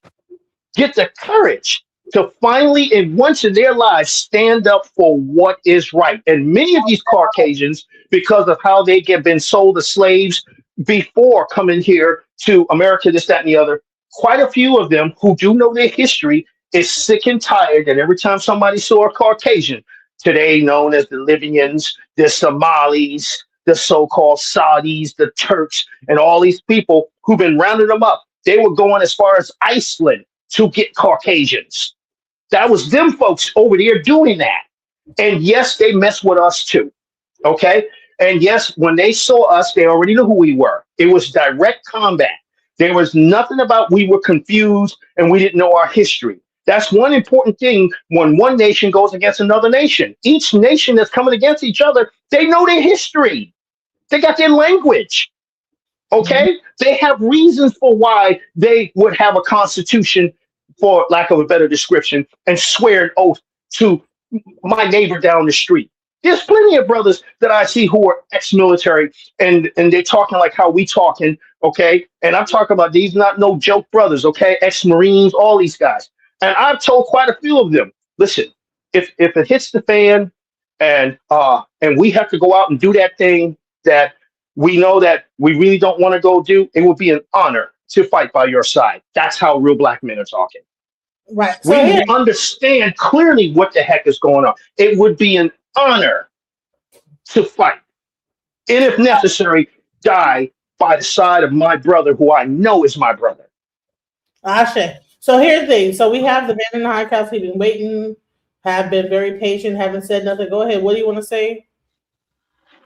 And what I want to say is that I don't know. Not the wire. After the only people. Brother Dwyer, the man in the high castle going to say something that you can say it after him. Go ahead. I actually I prefer brother to go ahead. Okay, go ahead, Brother Dwyer. The only people in the world that don't know where they come from is us. We speak another man's language. We have another man's culture. We have another man's God. We have another man's everything.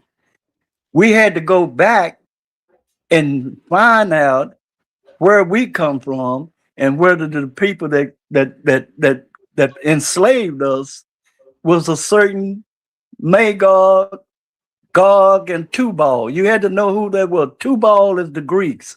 Magog and Gog is America and Great Britain. Great Britain emptied the British came, Gog came over here when they came over here from England. And they renamed themselves in 1776, 250 years ago, Americans.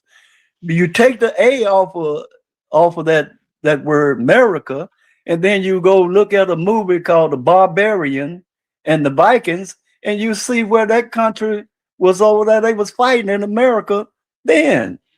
All of this stuff is up under the federal government. You don't, everybody that look like me and you don't need to mess with none of the business of the federal government. Stay out of it because it ain't about you and it ain't your fight. And that's all I got to say. I'm running down to only 20% now. I got my phone plugged in, but I'm down to 20%. But the federal government owns everything and rules everything in America. And we're finna go up under federal control.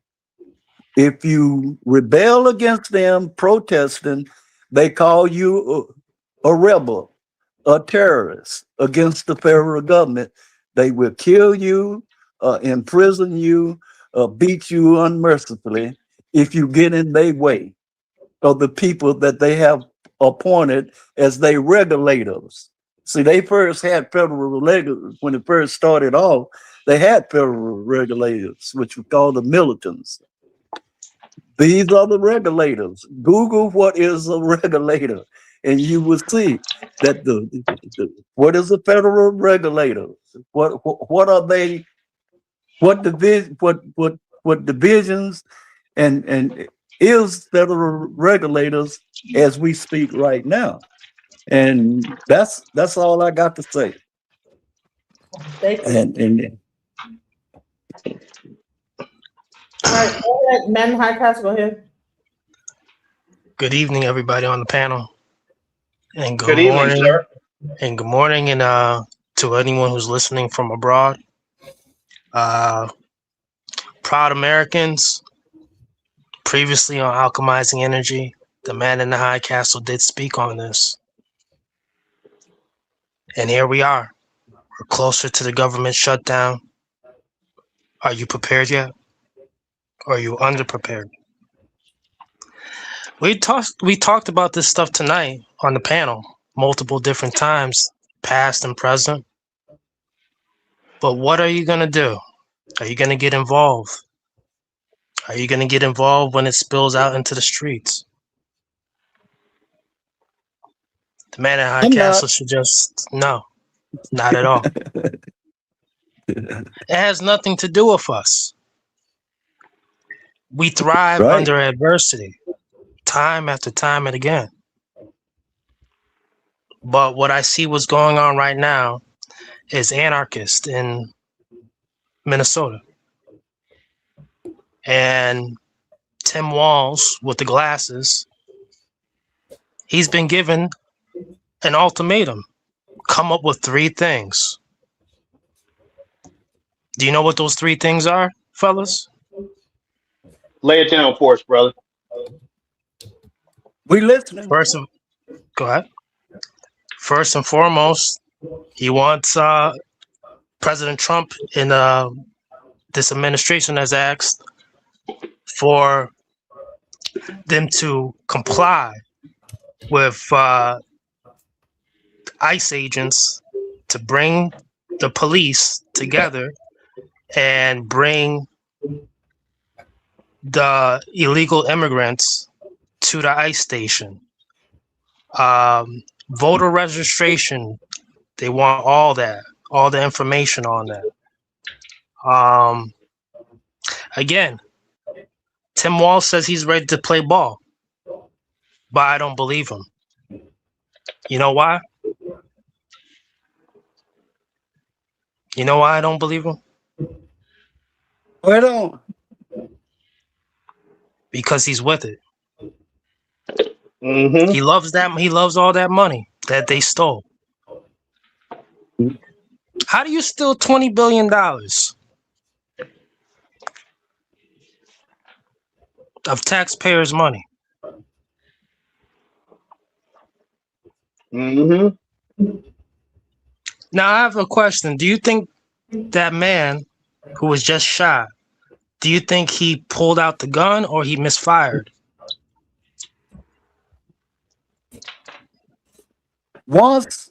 Here's what I know for a fact. Once you don't obey the commands of a federal agent, then this is what'll happen to you. You're gonna get killed, beat up, or put in prison. Either one of the 3. He just so happened to got killed. Do not interfere with the federal government when they issue an order. And that's hard for a Democrat to understand. You have one right when the policeman stop you, any policeman, especially federal, to remain silent. Once you open your mouth, that's all they waiting for. They know how to handle you if you open your mouth, but if you keep your mouth closed, nothing will happen to you. First of all, you ain't got no business out there because they classify you as a rebel against the government. And that's what you don't understand. You the terrorists, not them. You going against what the federal government say for them to do. You are interfering with them doing their job. And when you interfere with the federal government doing their job, they're going to put some harsh understanding on you by either whooping your butt, imprison you, or killing you. And this is just only the beginning of them killing you, because you ain't going to understand that till they kill a multitude of you. There's a movie called Left Behind, put out in the year 2000. They already showed you when the takeover was, how they were going to be killing you in the street to take over. They had a movie called A Long Kiss Goodbye. Samuel L. Jackson played in that movie. Yep. Yes, he did. They done showed you all of this stuff in movies. I'm just 80 years old. I've been following this stuff a long time. I didn't start following this yesterday. I was taught this at 3 and 4 and 5 years old. I didn't know what the hell they was teaching me, but I understood by 1965 what I had learned from Grandpa and my daddy on this. I got books that they gave me to read, like The Protocol to Learn Elder Zion, the Outline of History by H.G. Wells. I got all of these books. The sister Monica been over to my house. She know how many books I got in here. She know what kind of map. You know what kind of maps I got in here. I got a map with 250,000 years of history, and then I got a map starting with Adam and Eve, which started at October the 23rd at 9 o'clock in the morning at 4004 BC. I got all of these maps. I got all of this history. I got all of this knowledge. Protocol tells us to tell you the information, whether you believe it or not. The Bible, the 1881 King James Bible, is nothing but a coded book. You had to know how to read the code. This language is read from left to right. It was called the forbidden language for 450 years. Why did the Roman Catholic Church call this language the forbidden language? Can you tell a person why the Protocol for the Learn Elder Design is not only a propaganda book? Why would that be just a propaganda? What would make this a real book? Here's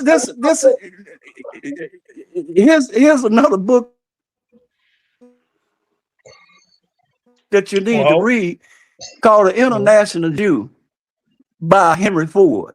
He put it out in 1914. It's called The International Jew. What did he say about this protocol? This protocol was wrote in, let's see here, 15 somewhere in Bavaria, I think. 86, I think. If I'm not mistaken. I think in Bavaria. Is in the 1800s was written. I got my protocol right here. I'm looking at this protocol was wrote. Well, it was published January like 1924? 1489. Okay. Rothschild wrote this. James D. Rothschild published it in 1889, but it was wrote in 1489 on January the 3rd by a rabbi of Eris in the province, wrote the Grand Sanhedrin and told them to follow this book for 350 years of what the Goheens was doing to you. You were controlled. They wanted the land. Land is wealth. Anytime you fought a war and borrowed money from Rothschild, you had to mortgage your country. In 1914, America borrowed money to fight World War I, but Henry Ford told him not to do it. Read his book. I got all of, we studied all of this. Who that look like me has ever heard of these books? Ain't no black folks look like me. And you got a doctor's degree with a summa cum laude and a magna cum laude. Well, whose education that you have? Ask yourself a question. Why the Jews and the Muslims don't send their children to American school system? Because you teaching, we got taught the numbers and stuff miseducated all the way down. The miseducation of us. I had heard on the show already, both of y'all brothers have mentioned in different ways. One of your brothers had mentioned Ezekiel 38, and one of y'all had mentioned Magog. So you're aware of the Gog and Magog, correct? Correct. And they all don't look Caucasian. Because they're also on the African continent too. Let's look at this, little brother. Sure. Only 1/3 of the earth is the pink man. He ain't a white man. He's an albino. 2/3 of the world is colored people. Let's look at it. Now, the northern hemisphere, the southern hemisphere, and the eastern hemisphere is separated by the great waters from the western hemisphere. To the southern hemisphere and the eastern hemisphere was Ham and Shem's children. That's colored people. Japheth's children once was colored, but they turn? Why did they turn white? Your Bible tell you everything that's white was cursed. How did these people get turned? They only have 6,000 years of history coming out of the Caucasus Mountain. You had to know. But right now, where you see that colored people ruled, then every country over across the water and over here is ruled by Magog, Gog, and Tubal, by the Germanic race of people. You was warned in the Bible, in the Quran, in any books of knowledge that is a religious book, they tell you about Magog and Gog. You had to know who Magog and Gog. As we speak now, you're talking about Magog, Gog, and Tubal. That's Russia, Germany, Great Britain, and America. Those people you was told not to go in the way. These books tell you what they would do to you. How did Deuteronomy, the 28th chapter of Deuteronomy, tell you what they would do to you? See, the Bible, the 1881 King James Bible, was wrote by some people that had already had this protocol. It had already been in existence. They have the funeral rituals in the protocol of what they already done did. But you was taught to read the Bible completely wrong. The Bible is up under signs, symbols, and numbers. And it was wrote by Masons, and you don't understand Mason. 250 years, 5 and 2 is 7. Donald Trump is what? The 45th president? 4 and 5 is 9. What is the number 9? Don't change. This is the year, they say this is the year of 2026. 6, 2, and 2 is 10. The number 10 belongs to Yah. As Psalm 68 and 4, it tell you the God of heaven is J-A-H. That was translated out of I-A-H and translated out of Y-A-H. You had to understand that this book is up under sign and symbols, and you could never learn how to read it. You had to go back into when white folks taught you, gave you this book 156 years ago, man. You got to go your history. When you study history, study it in a chronological order. That's the only way that you're going to know how the New Testament got revised and put into a version. When it clearly tell you, ain't no such thing as a New Testament. That's what the break in the Eastern and the Western churches was. What was wrote in the Tanakh and the Torah, which is the first 39 books of the King James Bible, could not be put in a revised version. It tells you that you could not revise what it teaches. You live up under grace from the laws. Jesus the Nazarene lived up under the law. Jesus the Christ, who came 275 years later, and Paul tell you that he raised Jesus Christ up out of the grave according to his gospel, is completely different from what the Naz was. You had to recognize this when you studying the history of what some people done give you. Ain't no such thing. All of the Western churches is up on the Paulinian teaching of the Nicene Creed and the Apostle Creed. And these folks didn't give you this religion until 156 years ago. You couldn't be no Christian. America, who is America? America cares somebody that look like me and you as an emancipated slave. You are not a citizen. You are an emancipated slave. What is the definition of emancipated? Meaning that means that the one person holds. That's right. The person holds parental emancipated control. slave. Emancipated slave means that the federal government took you out of the hands of the private sector and they own you. You lease land. You lease land from the government. You don't own the land that you say you own, that you've been on, like Big Mama's land since 1886.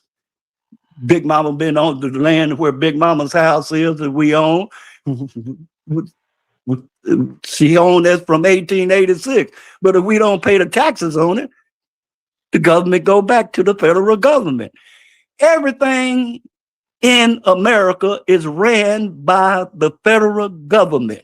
And once that can get into your head as a Democrat, and Democrats ain't gonna never understand that the federal government is in control of everything in the America, and they're finna, when he say make America great again, they finna take back everything that's in the America. That's including the 37 countries that's in America is finna be up under America, the federal government rule, and that would be the beginning of the New World Order of the complete takeover. And That's all I got to. You don't have to believe you don't have to believe nothing I say, but I think you're gonna live long enough to see what I'm saying is true. Welcome Hey, to the let me just let me qualify something you was also saying. You mentioned the New Testament and all, and to the young brother who was listening, I want to say this.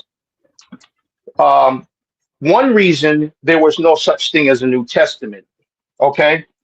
They know how to say a new covenant or a New Testament as what's in the book of Jeremiah. This is in Hebrew, okay? They tell us whatever they want to tell us in this English. They call the New Testament Barit Hadashah, Habarit HaKadashah, okay? Now, what is that exactly? After all of these things that we just heard our brother Dwyer talking about, and the government and the federalists and this, that, and the other, and not getting in somebody's way, and all these crazy things that we're seeing that we may not be able to even know what the heck to call it. Okay. After all of that goes down, as it was talking about in the book of Jeremiah, it says that in that day, when all of this stuff has gone down, then we will give a testimony. A testimony is not a religious thing. The testimony has more to do with, man, this went down, this happened, okay, and now here it is, what's left of us, because it says a remnant. After all these crazy world wars and all this wild stuff that's been happening throughout time, there was always what you call survivors. The religious term they use is remnant. It's not anything religious. Okay, so the people who know how to do certain things, this, that, and the other, that's when you see them come back. Okay, so what is the major piece right now? Besides talking about when you will give a new testimony. So the Christianity has turned right around and said, what we're giving you to read and writing is the new testimony. That's what they're telling you, because they know how to say that word also in Hebrew. They may not say it to any church you've been to. So when I look at what is written in there, I say, this is a fraud. And I have reasons why. I have a list of things that I can look at to point out, contrasting it against something that came before it. And then they're the ones that are saying Old Testament, New Testament. Well, here's the trick. The Tanakh, which is the Hebrew description for Torah, which means instructions, prophets, those who are the ones who say what they need to say and give the people good, credible information. That's all it's ever been about. And the word K is at the end of that word, because it's a Hebrew acronym, means the writings. So Tanakh is how that's pronounced. Okay, ain't got nothing to do with religion. You don't even find the word religion even being used nowhere in that book. Okay, in English or in the actual tongue that it was actually written in. So basically, my basic point is this. It is not time for a New Testament. That's what I'm trying to say. As what is written in the book of Jeremiah. Jeremiah say when all this crazy stuff happens and the smoke clears and this, that, and the other, then there will be a Barit Hadashah, a renewing and this, that, and the other, lessons learned, and we'll have people coming to us and saying, we just want to live right. Okay. And we know that y'all it. Tag, you're it. You ain't gonna have no say in it. And it says, and they'll come and take a hold of you speaking different tongues. Okay. It's not a religious thing. And then it's like, we know y'all the people. Can we go and hang out with you guys? Can we go to the places that you guys go to? And at that point, whatever oath that they swore, that's the part I had said a little earlier in this on this platform that all will be well with them. But to those nations who were obviously enemies and have done the things that the wrongs cannot be forgiven. People don't quite understand what forgiveness means. There are things that have been done. We have bodies downrange. Okay, and just using military vernacular. We have bodies downrange. Push on the shove, whisper on the scream, doesn't change a thing because we can't bring you back Before you from start this having video, gone that way. Yes. may I read something from this coloring book real quick? The intensification of armaments, the increase of police forces are all essential for the completion of the aforementioned plans. What we have to get at is that there should be all enforces the state's worlds. Besides ourselves, only the masses of the proletariat, a few millionaires devoted to our interests, police and soldiers. That's from a coloring Yes. book. A coloring Old book. man, you know which coloring book that is?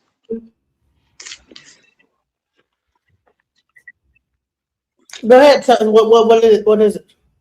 No, it's just from a coloring book. From what year? From a while ago. Okay. So the name would get your show banned. But exactly, we are in some type of learning experiment right now, and I think that people should wake up. That we shouldn't get involved right now at these stages with what's going on out here. I think that people have sympathy out here and want us to get involved, especially the Democrats, but we cannot get involved. They work for these people. They get money from these people. That's right. And so when I hear other people keep on saying, hey, it's just dangerous. This is not a Democrat. This is not a Democratic platform. This is a information platform. I don't want anyone to ever come to this platform and think that this is based on Democratic standpoints. What it is the whole time I have been slowly showing you guys what's been going on. And saying, guess what? Don't do that. You know what I'm saying? And they're calling these people that he is talking about, agent provocateurs is what is called in the protocols. What I've been doing the whole time has been showing y'all and saying, listen, this police force is not the average police force. This is leading up to a militarized police. And this is based on what Baba Yashabaya was already telling me. I already knew what it was going to be about. That's why I said, listen, have we already predicted this? Have people already talked about this? Yes, they have. And I have two people here that was a part of the group that was actually talking about this. Now let's go into it. Barack Obama, what do you want to say? And go ahead. No, I'm all ears. The Bible is too hard to understand because it was written a long time ago. The lingo don't mean the same now that it did when it was written, or it's not interpreted the same way. So that's why the Bible is very difficult to debate, because different languages, different cultures, different religions interpret it differently. So you can't. It's hard to interpret that. Now, as far as your topic on ICE, because I think that was the topic earlier, or you going on other topics? Well, I'm about to like switch it over to the ICE situation, because we went to the past. We broke down who we are, what we are, and now we're going to go into the current situation. We're slowly moving into what's going on right now, because everybody's like, well, what do we do now? And that's what Well, I'm against ICE. I'm gonna tell you why. I'm against ICE because they're going into communities and they're harassing people. Most of the communities are of color, meaning black and brown mostly. And I've seen what they're doing. I don't agree with what they're doing. Now, if they know who they're looking for specifically, and they know specifically that they're criminals, then I'm hooray, I'm with them. But I'm hearing too many stories. Innocent babies are getting pepper sprayed. People with similar names or similar description, they going in their house, bringing them out. It's just too much stuff that I'm hearing, and the Trump administration is lying. The lady said that with this last guy that he pulled a gun or whatever on ICE and was going to shoot at ICE or whatever it was. That wasn't true. So I'm not for it. I mean, I don't understand how anybody could be for it if they're harassing people that are not criminals. You know, because just because you're a migrant or immigrant doesn't mean you're a criminal. I mean, some people might say if you came across the border illegally, that's a crime. But if you're not committing any crimes, I don't know if I should say you should get a pass, but I don't think you should be, mistreated, or your house should be raided, or you should be thrown up against the wall or firebombed or whatever they're doing. So, anybody else want to elaborate on that? Yes, sir. I love America and all my proud Americans who stand for the brave men and women in uniform, protecting our streets, protecting our country. Yeah, but what do you? Thank you. I thank Border Czar Tom Holman for doing great job, and I think ICE is doing God's work. But what about when they're like, I don't know what your ethnicity is. I don't know what you look like. That's why I put my face up there so I could be seen. But they're going through certain communities and they're mistreating people. I know they got a job to do, and I respect that. And because like I said, law enforcement is any type of law enforcement job is very tough, and you got to make split decisions. But I'm talking about if you just going into communities and you're throwing people up against the wall, or you're looking for somebody and you're mistreating somebody that got nothing to do with it, or you're containing them, I don't agree with that. What do you see that as fact, my brother? Hit the like button, share, and subscribe.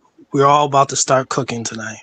Definitely hit the like button. What do you Let have me proof of? say this real quick. Let me just say this. When it really comes down to it, it's not about whether ICE is right or wrong. What I try to bring to the table is to understand what standpoint that they're operating on. It's one thing to just know that there's people that are attacking people, but if you know why they're attacking people, you know what the whole situation is. Baba Dawaya just said that this is a federal government operation.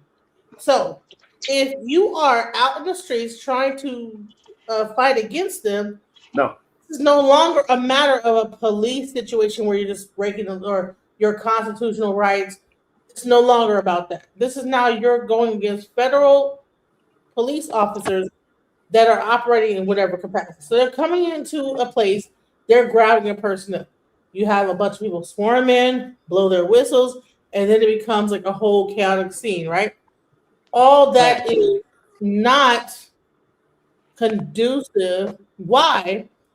First of all, it can create a person getting hurt that has nothing to do with this. If they want to go grab this person, there probably should not be a bunch of people just swarming in and doing what they're doing, because that is creating confusion. And that's where you get who gets shot at, because yes, these officers are not trained. They're not trained. Okay. They listen, do you know that Trump 47 days. The amount of days that the ICE agents are being trained for, because he's the 47th president. So instead of him being trained for 60 days or 100 days, now it goes down to 47 out of his own vanity. So now it's no, we're not going to train. My issue is conspiracy. It seems like before I have these conversations about ICE, I would like to just know what party people stand with, because I'm an independent at heart, but I'm a registered Democrat because of the state that I live in for those reasons. But every time it comes to some people that are saying that they agree with ICE, they're always registered or vote Republican. Like I The can't party get a doesn't matter, my Republican brother. Well, to make it. Is the Republican the boogeyman? The No, party, the party, the no. party I'm not doesn't saying matter. that. not about I'm laughing. saying that I can't get a I Republican do to not call agree. them when they do something wrong.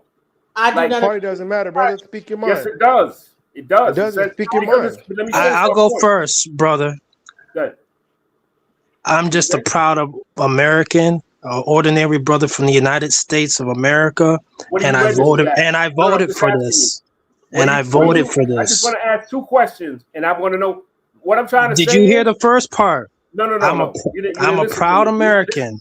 Listen I'm to just what I an said. ordinary brother from the United States of America, and I voted for this. What more do you want? Okay, no. I'm not disagreeing with You you. want to play identity politics? No. I agree with you. You want to What it kick sounds ballistics? like- What's good? No. I said I agree with you. What I'm trying to say is, if I sit on a panel and I ask, which way did you vote? I know which way your opinion is going to go. That's all I'm trying Hey, to say. Blaine, which way did you vote? Trump or Democrat or Republican? Which one? Who, me? Blaine? I voted for immigration enforcement. Okay, so yeah, I know where you stand. That's all I'm saying. All right. And so I don't even have to debate if That once I doesn't- know what that- party you go to. I didn't tell you how I stand. Everybody's going to answer the question. I didn't tell you how I stand. I just said I voted for immigration. Stop, guys. If I mute you, stay muted. But here, did you vote for Trump or did you vote for? I did not. I did not, because I am a free sovereign Moor, and I'm still up under the Treaty of 1789, which is what this federal government is supposed to be pledged to upkeep, uphold, and support, which they ratify every 50 years. No treaty of peace and friendship, America evaporates. That is the supreme law in this land. Now, they didn't teach anybody that in independent school. I don't need to do that. I have my own rights, not just as an individual, but collectively. So I don't operate alone at all. And we see what's going on. So I did not vote. Are you an Israelite? Hold on, stop it. Hold on. But that's being a free sovereign Moor has nothing to do with an Israelite. You But I do subscribe to the ideology? some of their, but not the guys. Well, you have to clarify what guy you're talking about, because I was never part of those camps. Are you picking and choosing which part of the ideology you follow? Yeah, absolutely, because that's your own personal individual choice.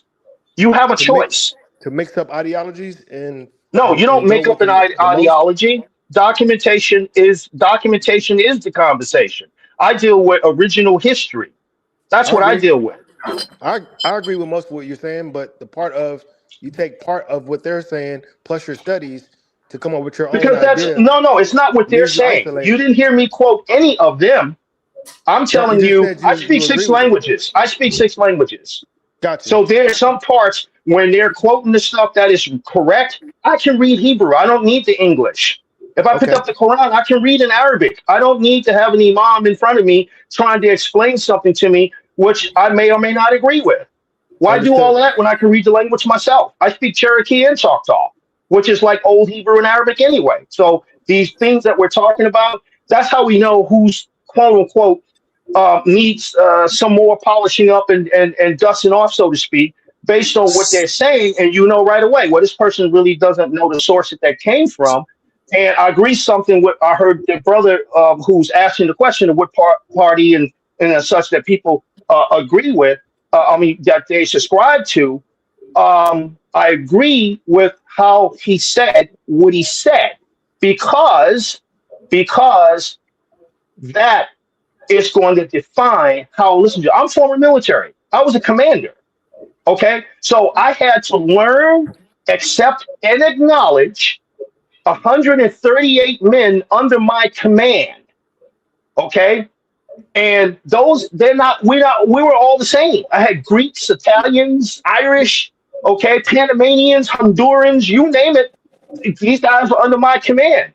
So I took the time to talk to them so I can understand what is it that they're getting out of being part of this team under this company under my command, and how do they see a mission unfolding?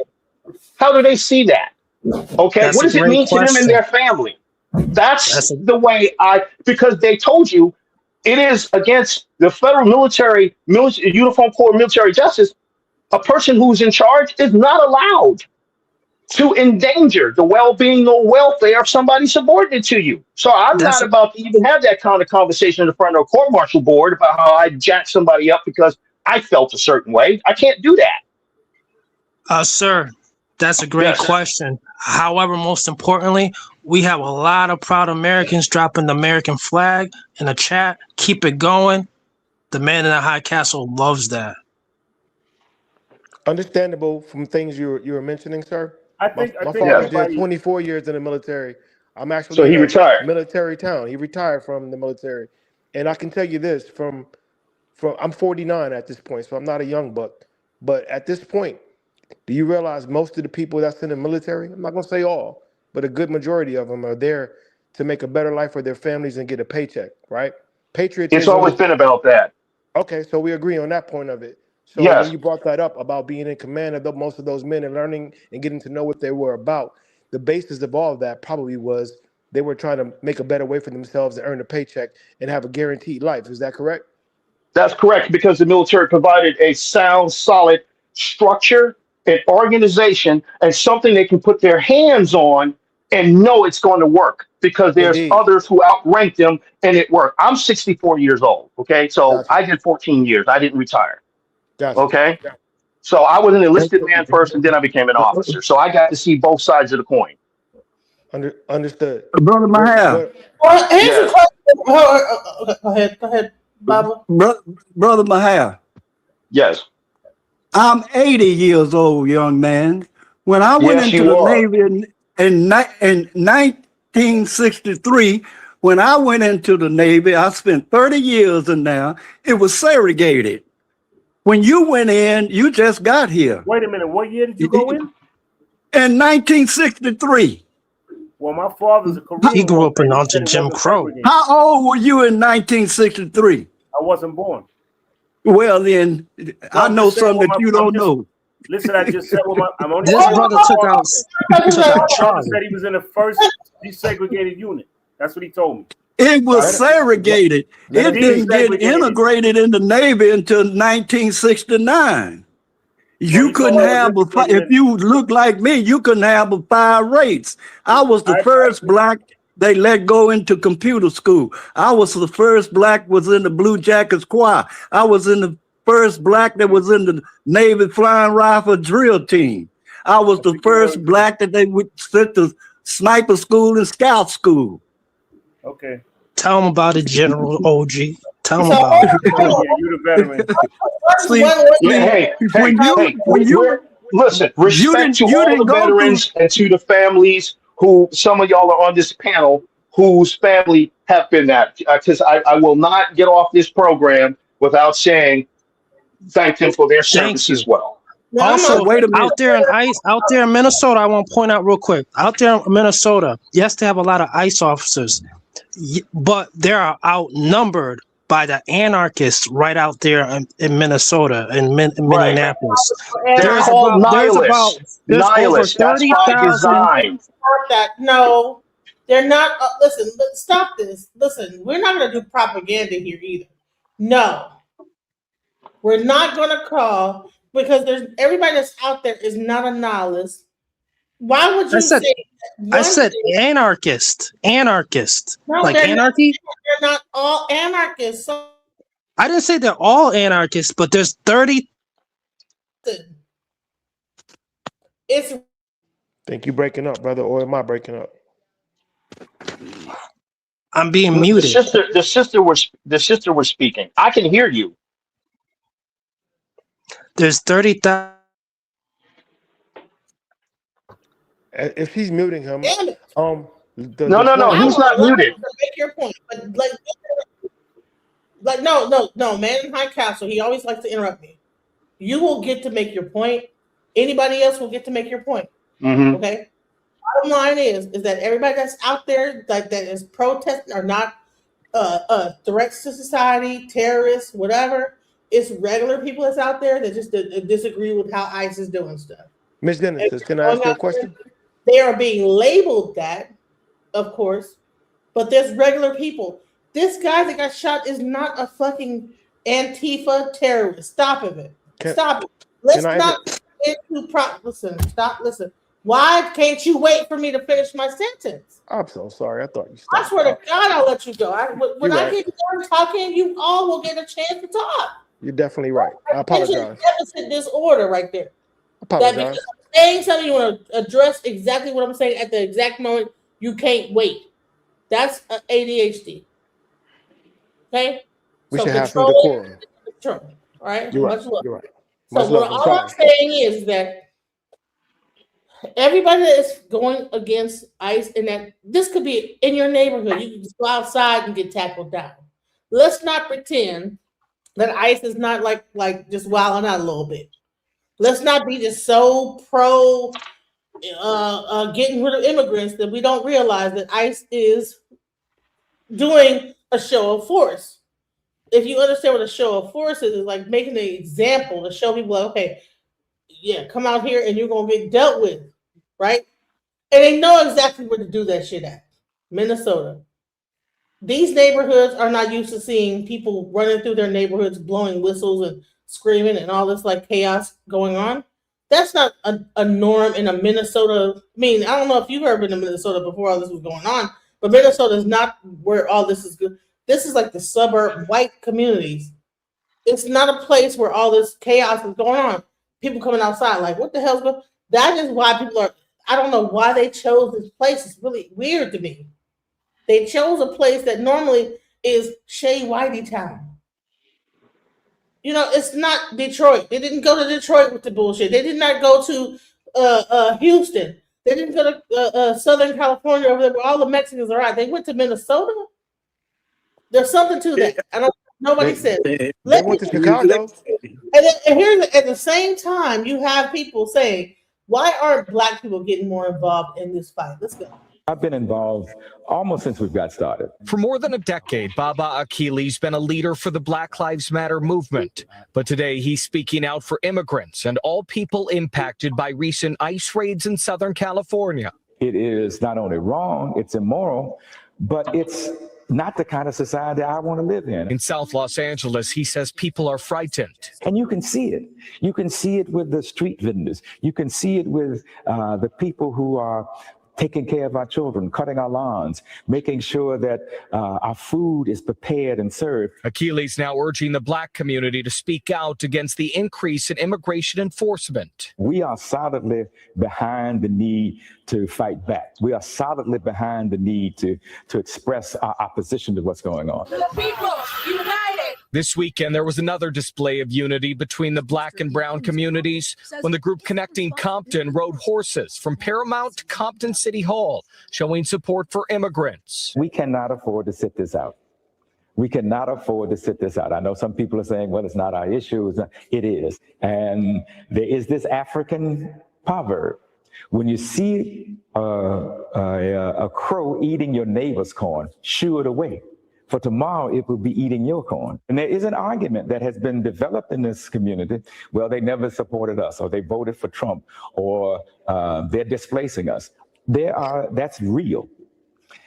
But it is not always right. That should not be a rationale or a pretext for us not to be in solidarity, for us not to be involved. Because crows eat corn. And if we're corn growers, then we are next. If we don't stand with people who are being attacked and targeted, who will stand for us when the time comes? All right. Can I say something, sister? Go ahead. Sister, can I say something? Yes, Dwight. What that guy just told you, you follow him, and you're gonna wind up just like the people in Minnesota.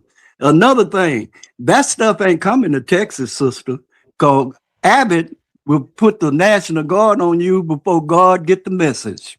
He ain't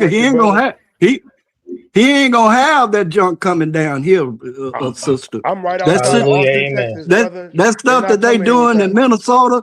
If they come to Texas with that stuff, Abbott would put the National Guard on you before God. He would take drastic measures on you. That guy that just got off, he gonna get you killed. This ain't your issue. You stay out of that. Right. You stay And out of the federal government's way on this issue that's going down now. Get out of their way. Can let I me. mention this? Yeah, sure. And I'd like to go after you, brother, because I like to weigh in on something because there's an observation that I've seen on that video. But you go ahead, and then Keep I'll your try to thought. come in before you. And I'll keep. Huh? I'll be quick. I just want to pose this. There's a way to protest. It usually comes with permits, and the permit will give you access to places you can be and peacefully protest. There's nowhere that says protest can be 10 feet away from an officer because it's legal to film an officer from 10 feet away. If you're protesting, there's a certain designated area for you to be. The research I've done, even MLK had to have permits. If everybody's not aware of that, right? So what they're doing is impeding on federal law enforcement without a permit. So it's illegal. And if you're blowing whistles and you're letting the perp get away, or you're acknowledging and helping him to understand that someone's coming to get him because he's doing something illegal, whether you agree with just being illegal in America, if that's illegal or not, which it is, but maybe it's not a super crime, it's a misdemeanor. We all know that. But you're impeding on a federal agent's line of duty. So whatever happens while you're there, like the guy, nobody's talking about the video when he touched the officer. I know plenty of police officers. One of my best friends is a police officer. They're just routinely trained on certain things. If you are just a verbal threat, I'm going to ask you to move back. I'm going to ask you so many times. If you do not comply, then I'm able to move you. As a second step. If you touch me or if you engage me in any kind of way that I feel threatened, especially when there is more than one person around me saying the same thing, then I'm at the liberty to take you down and restrain you and calm the situation down, just as federal agents are. That guy touched him, which I'm not saying it's right. It's totally terrible that they did that guy that way, right? But he touched him, defending that lady, instead of letting that go to Touched the him court. how? Instead of watch the video again, he touched him and raised his hand up. When he raised his hand up, grabbing the lady, he touched the officer. It's the officer's judgment at that point. So if At it's right, that point, hold on, I'm finished. You can say what you want. At that point, legally, an officer can take you to the ground and say, "I've warned you once. I and told you shoot twice." you? No. That's wrong. I admit that was wrong, but it's at his discretion. Once you get in that close of proximity of the officer, whatever happens after that, you brought it on yourself because you didn't listen. I'm not saying it's right. It's not right. He could have used better judgment. Yeah, but to you it's neither of justifiable. us in this panel or on this podcast or chat can say what you would have done in that moment when there's a bunch of people around you causing chaos, when he's just trying to stop a situation. We're so emotional about our views and how we feel versus what training and protocol is. Should he be charged with murder? He had a 6-hour PXSE and it misfired when he fell to the She would have had her ground. day in court, fellas.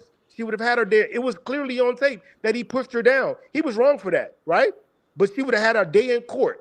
What he did was impede in that situation instead of just taking it to the court. And we have everybody. It's millions of videos. There was thousands of people, hundreds of people out there.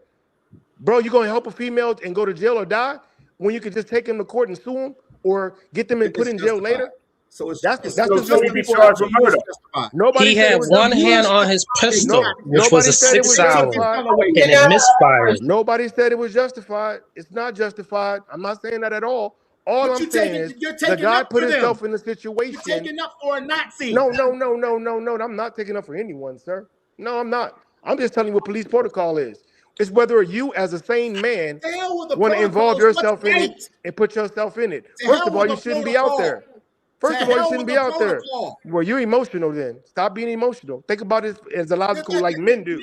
You know what? If I have to, men think emotional. Men don't think emotional. If I had to be emotional to do what's right, then so fucking what are be you gonna it. die, brother? Then you would die. Would you die for your people? Wait, listen. Like, stop. I'm gonna play a video. Right?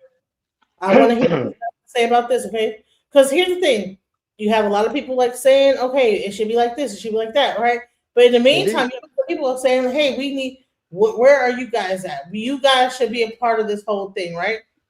You guys should be helping us, right? So let's go. Let's watch this. You definitely don't let a woman get beat up by the average guy, but it's a federal officer. For all the Black Americans saying ICE isn't our problem, you do realize that they're kidnapping Black Americans too, right? And they're just saying, oh, we thought they were African. We thought they were illegal immigrants. And then they will detain you for days, sometimes weeks, so that they can have their way with you in the ICE detention center while they figure out that you're an American citizen. In fact, that's exactly what happened to this lady right here. She's an American citizen. They detained her for 2 days and kept her in that detention center. And this is what they're doing with so many people. If you're not white, they will target you. If they just have a bad day, they just feel angry or feel extra racist that day, they'll target you, kidnap you, beat you, throw you in the back of a truck, and take you to some random ICE detention center. There was one citizen that they actually deported to a whole nother country, and she was a US citizen. This is no longer about left versus right. This is no longer even political. It's just straight up racism against anybody who isn't white. If it was about them not working, then why is ICE showing up to their jobs to arrest them and deport them? If it was about them not paying taxes, then why is ICE using the IRS to find them? And if it was about them not being here legally, then why is ICE waiting for them at their court hearings where they are going to follow the legal proceedings of how to become a citizen here and how to be a legal resident here? It's never been about any of that. It's always been about race. Always. If you're not white, you are their target. Right-wingers, people who support ICE are white, and they will never, ever admit that it's about race for them. They want anybody who isn't white to be beaten, kidnapped, deported. They want punishment. They want violence against anyone who isn't white. That is their goal. Sister Monica. Yeah. Okay. This ain't about no race. This is about the federal government taking over full control of all of America. I'm going to say this one more time.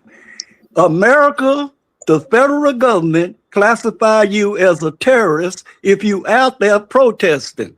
And if you got a gun, you is a triple threat to them. They will kill you. You can believe what you want to believe, but just watch what I tell you. When they classify you as a terrorist, you rebelling against a federal government order, and that's why they got these ICE is federal troops. They bringing them in. They ain't playing with you. They gonna kill a bunch of y'all. You can sit there and believe what Sugar Britches just told you, if you want to believe it, that this is a race thing. This ain't about race. This is about the federal government controlling America. It's about control. It ain't got nothing to do with no race. They don't give a damn about what race you are. So why are they going through mostly brown areas? Why are they going through mostly brown areas doing it then? They're not doing it in all the areas. They're doing it mostly in it's about control. Then why There's the link in the back. Drop the link in the back about what's going on in Minnesota, about the Democratic Socialists of America in Minnesota. It's a real thing. And I'm not saying what you're saying, DJ Genesis. I didn't say Antifa. I said anarchist, like anarchy. You're right, and right. The ICE agents. Hold on. Understand this. Hold on a minute. Let me read something to you. A republic form of government goes through 4 stages. The first stage is a demagogue. The demagogue leads to what this young man just told you, anarchy. And that leads to a disposition of a mob form of government by liberalism. And you in the mob form of government now, that is done past anarchy. You in a DESPOTISM. It's what they put in this book. I'm reading out protocol number 4. Deposition. That's correct. I'm reading out of protocol number 4, and you in that now, and that means when you get into that means a king, a ruler, a tyrant, and that's what you in right now.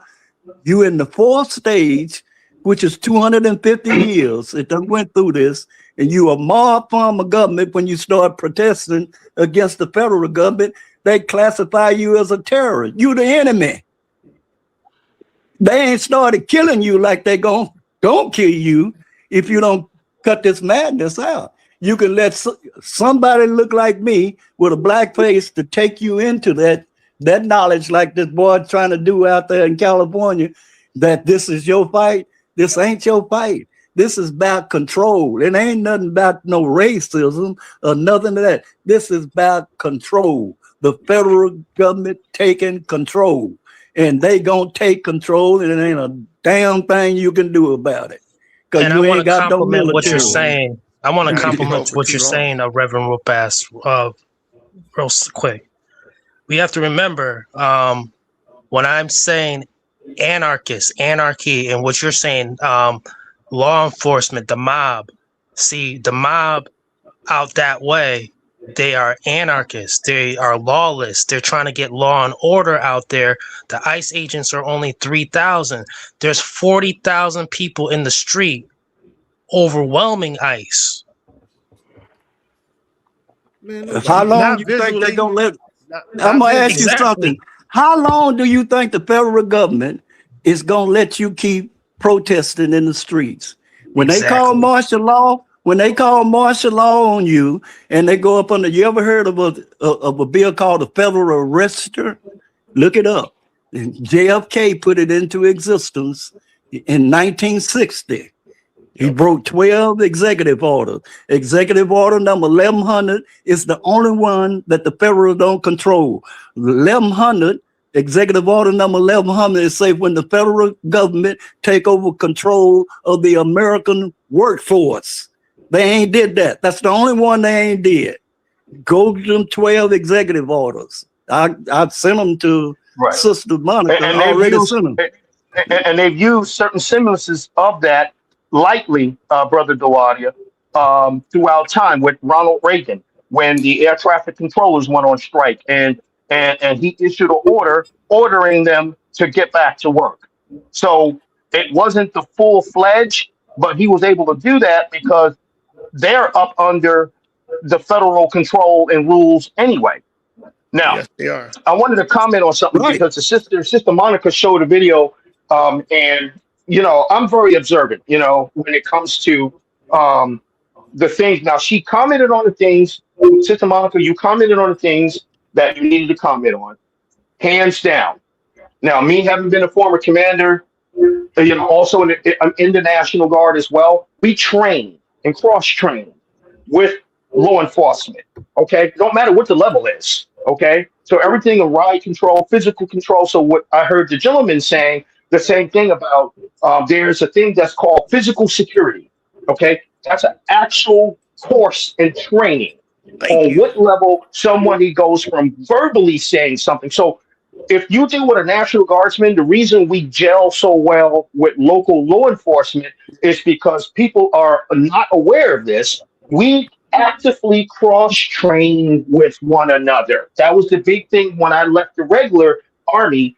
We didn't do nothing like that. Okay, we cross-train with other branches. Okay, what they call joint task force operations.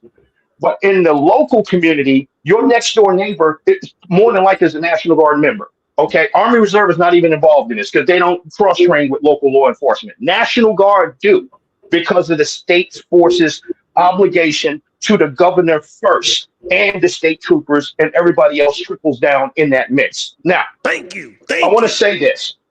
We have in the National Guard people of all ethnicities. To put on that uniform does not mean you forget about your Mexican ancestry. You're Puerto Rican, Dominican, Cuban. You don't forget none of that. I commanded men from all. I even had an XO of my company who was Greek. But when we all sit down at that table and talk, we're all American. That flag that's up in there that we all salute, that's the American flag. Okay? Yes, There's nothing sir. wrong with you looking at what your ethnicity is, but when you have protesters spitting at you, because I've been trained in all of this, urban warfare, riot control, you name it. Been to urban warfare school multiple times. Speak on it. When we know how to identify and segregate and isolate who we think the instigators are. We see that person standing out to you on American soil and you waving the flag and spitting at me, who I pledged to the American flag. They claim that they did. I'm going to come for you. Just like these immigrants on the Mexican side of the border, because I'm in Texas. Okay? So the news that they show here, I mean, it's Abbott ain't playing with these people. State troopers are already out there on the border first before National Guard in different states. Florida, to include Louisiana, pledged to send National Guard troops. Some National Guard troops came down from that was a government move. Trump wasn't even involved in doing that part yet. Right. And you got people telling American soldiers and U.S. Marines when they say you cannot cross here, putting up the concertina and barbed wire, says you are not to cross here. You know what these people are saying and yelling at them? This is regular news. We are going to come here. Now, how do you get to tell somebody you are not going to listen to what they have to say? You're going to come in here. And then they did 2 days ago a little news clip showing you that the people that you calling illegals, okay, are you aware how many Asians are being rounded up? They're coming in through Mexico. Yep. They're from China and all these other places. Wait, hold up. You're from China? Where are you running from? Why are you on that side of the border? These are the kind of people I was trained to be on the lookout for. And that's how I lived my life back then when I had uniform on. I didn't injure anybody. It wasn't about none of that. But the point was, you don't get to stand on my soil that I know that when it's all said and done and they're packing the dirt on me to bury me when my time is up in this life, that American flag is going to get folded because my time counted. We're not going to go for somebody standing over here, and it's okay to protest, but you standing there holding your country's flag. No member who was subordinate to me has ever walked in having a Honduran flag, Panamanian flag, flag from Barbados and Trinidad and Jamaica in their locker when I did when I walked through as a commander to do the barracks inspection. That didn't happen. But I knew where that member was from because I had that conversation with him. And he was respectful and above board. Now, if he doesn't like me, certain things are going on in the government, we can talk about that too, over a beer or whatever case you want to say. However, that man is not going to disrespect me and my being American, nor am I going to disrespect him as being an American or U.S. citizen because he took the same oath I took. These people in the street, how many of them actually did that to become full? And if you want to become a citizen, the military option, as we know, for the military listeners in this room, you're going to know exactly what I'm saying. We will sponsor you all day long, your brother. Citizenship and not wait 10 years. Yes, sir. And even with the promotions, I had qualified people who was from Central and South America, combat engineers from the Philippines. Okay. Yep. I would write that letter of recommendation to go along with their application to become a U.S. citizen. See, so many of us in this room, we've been on all sides of these different coins and different coins. Okay, so we know how this goes. And you don't hesitate. You do not hesitate, not for a minute, okay, in terms of putting together a letter of recommendation for these people right here. I had guys that if you're not a U.S. citizen, you can join the U.S. military, yes, but you can't be promoted to the rank of sergeant because you're not a U.S. citizen. That's military policy. I have a quick question to you, soldier. I have a question. Ask him that question. This is a question from a person in the audience. Can someone ask the guy speaking if he speaks out against the heavy white nationalism and racism within the military? And also the same thing happening within the ICE brigade? Because from what I'm understanding, there's a lot of Proud Boys and racists that are like actually. Please answer that, brother. There's bad people. I can answer that. I can answer it because I have direct experience with that. I had a first sergeant, proud Irish American, He'd been to Vietnam, and he was the first sergeant of the company I commanded. The first time, because he was doing things with his little bigotry against certain members in the unit. When they finally got around to come and sit down and talk to me, because I had this thing called open door policy. Every commander has it. And they come in and they talk to me. Guys wanted to get out. And some guys had, eventually, because it's National Guard, so ain't nobody will come arrest you because you're AWOL. But the point is, I'm picking up the telephone, the old style telephone, and I'm calling, hey, man, Sergeant Rodriguez, what happened to you, man? You one of the best guys. You're a good team leader, this, that. Then he started explaining. Then I started writing and making notes. I go to my boss, who's the colonel, and I recognize this guy was also a New York City cop, known notorious for cracking skulls. Okay, all right. So all of that is coming out. So he's got a history. When I got a hold of him myself, 101. Okay, he was not only he not only lost the stripe, but he was bounced out of the battalion and he could not join any other unit. I told him, you will remember me. Okay. I'm not who and what you think I am. I don't have tolerance for endangering the well-being and welfare of any person anywhere. And I know what it means to stand up for what's right. I don't even think about the consequence. It could be too hard. No, we as people are made from tough stuff. We thrive in being what they call baptized by fire.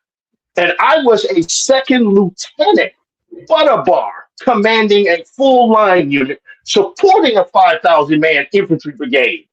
So I know a thing or two. I come through some really good upbringing, and people told me and taught me the right stuff. And then I learned about my indigenous culture, learned to speak Cherokee, member of the Warrior Society, and I got more history about what it means for us to stand up and keep doing that. And I never had to step one time on the American flag, because that's our flag too.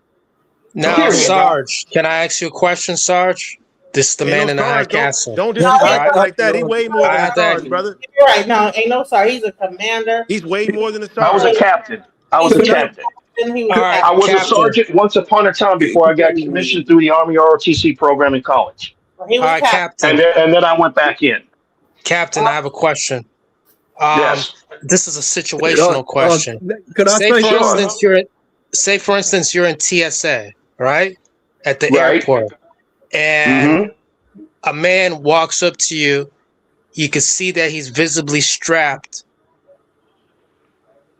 And he's still pursuing. What goes on next? Physical security protocols kick into mind immediately. Bam. Because now I am looking at what I need to do to save my life. Do you know that's constitutional as well? You have a right to save your life. First and foremost, tell them your life. Right off the rip. You don't need a religious book. You don't need none of that to quote none of it. That's first and foremost. You have a right and then you ask questions later. If it comes down to it and that person has to be taken out, that's so be it. Okay? Yeah, it's going to probably affect my Look, I've been in combat before, okay? So this ain't no new stuff to me, okay? We always make assessment. I told my men before we deployed to the Middle East, I've been not here that they were out there raping the local girls and doing none of this kind of stuff because I would shoot them myself. No.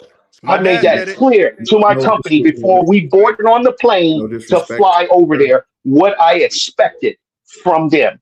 I said, you guys are above board. You need to stay that way. Okay? That's why the community was no disrespect. So that means it's going to be some disrespect. This is a life that was taken yesterday. This is a whole life that was taken yesterday for no apparent reason.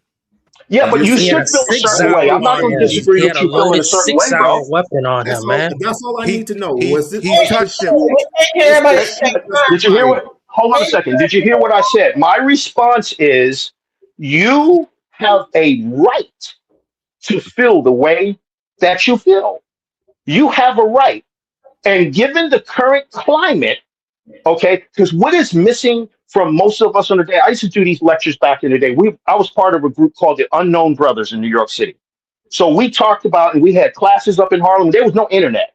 And so we were teaching about law, federal law, state law, natural law, okay? And whatever we did not know, we brought those people in. So you want to understand what's the difference between an IRS agent and an IRS officer? We had somebody that we was friends with, and we say we need to come in 3 hours. You got that 3 hours on Wednesday. I'm gonna sit down in the chair and be quiet, and you go ahead and go at it. And they brought us manuals and the whole bit. That's how we understood what was what. Okay, Was in terms of that. So now back to what you were saying about just. I can't get into that. Want to know why? Because I don't have the data, nor do I have the tools to properly there's no analyze video. that. I can What are you feel the same talking way about? you There's a feel. video. What the Just hell is tell going on me with this that shooting? millions of You people saw know? this video. Was the Yeah, but that's not shooting going to make me get up and run justified out the or door not? and join a protest group Brother, because The there's guy had a more to loaded that than pistol meets on the him. eye. Do you understand where I'm coming from? There's No way more he to. had a That's why. loaded pistol. It's a Second Captain, Amendment. you're Everybody has a right absolutely to have a right. This pistol brother, let in the brother talk. Minnesota. Let that brother talk so we can understand Okay. what he saw. Okay. I need Because to know it's anything that called was rules of all the engagement. conservatives. Okay. All You you Let him have talk. conservatives people. out Cap, there. You let have him Was talk. people. the shooting It's called rules justified of or what? I want engagement. to Cap, know Okay. Cap, let particularly him I talk. can.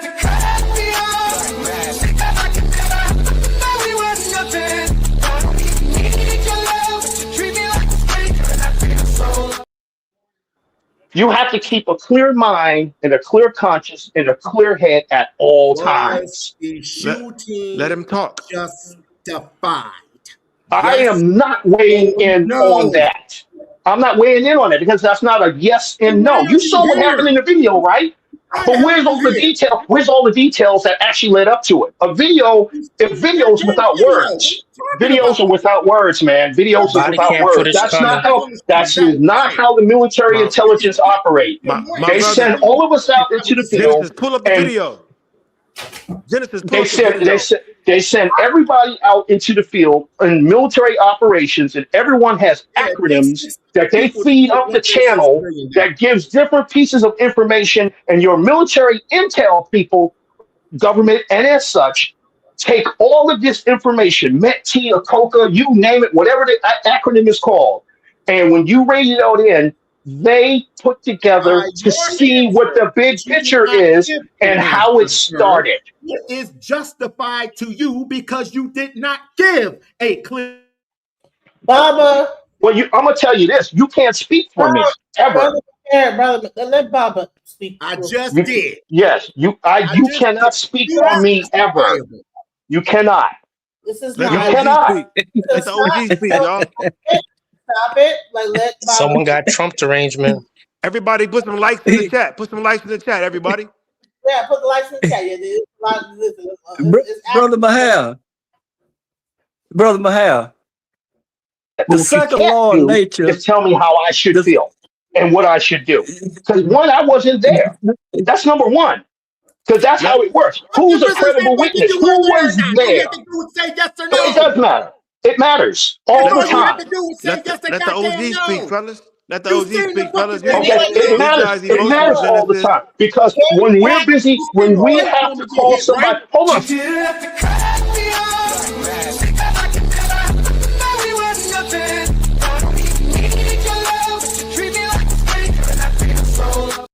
All right. Yeah, we have the forum. This is a reset of the room. Like whenever There I you go. do that, let me bring Okay. it in. Thank you, sister. Let me just say this, Sister okay? Monica, Stop. Everybody stop. Yeah. Stop it. Sister Monica, Stop. All right. Sister, Whenever I play that, Sister, that means everyone is talking over each other and no Right. one. You have an Right. audience, not just arguing with each other. People are listening, trying to learn. So we can't just Correct. talk with each other and talk with each other. Go ahead, Baba. Sister, the second law of nature is the laws of opposite. As long as there's a white person, it's going to be racism. Racism is here. As long as the white person is on this earth, it's going to be racism. When I was in the military, it was segregated. Do you hear me? For the first 10 years I was in there, the Navy still segregated. It was the most segregated branch of service for somebody that looked like me to go in when you went in anytime in the 50s and the 40s, in the 60s. Right. There's going to always, how we handle racism was that we would give your butt a blanket party. Oh, If you yeah. don't know what a blanket party is, that's when your butt go to sleep, we throw the blanket over you and beat the hell out of you. And you didn't And did know you who stick was them in the whooping wall your locker butt. too? Did you stick them in the And metal wall lockers too and slide them off the side? Racism gonna always exist. You can't get rid of racism. That's something that Martin Luther Right. King and Al Sharpton and a black Democrat doing this. It's gonna be racism as long as a white man is on earth. It's gonna be racism because the second law of nature is the laws of opposites. It's gonna always be here. You can't tell another man how he feels because you ain't him. You can't tell Brother how he feel. You can't tell me how I feel, and I can't tell you how you feel because you're not him. You are an I believe individual. people on this panel, not everybody has completely given up. And so you had brother, to are you understand. oppressed? You have completely abandoned. Number one, you completely abandoned your Africanity. And Are number you two, you oppressed, have brother? completely abandoned Is the on your white man holding self-love. you down? Let me tell you something, little brother, about me. Hey, little brother, let me tell you about me. I don't love Lord. Listen to me real close. Listen to me real close. I don't love Lord, God, or Mama. Do you hear me? Do you hear me? Do you How hear come you me? don't throw him backstage? You don't know. Calm the emotional dude down, Genesis. You don't know who I am. White man ass. The first thing that you got to know about me is that I don't love nothing. Did you hear what I said? I don't love Lord, God, or Mama. I don't fear anything. I'm not scared of anything. I spent 3 tours in Vietnam. Three tours in Vietnam. I don't give a damn. I don't love Lord, God, or Mama. I don't love nothing that I see. You got to know this about me. I don't feel dying, and don't feel killing you. That's me. I'm telling you who I am. You can't describe me because you don't understand me because you ain't never met nobody like me. Now, when somebody tell you they don't love Lord, God, and Mama, then you need to perk your damn ears up. I'm sharing information with you. But if you think I love you or care about you, you got another thing. I didn't come from a race of people. When the Creator created me, he created one. He didn't create no race of people. He created a supreme being that was male and female. I'm a supreme being that's a male. I'm not a human being that's a man and a woman. Somebody else created that. That ain't what my Creator created. I'm one person. Ain't nobody got my eye print, toe print, fingerprint, toe prints. That's me. Now that you got to understand who I am.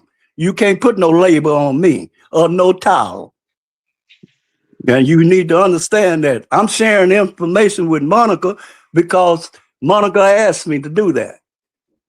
I ain't asking you to believe nothing I say. Do the research. My motto is documentation beats all bullshit conversation. So that's me. Now you understand who I am? Don't never think that I'm in love with you, because I ain't. I ain't in love with nothing that's I can see. So now we got a good understanding of who I am. You can't label me, son. I'm 80 years old and I ain't gonna change. So what I want to do is I want to change like the subject a little bit because this got heated.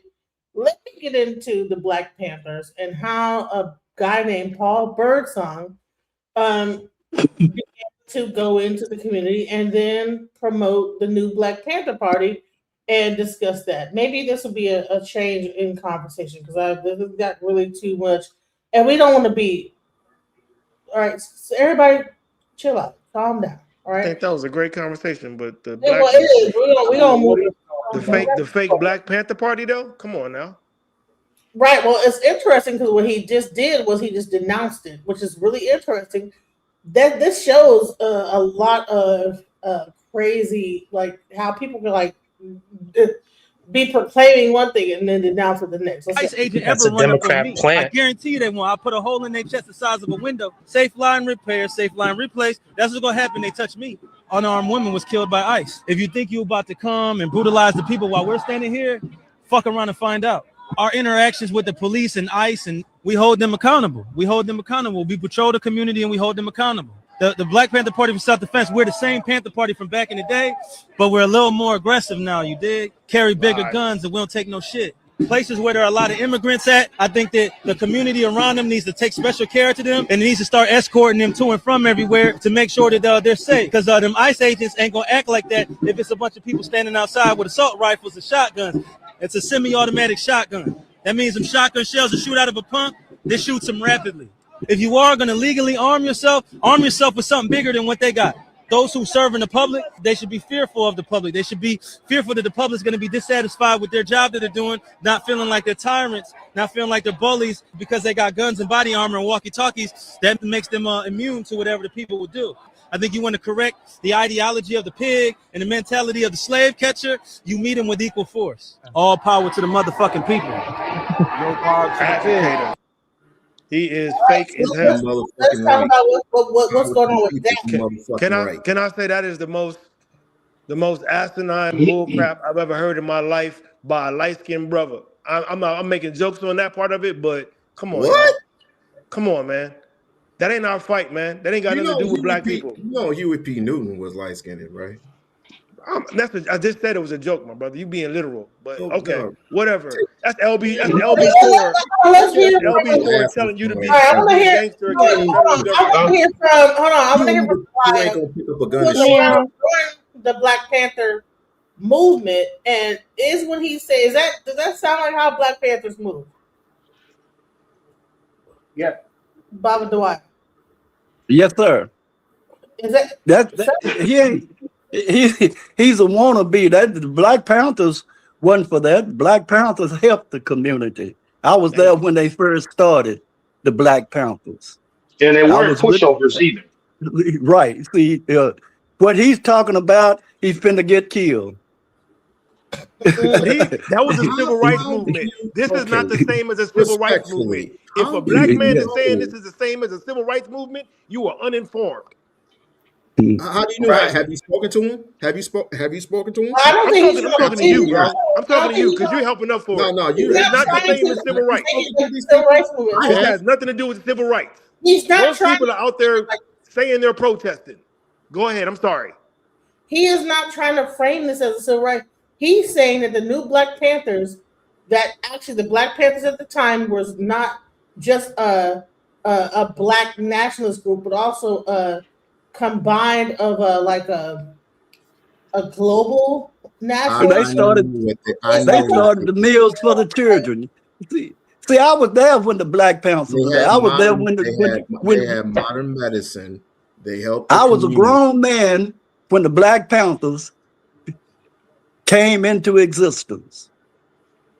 When that organization came into existence, they carried guns, but they wasn't militant. They helped the community out there. This new group, this new group of people, that ain't what the Black Panthers stood for. Just like the Hebrew Israelites, that ain't the new Hebrew Israelites. They ain't what Ben Amin established that group for. Hell, I know Ben Amin. Me and Ben Amin done sit down and smoke plenty of herb together. Talk about it. Yes, see, that's right. I know what Ben. Everybody to fucking show up with guns to face you guys. It's fucking time for an armed resistance against the United States of America. Take your mask off. This is done. We're done. You're fucking murderers.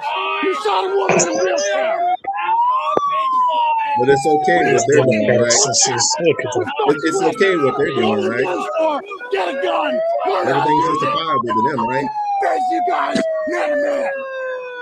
And so all this stuff, like, Black Panther this and Black Panther that. And so it got to the point where you have like people like trying to join the Black Panther, and then the white people like, why you want to join that group? Them? Criminal offensive side. I've seen a handful of white women ask if they can join the Black Panthers, and I have to ask, why do you want to join the Black Panthers? Bombastic side eye. why don't you want to be in community with your own people? Is it because you can't trust them? Criminal offensive side eye. Because if we allowed white women to join the Black Panther movement, then their needs would become prioritized over Black people. So bottom line is you had that whole thing, that whole rant, Black Panther. We need to like come up here and like be a part of like the movement for against ICE. You had this guy, Paul Birdsong.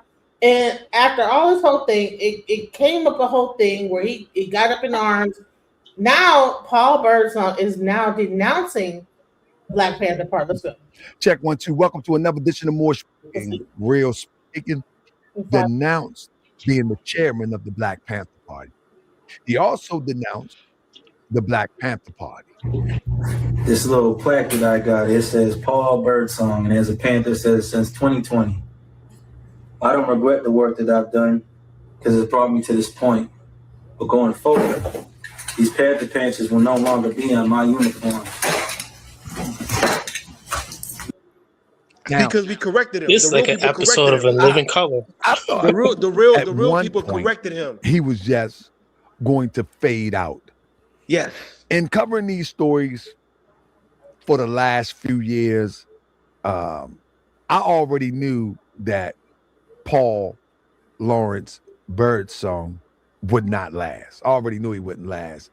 The reason why I knew he wouldn't last is because he came off so provocative and called himself the Black Panthers. And anybody that know how the Black Panther moved and how they move, and those, what I mean, how they move, the ones that's in the spirit of the Black Panther today, that's just not something that they do. It's just not something that they do. And it's a red flag. So I already knew that at some point the pressure would come down and he would have to bail out. Not to mention, when I look at the research that I've been digging up, the profile of this individual, it screams provocateur op. It just screams that. Now, listen, I'm not saying that he's definitively them folks, but everything about him says it. I recently watched him on a podcast. I think it was called Black Power something, and with Brother Kalanji. And I was listening to the brother answer a lot of questions that didn't even seem like setup questions. They seemed like regular basic questions that the public would be interested in. And Kalanji and pardon me, but the other brother, I forget his name, pardon me, don't charge it to my heart for forgetting your name, but the other brother, they did a beautiful job in asking these questions. They wasn't hostile. They wasn't in any way trying to ambush journalism type style. They wasn't doing any of that. They was asking questions. And the way that he was answering the question, he was knocking them out of the park for an untrained mind. I tied my flag with multiple other gangs. I tied my flag with some Hoovers, and I tied my flag with some gangster disciples, and we stood up together. You know what I'm saying? In unity. And then after that, I took the red bandana off my wrist and started just moving as a revolutionary and not as a gang member. And that was a transition that took me even now I still sometimes when people say certain things to me or do certain things to me, I have to remind myself that I'm no longer acting as a gang member, but I'm acting as a revolutionary. An untrained mind, he sound legitimate. He sound as if he was sincere. During the video, he was telling people, okay, get the food for the homeless. 1 second. We need to do this. We're about to feed people. And it came off as for the person that not familiar how this thing worked, it came off as authentic.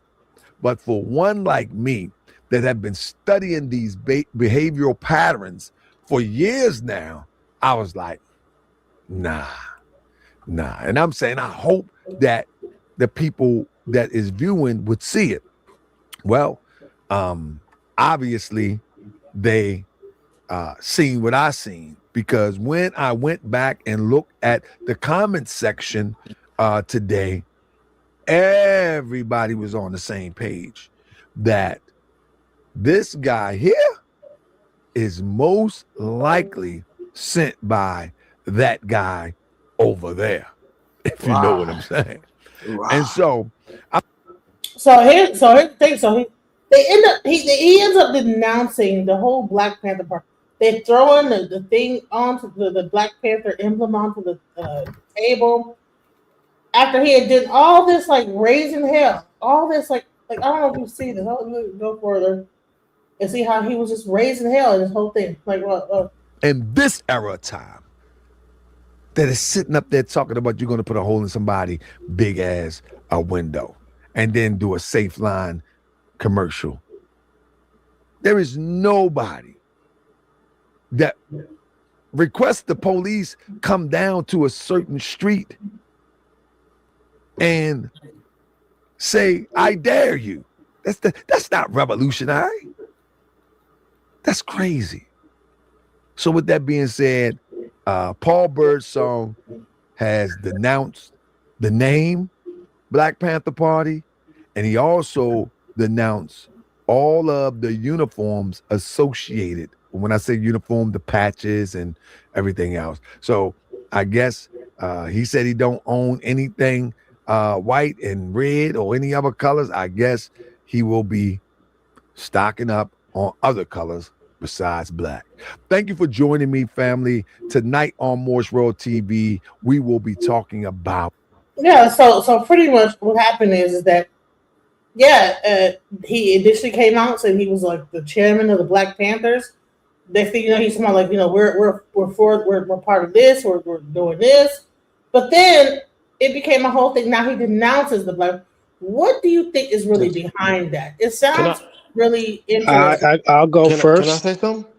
Go ahead. Okay. I believe from the very beginning that it was a grift. This started just before Martin Luther King's Day, and it ended just roughly under 10 days later. This is the dark money that Jasmine Crockett was talking about, and what the DNC was going to be using. And they use clicks and likes. Yes. Money. That's all I'm saying. It was clicks and likes for us as a people to stand behind something, support, so he can become internet famous and help out whoever wanted him to help out to his rise of fame for an instant, for a moment, and it's nothing. No, brothers and sisters on this panel, are you guys oppressed? I didn't know he was collecting money. Are you guys victims? I didn't know he was scared? Are collecting you scared? money. As black people, are you scared of ICE? I think I'm not scared of ICE. I love ICE. I think you're scared of white. So what do we let? I want this guy to finally get his moment. Please let him speak, and it's respectful, my brother. Decorum will be had. It's okay. Hold on. Let me finish this part. Let me finish my part, and you can do what you want. You have given up, brother. I'm giving you the light, brother. I'm giving you the light. So stop interrupting and have decorum within the panel. I said you just what talking I said, over brother. me. I We said can what always I said. talk over each other. That means I nothing. don't give a damn about none of that, my brother. You have completely given up. I see who you really are. Who cannot hold their word? Hang up. Stop, It's the guy in the gray. The gray. It's not me. I'm respectful, sister. Hold on, stop. Listen, I have a majority black male panel. Okay, you guys are. You know that mostly like young men watch my channel, like in their early 20s. And I know that everybody up on this panel is like probably in their like 30s and up. What are we showing these young men or what? I have like, listen, 75% of my channel that watches my show are black men and black little young boys. We have to be able to show that we can like have a conversation and not be going through all this. I get it. You guys, can we like set an example, please? Let's go. Agree. Can I take 90 seconds and make? High Castle, Stop. let the guy speak. Who was We talking never first? let him speak. Wait, That's what I One was Lock. trying to say. Was it One Lock Nation that was trying to speak? Go ahead, One Lock Nation. Go ahead. I'll let you. Go ahead. Go ahead. One Lock Nation. Speak. I got a phone. I'll be right back. I got a phone call. A phone call happened. So go ahead. Next person. All right. Yeah, I had the picture all wrong, brother. I thought it was it must have been that one. All right. My bad, brother. All right. Hold up though. You know, what's coming down is that what the man at High Castle has mentioned previously on alchemizing energy is that proud Americans, we must not allow the media to blow smoke up our ass. Remember that. And this is just a suggestion. They're going to go harder and harder.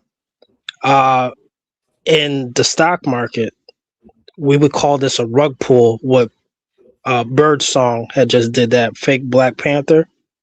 It's a rug pull.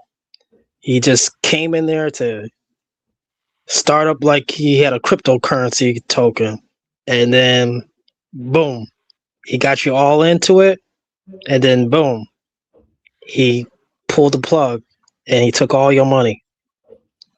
You know, this is about moral famine out here. What I mean about moral famine is that morally, it's a desert, and people are just riding anything. They're believing anything. The man in the high castle suggests otherwise. We have to prepare ourselves for the next one.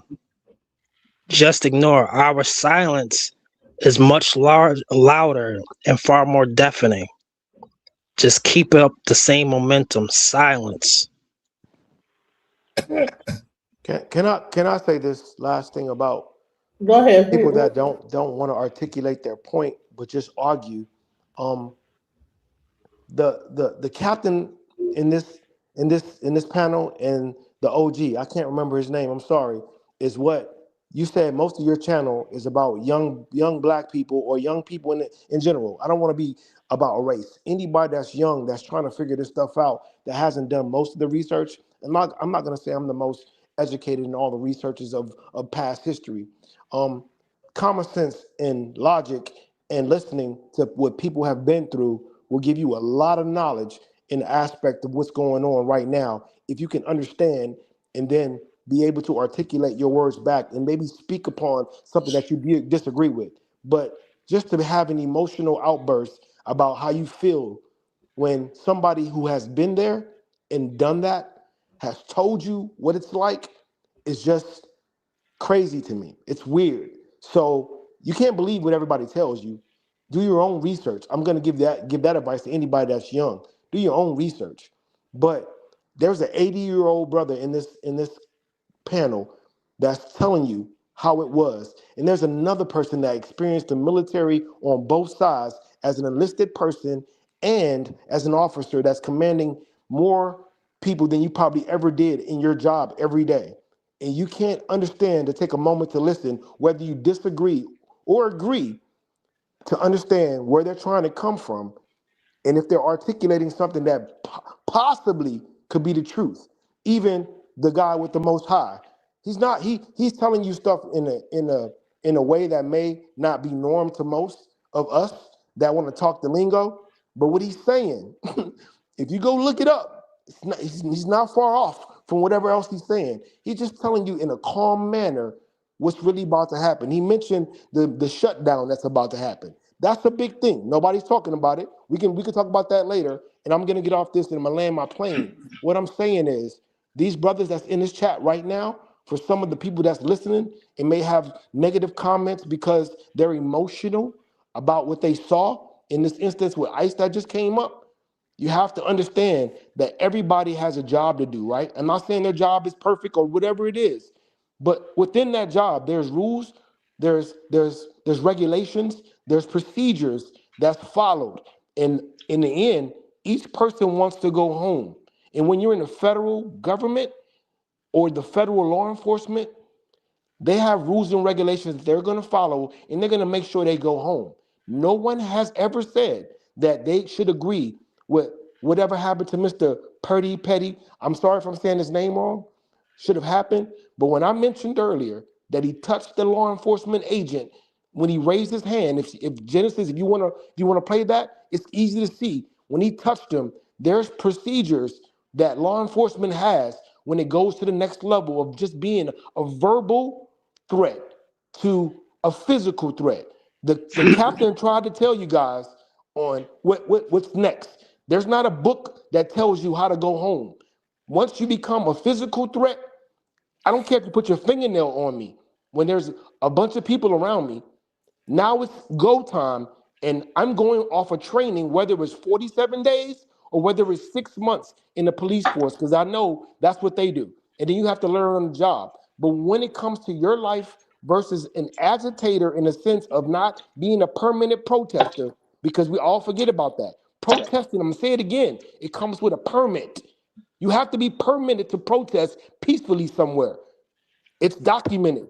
You have to have that in order to be able to do what you're doing. You can blow whistles, you can yell, you can scream, you can play drums, you can do whatever you want to do within this parameter that is set for the permit for you to do it. But you cannot walk up to a house and throw ice from the snow and yell and blow whistles to alert this person that I'm looking for, maybe right, maybe wrong, whatever you want to put inside of that. You cannot do it without breaking the law. So whatever happens after that, it becomes upon the person that's there, that's serving whatever purpose they have to be there, to bring that to justice. And if you're impeding it, and once you become physical, once you're acknowledged as being a physical threat, that person is going to go home.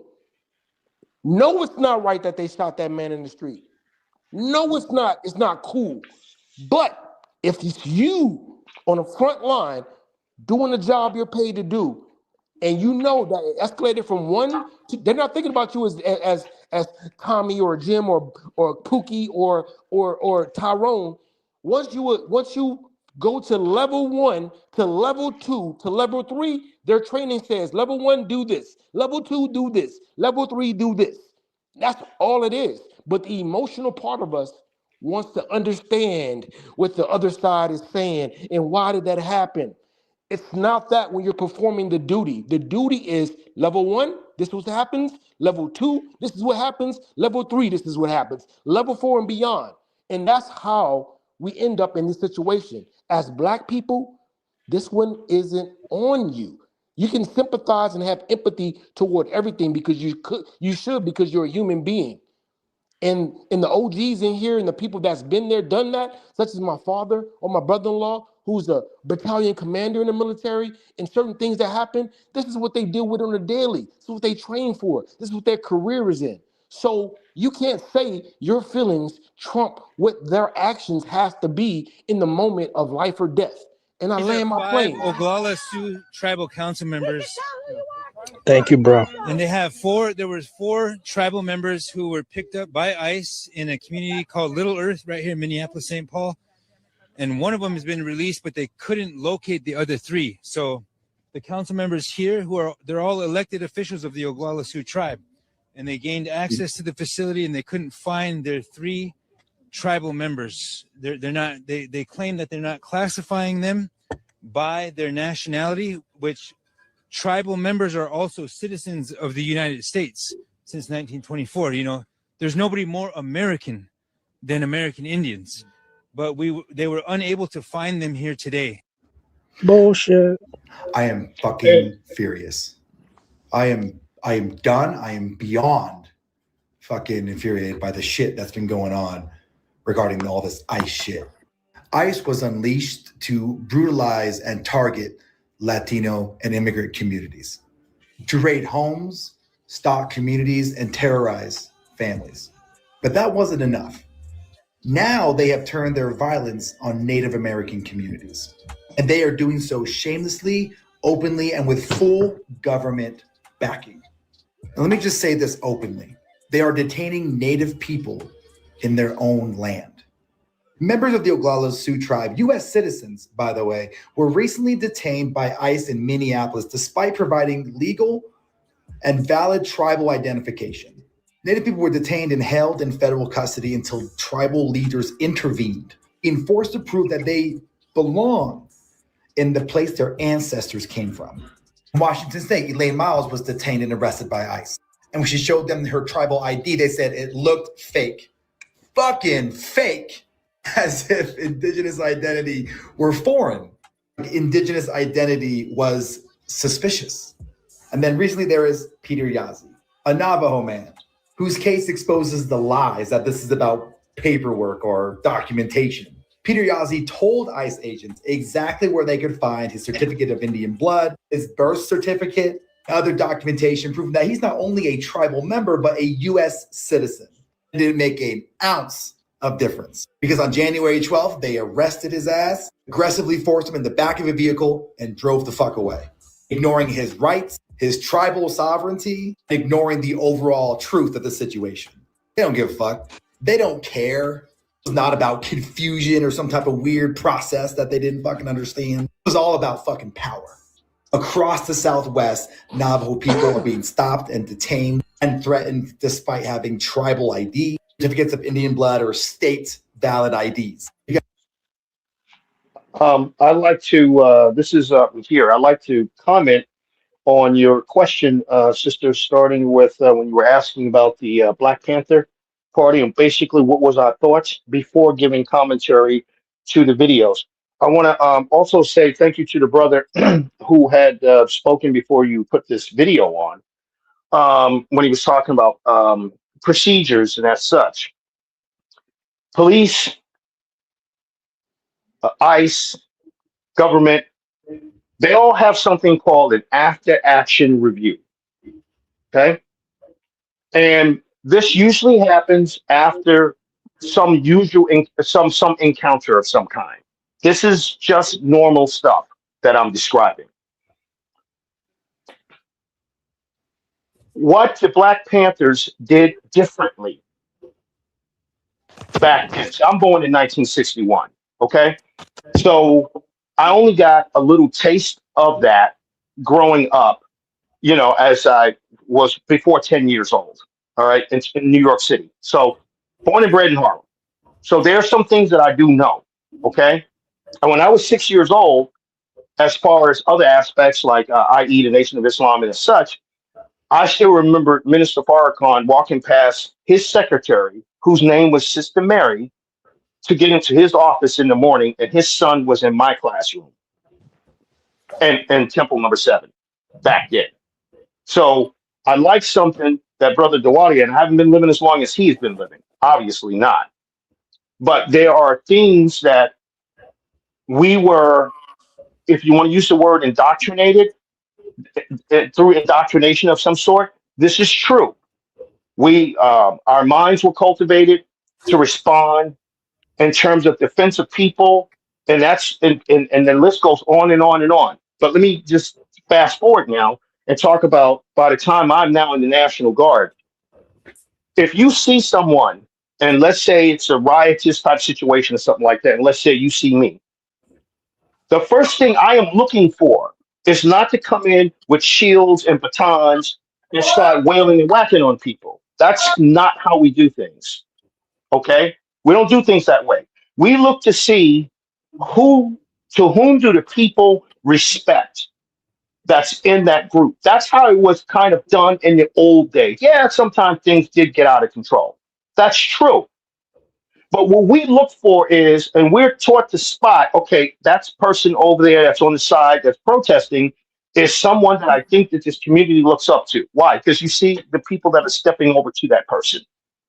So me to help not escalate anything, because everybody knows what it is. They say these National Guard guys, they're ready to roll. Yeah, but that don't mean we have to roll. It don't mean we have to do the ugly business. So a person like me have to get up the courage, go from behind the barricade.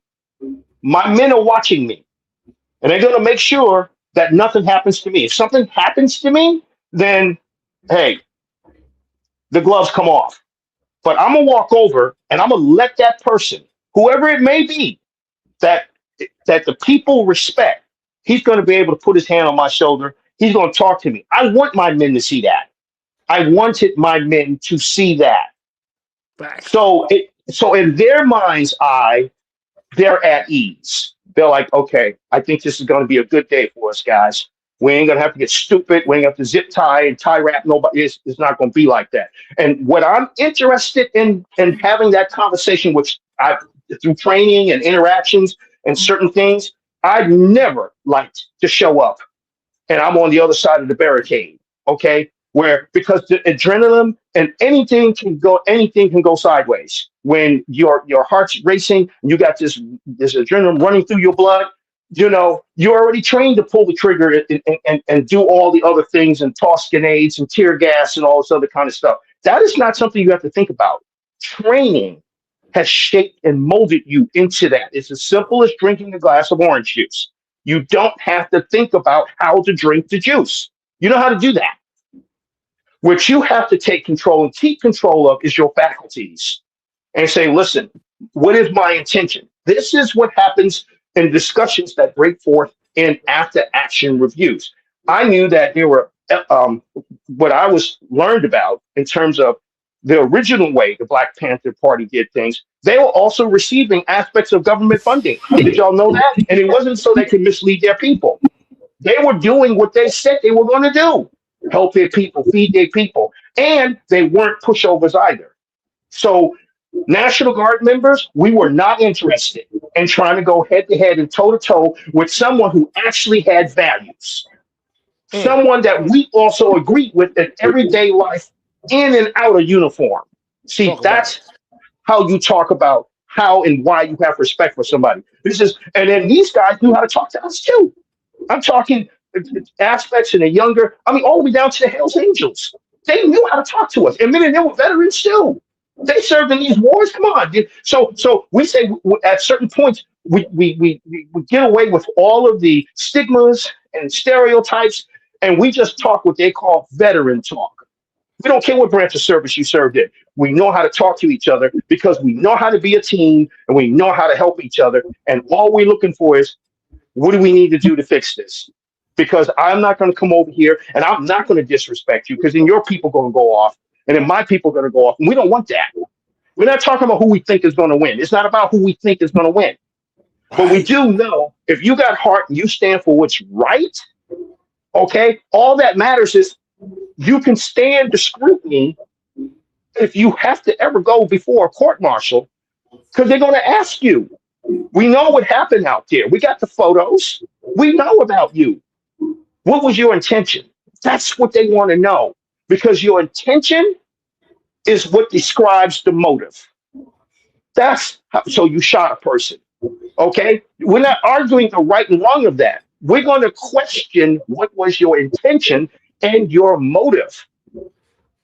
Well, I just had a bad day. I got up and, I knew that we were being called out and we were being mobilized for this, that, and the other. And mind you, just looking at the Black Panther, when certain things happen and disasters and things like that, are you aware that they were out there in the communities helping people who may have had a tornado or something come through the area? They were out there, man. No fussing, no arguing. Sometimes racial barriers were broken as a result of these folks looking and saying, well, I didn't used to like y'all. Or I did, whatever the case might be, but at the time you ain't got time for that. You say, listen, come over, let me take a look at that cut you got over here. I see you got cut by the glass and this tornado came in and turned your neighborhood upside down, and you there to help. I participated in natural disasters as well too. So I know a thing or two about how people can look at you initially before any catastrophe strikes, and they're already looking at you sideways, the racism and whatever else and bigotry that exists. I know about that. But you know what? I made a tough skin too. Okay, certain things I learned not to make my blood boil because at the end of the day, I'm the guy who's got to go take amlodipine and aspirin and losartan and all that other kind of stuff they got out there because I've got stuff bottled up and I never learned how to unplug. See, we had community back in the day, guys. We had men and women. And these cross platforms talk back and forth to you. Don't think for 1 minute that the late Dr. Martin Luther King and what he was doing, we had what they call a three-prong approach. You had Malcolm, you had Martin Luther King, you had the Black Panther Party, you had other groups. I had an interesting conversation with a man who's in his 80s recently, Come to find out, he used to live in the Northeast, but he talked about Slick, and he talked about his trials and the things he learned and how he got involved, including the NAACP. So I took the time and let this elder talk and listen. And then if I had any questions, I asked him whatever questions I had for him. Like, well, how did you weather this? And how did you weather that? Were you involved in, where there was police altercations and this, that, and the other? And that I'm asking him that question only as a result of what my military experience and training has led me to. Okay. Because once we talk about you go to urban warfare school, you're changed, my friends.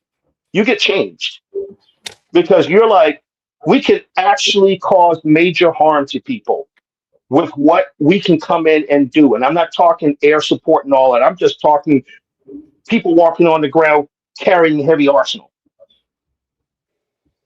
So it's like you need to really watch, and you begin personally. It's a personal thing. That's when you prioritize that all life is sacred. Thank you. And never forget, like that football player, his weight, his speed, and his power. He knows if he hits a man, he can kill him. But he doesn't. So he let that man mouth off at him and say whatever he wants to say. He may even let the guy come up and kick him in the shins. Maybe. But he knows if he unleashes, the responsibility falls upon him because he knew he had the power to totally obliterate that guy. And did he make that choice? Because they're going to ask him, what was your intent? We understand what happened. We saw what he did to you. But did you really have to go out like that? Because you're already a powerful person. Everybody knows that. So again, it's more with that personal development. Now, I am not surprised because I've seen these videos too of this guy Birdsong. And the name Birdsong, that's a native name anyway. Okay? In case you didn't know that. Names like Youngblood and all that. You see names like that. So I run into a name like that and I started asking, well, who's your people? And when I hear they can't connect to tell me, quote unquote, something native, I took it away in the back of my mind. Okay, well, this person really doesn't really know exactly where he come from because he doesn't even understand the use of that word, that name that he's carrying in Birdsong. That's not some average name that you're mouthing off in English. There's something to that. So I'm just saying it's a personal thing. So, is my life perfect? Absolutely not. Far from it. And I'm the type of person, I believe this way. This is my personal belief. How I thought I have been living my life. I have children that have grown. I'm very proud of what they have done and accomplished. Nothing wild and crazy, but I never tried to tell them what they should think. I never did that. But I did, but Dad, I was always around, paying attention to how they selected their friends and the kinds of things, who's influencing who. I paid attention to stuff like that. And if something was and I'm also a little bit clairvoyant anyway, so you can be talking to me, and if be so, a movie clip fires up in my mind, and I can see what you're telling me and what you're not telling me. I'm that kind of person. Okay? So with that being said, I have no clue when it comes my day to stand before the Creator, to give account for my actions. I wholeheartedly believe in that. I have no clue what I'm going to say to my Maker, man.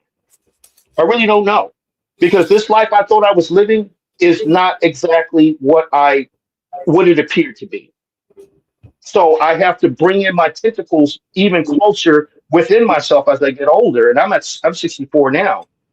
And I'm just paying attention. My mortality ain't too far off. See, this is all of us vets. This is how we talk. We know we ain't going to live forever. We know that. And we're not saying we're going to say, hey, let's welcome death. But we do have a little saying that we say, when death does show up, okay, we smiling because we know it's time to go. Okay. Now, what should we do in the meantime? Continue to educate, help, support, and get our people to understand. This is part of waking up, to recognize the need of urgency. I used to lecture about this after I took the uniform off because I said, how is all these other groups can come over here and work together with one another? No envy, no jealousy whatsoever I have against them. How do they pull this off? And how are they pulling the businesses? Yeah, of course, there's plenty I didn't know. But they had something that they operate from. It's called the need of urgency. The military operates from the need of urgency. Military operation orders and stuff they do not come about without that. Land it, baby. So Land it. they start with the Yeah. plan. They Land it, start with baby. the plan. And then Who's the you next do person? backwards planning. Backwards planning. You Land it, look at baby. where you want to be 5 years from now, 10 years from now, and you work your way backwards to where you are on this calendar date and this time, and you begin to put pieces in place, working backwards. The military uses backwards planning. They already know at what point and date they're going to invade somebody. They know this. They just don't show up and say, okay, how do we feel today, guys? We're going to go, no. It's a plan. And they say, for 10 years, we're going to go down there and we're going to get these X number of countries. This is what we're going to do. That's And right. they put all Play the the video. training and everything in it. You do the training without the enlisted troops. We call that toots. You do war game scenarios. You do all of that. They have units that travel around to different units. And it's like rolling dice and playing Dungeons and Dragons. I kid you not. Cap, land it. Cap, land it. I know, for real, bro. They getting bored, stop. Cap. Y'all Let need them to go. cut that out. No. Factual, but let them go. No, but I get it. But y'all, listen. I don't need y'all to do that. I invited him to my show. I'm sorry. Listen, I brought him to my show to explain. That's right. So I'm supporting Sister Monica's show, and Sister Monica will definitely have me on because one of these shows she's asked me to talk to her about technology, and I am a technologist, and I run my own corporation. Your words are safe for some of these people that's talking crazy. So you giving them all at once. You're not gonna be able to get them when they come in with the crazy stuff. But listen, I've been a successful lecturer for years. When we first started out, our first lecture was 10 hours, and we rotated between the four of us. Damn. That's how we did I it. don't see no We rotating. taught 10 to 15 minutes each. Okay. One video. You guys can see this. I'm gonna play this is like the last video, and I want to get like some last words, and then wrap this whole thing in. Happening Sister Monica. inside a Let the OG talk. There is a Go ahead. Sister Monica. Yeah. That guy that explained to you, to your listening audience, how these federal police operate, you need to listen to him. They are number one. You got that number one. You got the number two, the number three, and then the number four. That was me. You better understand that if you out there protesting, you can't touch them people. You can't spit on them people. When you do that, they will kill you. And ain't nothing gonna happen to them. You got to. This young man is an A+ student. Thank you, sir. He just Blaine told, Smith. That's me. What he just told you, you need to get this in your noggin, not unless you got a death wish. And that's why I was giving him his props. Whatever God that you believe in, you finna go meet him. Because if you out there with them right now, see, they sit down at the table and they tell you what they gonna do every decade, every 10 years. Every 10 years, we're gonna do this. We're gonna have this in order like this. We're gonna have this in order. We're gonna do this. These people done already planned what they gonna do and how they was gonna do it. You don't need to interfere with their plan. Thank you. Right. They want Because you. you don't know their plan. They use the media. They use the media to escalate all of this stuff. You falling directly into their trap. You falling directly into their trap. I'm just laughing at you how you falling into their trap. They trapping you.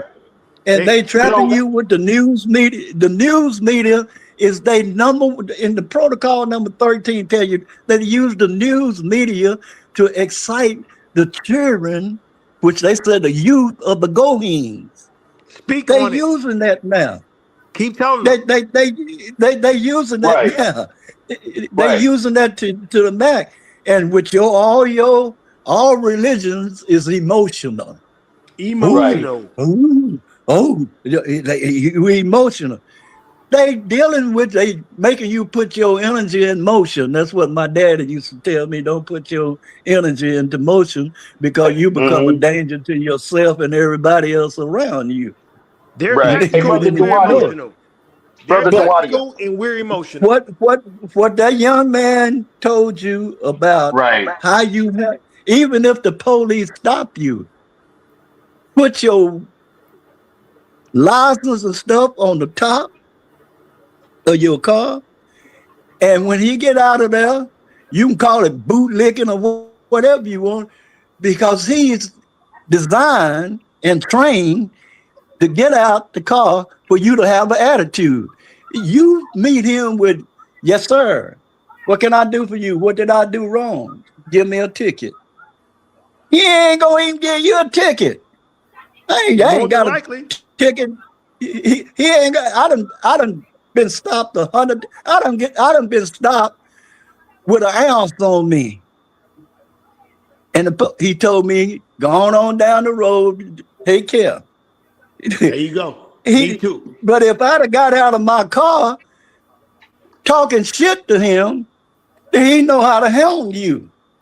You got to use counterintelligence. You got to know how to handle your enemy. And when he's your enemy, when he stop you, he's your enemy. You got to know how to handle him. Tell him what he want to hear. Yeah. Because if you don't tell him what he want to hear, they're all emotional. Their mama let them suck on their titty too long. They're emotional. And they don't know how to play the game. People my age, the baby boomers, was taught your place. Bye, Gregory. What is your place? See, you had to know what when once a policeman stop you or detain you, you have the rights to remain silent. That's the only rights you have. That's it. Act like a prisoner of war. You open your hot mouth, and he either gonna whoop your ass, take you to jail, or kill you. And especially with right now, because hell, they scared of you. Shit, you go in there, you got a gun, and you taking a gun to a protest, you's a fool. And you gonna mess with him, it's still he legal gonna right kill to do you. so. Loaded gun But you have that to misfired. I don't care if you talking about your rights, your second rights. When the policeman talk, you ain't got no more rights. When you're dealing with him, you got the rights to remain silent only. You can call it what you want to call it. I've seen some say bootlicking and all of that stuff. Well, you go out there with your brave butt. That's what the youth don't get. And mess with them people. Trump 2028. That's what the I youth ain't don't scared get. of no. Let me tell you something. For 4 years, every night, from 1964 to 1969, it was 5 of us. We whooped us a white boy's ass every night. Every night we whooped a white boy's ass. I ain't scared of nothing. Do you understand me? I ain't scared. I ain't never been scared of nothing. Hopefully it was for the right reason. We don't want to promote this to young boys. We whooped his ass because he was. Let me tell you something. See, in '65, and see, I was stationed in Memphis, Tennessee when a little different. When I was stationed in Memphis, Tennessee, when Martin Luther King got killed. My question is, why wasn't he at the Peabody Motel instead of at the Toot to Toot? We called where he was at, we called it Toot to Toot at 5 and 2. That's what it was. $5 for the $2 for the room and $5 for the woman. That's where all the sailors went. Talk about it. To the Toot to Toot, the Trumpet Motel. That's where he got killed. We call it the Toot to Toot. The Peabody Motel, why wasn't he down there? He was set up. That's where the white folks owned and wouldn't allow you to go. The Peabody was for colored people. It was like, see, remember, when I went into the Navy, it was segregated. It was segregated. On one side of the barracks was the blacks, and on the other side, they had the master of the arms shot. The other side was white boy. the blacks and the Filipinos that was in the Navy was cooked. We all stayed in the same barracks, but it was a dividing thing between the whites and the blacks. When I was in the military, it was segregated. You went in there when it was integrated. I went in there when it was segregated, and it didn't get integrated in the Navy until 1970. That's when they started letting blacks become E5s and E9s, and the Cora C, which was a ship, we call it the African Queen.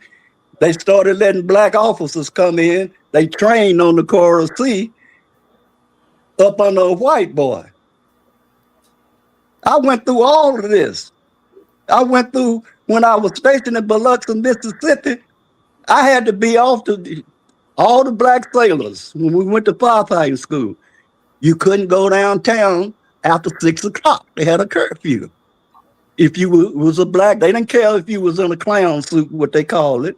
If one policeman told me, I don't give a damn about you in that little clown suit that you in. So I went in when it was segregated. I graduated from a segregated high school. On my diplomas, Ralph Bunch Negro Colored High School. You guys don't know nothing about this, what I'm talking about. You wasn't with this. Can I ask you a question, OG? Respectfully. Yeah. Do you see the difference from when you went through your world as a baby boomer in those days to where we are now? Again, I'm 49. Do you see the difference that we have more rights and we can do things differently? I tell you what. I call it, back then, you knew who didn't like you. Now I call it sophisticated racism. Now is the white boy never did want to integrate with you. He was made by the federal government to integrate. In 1970. In 1970, David Dukes in Louisiana signed at 5 minutes to 12 that bill for them to integrate. Louisiana was the last state that integrated. They did not want to integrate with you.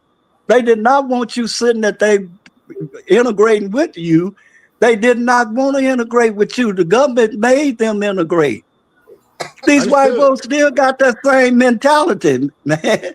They just more sophisticated now. So you say the children of people that's baby boomers, that's 60 to 70 to 80 years old, you think their children are still indoctrinated in the racist rhetoric the things that's going on that you experience? You indoctrinated way more than me. See, I classify myself as a Negro that was a colored person. When you say that I'm a black African American, first, black is a verb that modifies a noun, which is you, name a person, place, or thing. You saying that your mama is an African and your daddy is an American. Then my parents were just they American. take America, the first America, in 1776, they wrote a preamble Bill of Rights. And when John Hancock was the first person to sign that bill, he had to sign it because he was the grand putinate of Lodge Number 1. When he did that, he created treason. They waited before the rest of them signed it to see if Cromwell were going to come across here and attack them again. And Cromwell didn't come over here. The first America is a white man. It ain't you. We the people was the people of that Lodge Number 1 that wrote the Declaration of Independence and the Constitution. America carries you and me as a emancipated slave. Emancipated means that the government take control of you and you can't go, the private sector can't own you. The government owns you. But that's not the same as white people also, though? Isn't that the same nowadays as white people? That wasn't white people. White people are citizens. They carry you. America carries you as a emancipated slave. The states carry you as a citizen of that state, but Right. you are not a citizen of America. And you had to understand this. Where is your place in America? What do America carry you as? They don't carry you. They carry you that with certain rights. Certain rights mean that they gave you religion. They say that you could be Second Baptist, you couldn't be First Baptist up under the Nicene Creed. You could be colored Methodist Episcopal or African Methodist Episcopal. You couldn't be Christian Methodist Episcopal up under the Apostolic Creed. But we can't now, though. Do you acknowledge we can't now, though? With their teaching, listen to me, young man. With their teaching, with their teaching, that's the way it was. Churches didn't get integrated until after 1970. You didn't have but two churches that you could go to. And see, you got to understand. I was born in 76. You say what now? I was born in 76. Well, you don't know nothing about what I'm talking about. I get what you're talking about. No, I'm understanding. I'm listening. I'm learning. If you were born in 76, you don't know nothing about what I'm talking about. My son was born in 1970. But I'm trying to ask you. And see, this is the way it was. This is the way it was. I'm asking your and you had to you had to understand it ain't no different.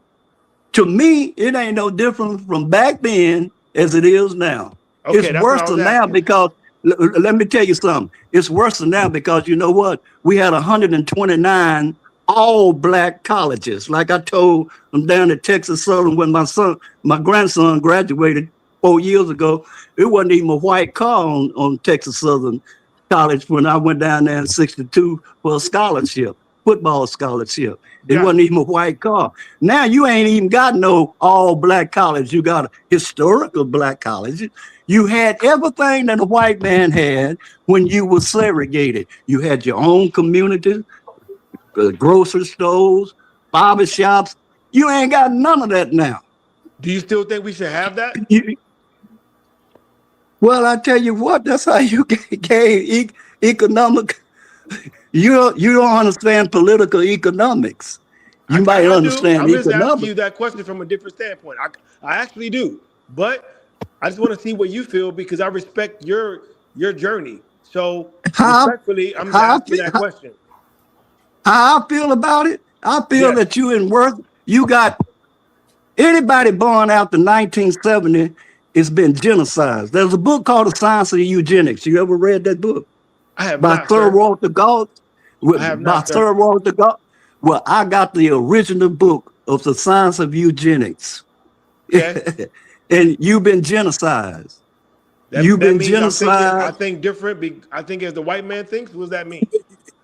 That means that you got a black face and you think your mind is white because you've been educated up under a system, under a curriculum. What if I have Caucasian friends that I think in my mind would die for me and lie for me in the sense of anything that I've done, and they're good people to me? Not saying that's true. I'm asking a question. Should I not trust that person? What was the reasoning behind that? Well, what are you? Are you a Muslim, a Christian, or nothing? I'm none of that. I'm neither. I'm just asking a question. Okay. Just for the young folk that's on this panel, for Genesis's panel. I don't trust nobody. Let's start with mama and daddy. Because mama had 2 doctor's degrees, and my daddy had a master's degree, but my mama and daddy didn't think alike. My daddy was an atheist. He didn't believe in no God. My mama played for a church for 93 years. She died at 101. Wow. She played the piano for a church for 93 years. My daddy didn't go to church. He told me I didn't have to go to church when I got grown because he didn't believe in that God shit. He put it to me like this. If you tied 10% to yourself, take 10% of your earning to yourself and put it in the bank for 10 years, then you done bless yourself and don't touch it. You ain't giving it to no lying preacher telling you that God want 10% of your money.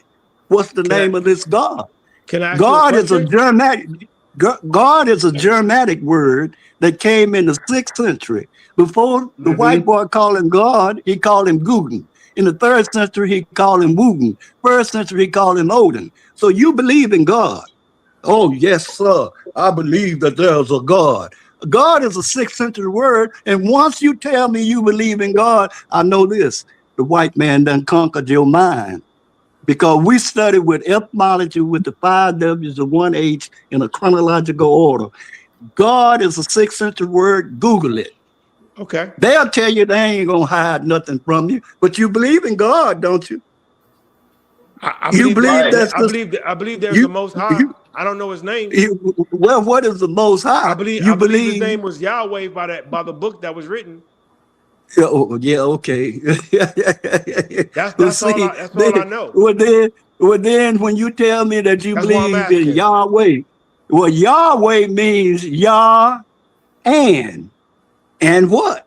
It's a statement. It ain't no name. It was the Hebrew name Yahshua. we changed. Yahshua is a statement. That ain't no name. Okay. That ain't You no telling me name. something that I can Once go you with. once you tell me that you believe in Yahweh, then you let me know that you believe in what the Jews believe. No, remember, I'm from 76. The I'm from 76. Mesmerite Jews. The I just want to be. Mesmerite Jews. I just That's fight what you're the telling me. equality in real life situations, and I believe everything you're saying in a sense. But I'm just trying to say, do you understand that? Do you believe the world evolves and things can happen differently going forward? Is my question to you. I'm learning from you. Here's what I believe. The Creator created a male and a female that was a supreme being. Somebody else created a human being that is a man and a woman. Now, when you tell me that you's a human being, I just look at you and smile because I know you don't know what you was created. Somebody else created a man and a woman and a human being. Hey, why That don't you means tell them that what the Who created supreme being? Who created that? If it's not a god or a fixture that was here before it us. wasn't a god. It was Anu. Do you know the history of ancient Sumerian, I don't. ancient Sumer, ancient right. Mesopotamia? Mm-hmm. Do And what is that the history legal start? definition of a That human that being as per Black's Law Dictionary? Because it's got the that definition. A human being is a monster that doesn't have any inheritable rights. Really? Yeah, really. I'm about to get And on that so, one. so you as a man of color, you're not a human being. You're not. That's not what you are made to be. You are a people. And I'm familiar with reading the Tanakh in Hebrew anyway. And I do understand what those words mean. And here it is not telling you you was ever made a human being. It says that there's a people who is not even a nation. That's the humans. That's And tough it to says that understand they that will right be now. You used understand that, to right? provoke you. Huh? Do you understand? That's tough to understand.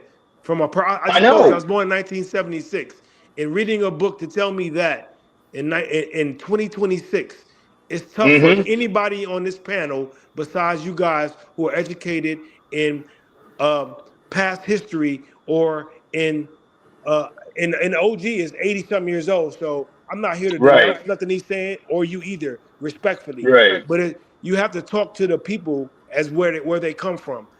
How Right. can how can how can you educate or pass your opinion? Not saying this because in our Correct. mind it can be an opinion. I You're don't saying it's have facts, no Correct. right? I don't have No, no you're saying it's I don't facts. have I no believe you. opinion. I I don't have believe you. I don't I I'm not don't I denouncing don't that. have Let me no finish. opinion. Let me finish. Let me finish. I'm gonna land it quick. I'm gonna let you finish talking because I enjoy hearing the thought process of something that I may not have no idea about. But I'm not a young buck either, and it's only because of what I've learned and what I've experienced, right? Right. Right. So I don't know. And it's hard for someone in a state of mind that hasn't done all the research, because it takes years to get the knowledge that you guys are talking about, to say whether you're right or wrong or indifferent. And you're not even asking me to judge you if you're right or wrong. You're just telling me what you're telling me. And you know for yourself, that this is real, right? But to listen to everybody else listening, there's ages from probably 18 to whatever that's listening to you Right. guys right now that can be thinking that you're just talking and you don't have anything that you can tell me or show me concrete to back it up besides an old book that can be an opinion, the same as you think the Bible Right. is a story or you think it's not true. But all you've learned your whole entire life of my 49 is that this is the book. But I've questioned it. I've read other books. I've heard about it from different perspectives. And now Right. I'm at the place where I'm at, and we're watching the world evolve. And what's happening right now, and what you're saying is that I'm still no one as a person, as a black man, as a human being that you said doesn't exist or is trash on this earth. I How ain't do we none of live? it. I How do ain't, we live with that? little brother. I ain't a human being. I don't care if you didn't hear what I said at first. I'm sharing knowledge with you. I ain't trying to save you. I ain't trying to. I don't love you. Let's get that understood first. I ain't in love with you. I'm sharing knowledge with you. I tell you, don't believe me, do the research. You're right. I ain't trying to, I don't have no opinion. I have facts.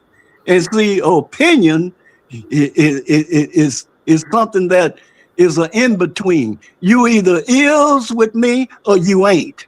How do we survive then? You ain't, I don't believe in no in-between. That's me. I understand. I share. How do we?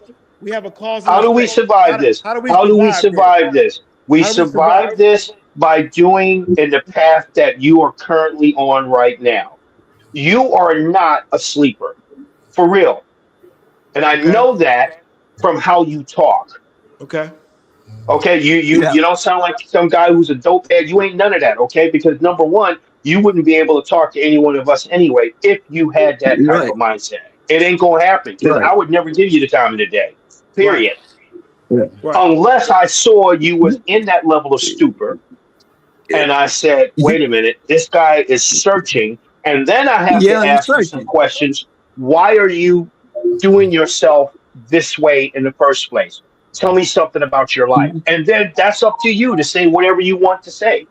So I'm not new to talking to, as you would say, the younger people, the younger generation at all. So why we preference what we say, documentation is a conversation, like I said, in Black's Law Dictionary, Noah Webster's dictionary. So if I'm going to tell you something, this is not what I think the definition of a human being is, which is what most of us have been left to in the first place. Well, I think a human being is this, that, and the other, and they got their personal. No, that's not how it's used in law. Because in law, they ain't dealing religion. So when you come before them, you've declared yourself that you're a human being, then you just told them that you are a monster and you have no inheritable rights, and you don't know you even said that. Okay. But yet the prosecutor, the judge, and your attorney knows that. And mind you, they all belong to the same club at the end of the day anyway. So regardless of what happens to you, when you're in front of the prosecutor or judge, what do you identify yourself as? So you enlighten me on how to speak upon something that I need to research. I'm not going to do that right now because I don't have the knowledge. I don't have the knowledge to do that. If it comes down to it, I am identified as Aboriginal Indigenous to this land. And when you say that phrase like that, it has no whatsoever bearing on what they chose to call this land. They can change the name from the United States of America to some other name 5 to 10 years from now. You're identifying this soil that I stand upon. This is the origin of my ancestors. Period. That's it. So they go, okay, we're gonna have to talk to him different. Don't mean they ain't gonna try to jack you up. Okay. But if you come out the box swinging, just from what you say to Pause. them. Exactly. Then they So, got you. It's but like this person don't you have to know? is Don't you have to know enough smart. to keep speaking that way? Don't you have to have all the research done to be able to go in front of these people and speak that way? You can't halfway Yes. do it. The answer is yes. And not only that, they don't know it all either. That's why Okay, they that have makes a sense. gazillion words. That They makes have sense. so much, they got more laws than you can shake a stick at, and they tell you all the laws of this land is binding upon you. And they've got a gazillion laws, brother. Anything you Right. can, stuff you ain't never heard of before, stuff that you think is outrageous and stupid. They tell you all the laws are binding unless you can say, no, I am by way of treaty. And they go, well, what treaty do you speak of? The Treaty of Peace and Friendship signed on the Delaware River in 1789 between my Understood. people and your people. And then when you do that, they go, because most of them are in the fraternal orders anyway. They go, oh shit, we got one here now, or they Understood. know a little something.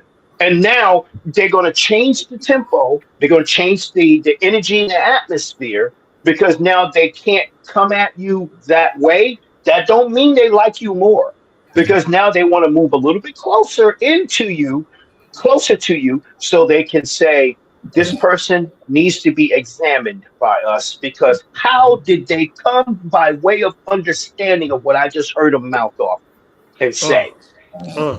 That's Okay. how it worked. We used to teach how to do that in Harlem Okay. for about 6 years.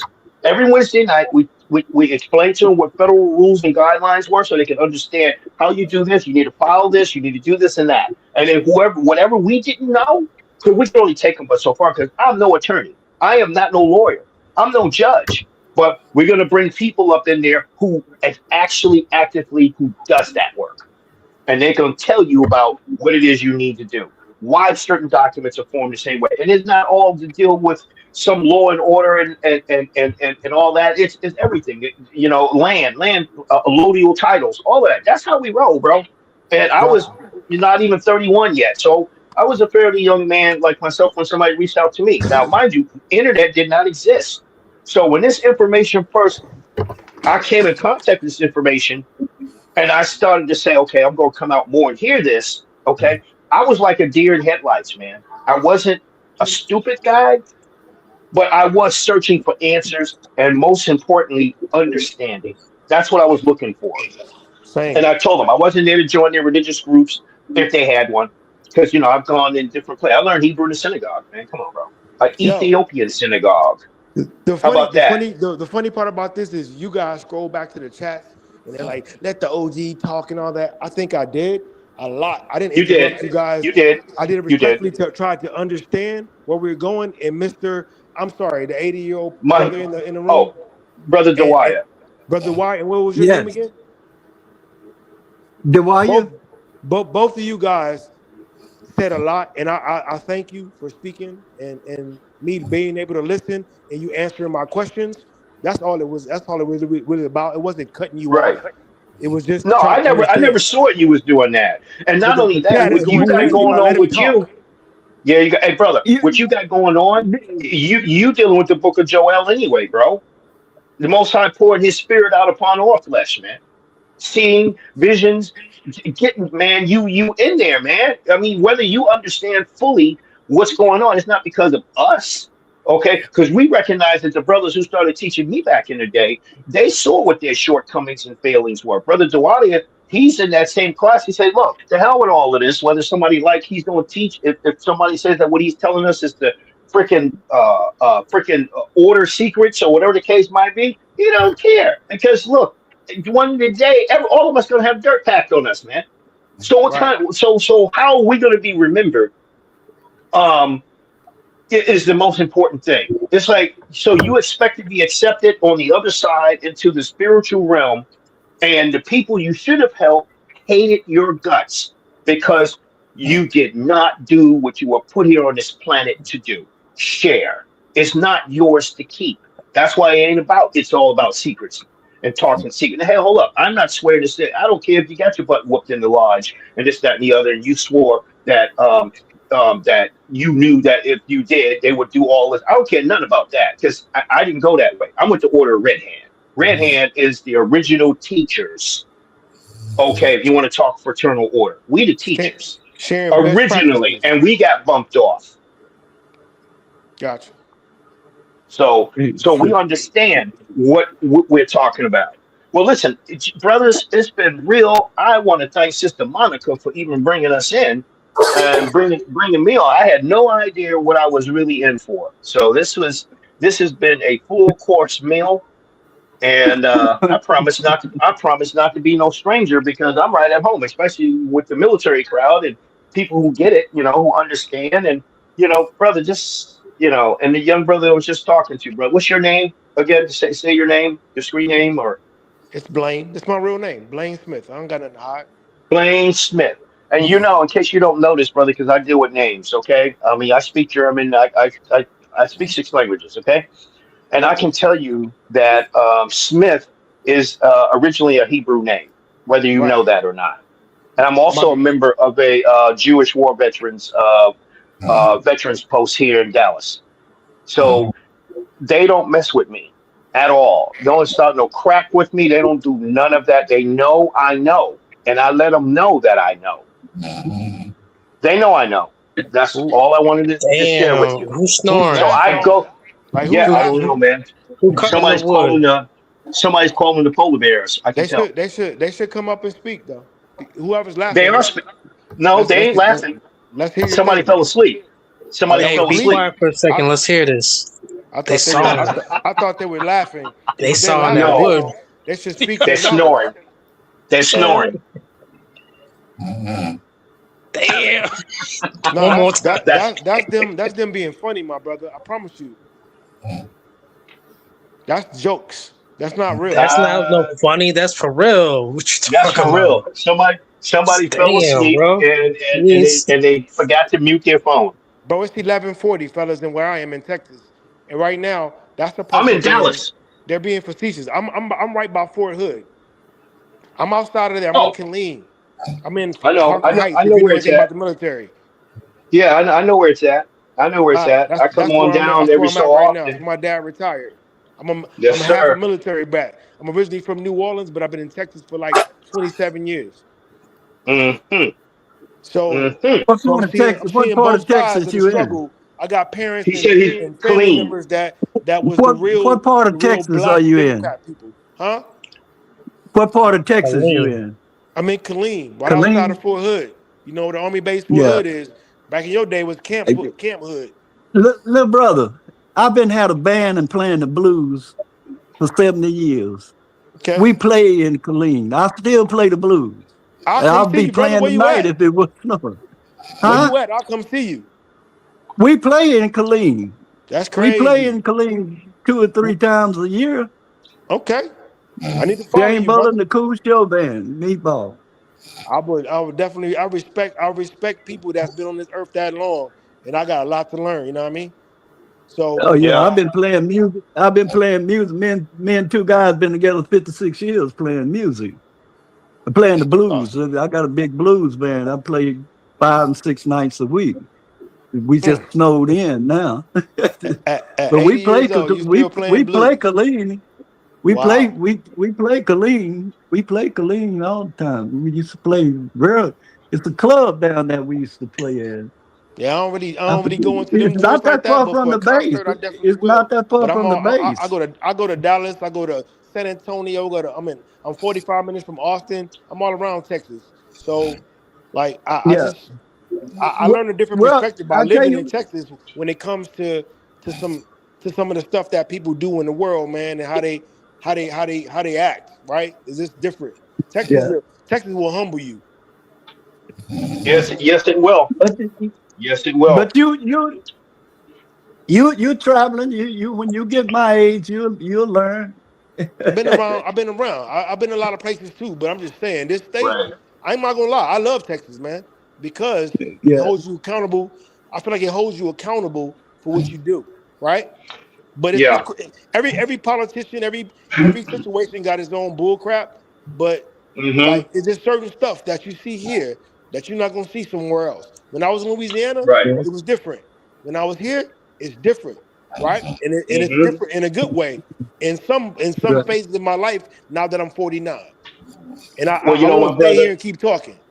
right, my brother, I'm gonna say it to you like this. You might not know this because I study ancient history, especially this hemisphere. Texas gets its name from an Egyptian king, Texaco, Mm.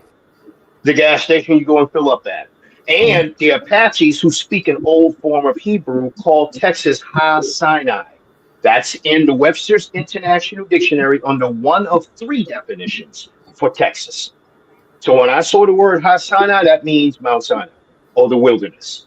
And Texas is indeed a wilderness.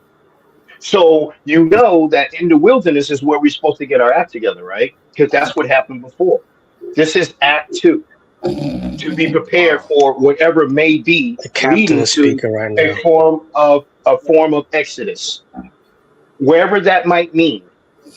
The exodus. Okay, Arkansas means those who carry the Ark of the Covenant. We're saying it in lazy English. It's Aron Kanasa. That's how you say it in indigenous talk. So Aron means that ark, the war chest. Kanasa means those who bear it up on their shoulders. Alabama means God's high pillar. We're just saying it lazy and don't really realize what we're saying. Mm. Arizona means And Lion of Zion. Ari Zion. Ari is lion. Lion? you know 38 Yeah, states is that's how you named say lion in Hebrew. It's Ari. after It's people. Ari. Yeah, Lion of Zion. Ari is Ari is lion. Zon is supposed to be self-explanatory. It's the word Zion, which means like your heaven is here on earth in the land. Ziona, Mount Zion that you've Hence read the about. word AZ, Yes. Alpha AZ. Omega. There you go, my friend. And California means successor. Whoa. Okay? California is successor. Missouri means Egypt. Again, you're saying it in lazy English. It's pronounced Missouri. And it's got the double S in it because it's the original by tens of thousands of years. Hands down. It's the original. Mississippi Delta gets his name from that. It is where they found all kinds of sphinxes and everything in there. That is what I got given to me when I joined the Cherokee Warrior Society back east. And they knew Mm. that they were descendants of Jacob. So in a book published in 1775, you can get it on Amazon, called History of the American Indians by James Fitzsimmons Adair. And this guy had to go learn what he called Paleo, Old Hebrew, in order to communicate with us traveling from East Coast all up and down, what tribe, who he talked to. He's got a chapter for each nation he rolled up into. And he let you know the Choctaws are the cousins to the Cherokees and the Creeks and the Chickasaws and the Catawbas and all of that. He said, yo, they all kept circumcision. They kept the high holy days. Green corn that you hear in the native community is what we do for Passover. And you Circumcision? use the green corn. Did you Yeah, say circumcision? yeah, we did all of that here, bro. We wore silks and turbans and everything, man. Look at the pictures from the Trail of Tears. And you see how the men and women are dressed. They're not dressed like some savages just wearing animal skins. No, no We doubt. township people. I've We seen are that. township people. Ani gita wagi. And that expression I said is the Hebrew expression. And how do we praise? Hallelujah. Yehovah. Ishtuhulu Abba. I know you recognize those words. That's old Cherokee, my friend. Word. And that's Praise how to we talk God. to each other when they taught us who we are. We know, man. We know. You just can't hide this no more. And Cherokee is two Aramaic words that the Spaniards came up with because the Spaniards can speak Chaldean Hebrew. So they said or from the Hebrew word chayi, which means alive. Roki is the old way to say soul. Modern way to say soul is ruach. What? So I had to learn the different dialects of Hebrew. I had to learn Old Hebrew so I can understand what indigenous people were saying. And I realized it's not a different language. And the structure is exactly the same. This guy tells you that in the book. The book is $20 now on Amazon. I got the original book that had the pull-out map showing the eastern seaboard is the land of Canaan. Canada is named in honor of the Canaanites.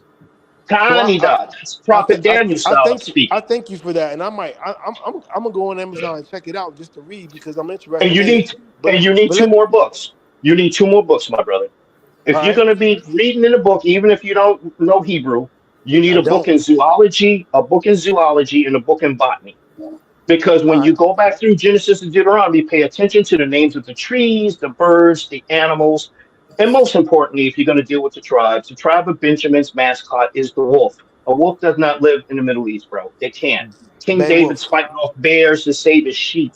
Okay, bears is not a Middle Eastern creature. They're woodland creatures. And then Right. you're talking about deer, elk, and all the things that is allowed for you to eat.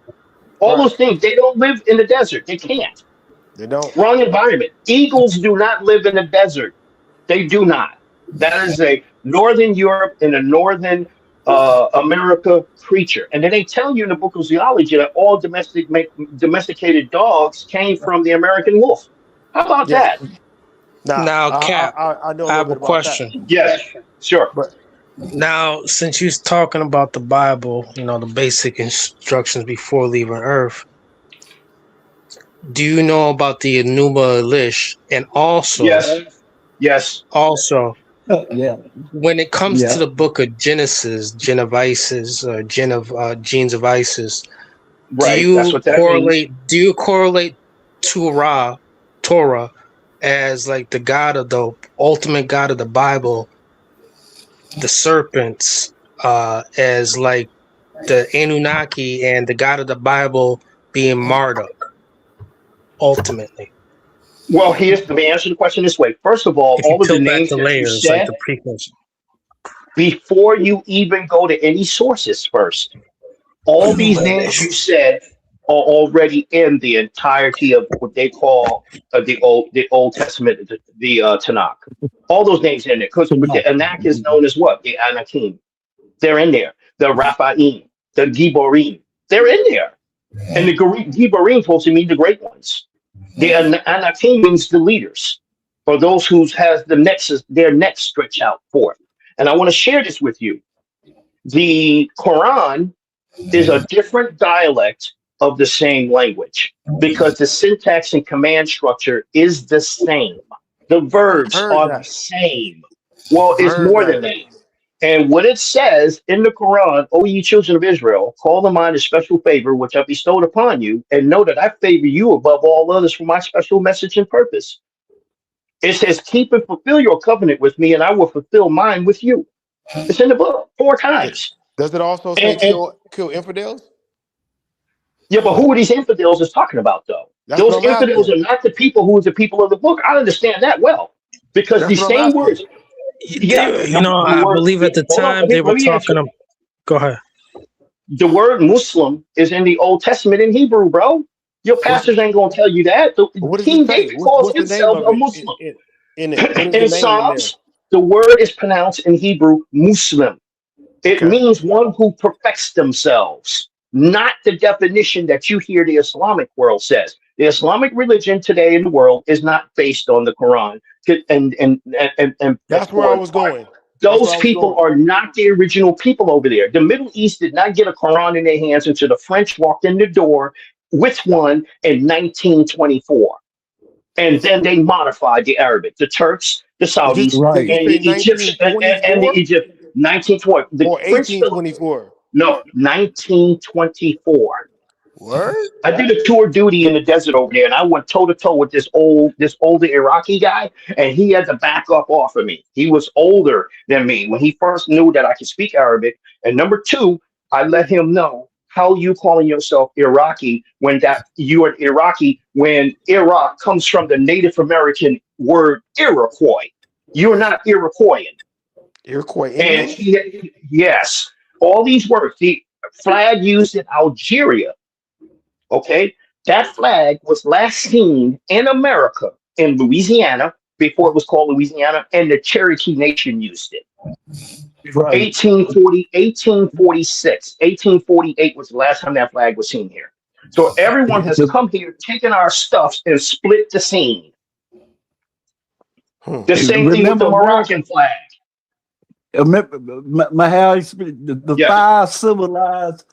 The five civilized tribes. That's what they say. One of the five tribes civilized. Right. They flag was what they call the Confederate flag. That's right. The original Confederate flag, unmodified, is the original black people, Afro people. I'm going to use the proper term. Yeah. Afro people. Afro is not the same word as African. African is an Arabic word. It means you ain't got no color. So the joke's on us. Because we don't even know the English word African is from the Arabic word Afrique. That's why with these languages. But when you say you was an Afro person, that's the Hebrew word Ephra. And the Old Testament talks about the Ephrathites. That means those who are bountiful and prosperous. They get stuff done. Just like the tribe of white folks Ephraim. made fun of us by calling hairstyles, or we did by calling the afros, and No, they wasn't making fun of your hairstyle. They were making fun of you being bountiful and prosperous first, because they knew who you were when they saw you. They wasn't making fun of your regal style of dress. We built all of these megalithic, monolithic buildings all around here. All of the state capitol buildings, they're a few thousand years old. They're not built in the 1800s. That's a lie. The White House is 1,200 years old, man. It's got sub-levels and everything to it. I'm a former Army engineer officer. I know a thing or two about when you build something and you construct something. You do not build something on the ground level and then knock a hole in the floor, and now you got sub-levels to it. That's not how you do that. From the bottom up. No, it's built from the bottom up, the foundation. So whatever took place in this land, in this hemisphere, okay, things were greatly built up. When I was in my Army engineer course, first time as a young second lieutenant in Virginia, they had a whole catalog, and they were saying to us, as just speaking as a matter of fact, not explaining much, that we had water canals, aqueducts. We had all things here they classified as Greco-Roman design and Victorian design in America, that the U.S. Army Corps of Engineers, the civilian side of it, is busy maintaining it. How about those apples? And it's all on government land that you and I and no other person walking around America could even live on. But all of these gazillion acres is held in a trust.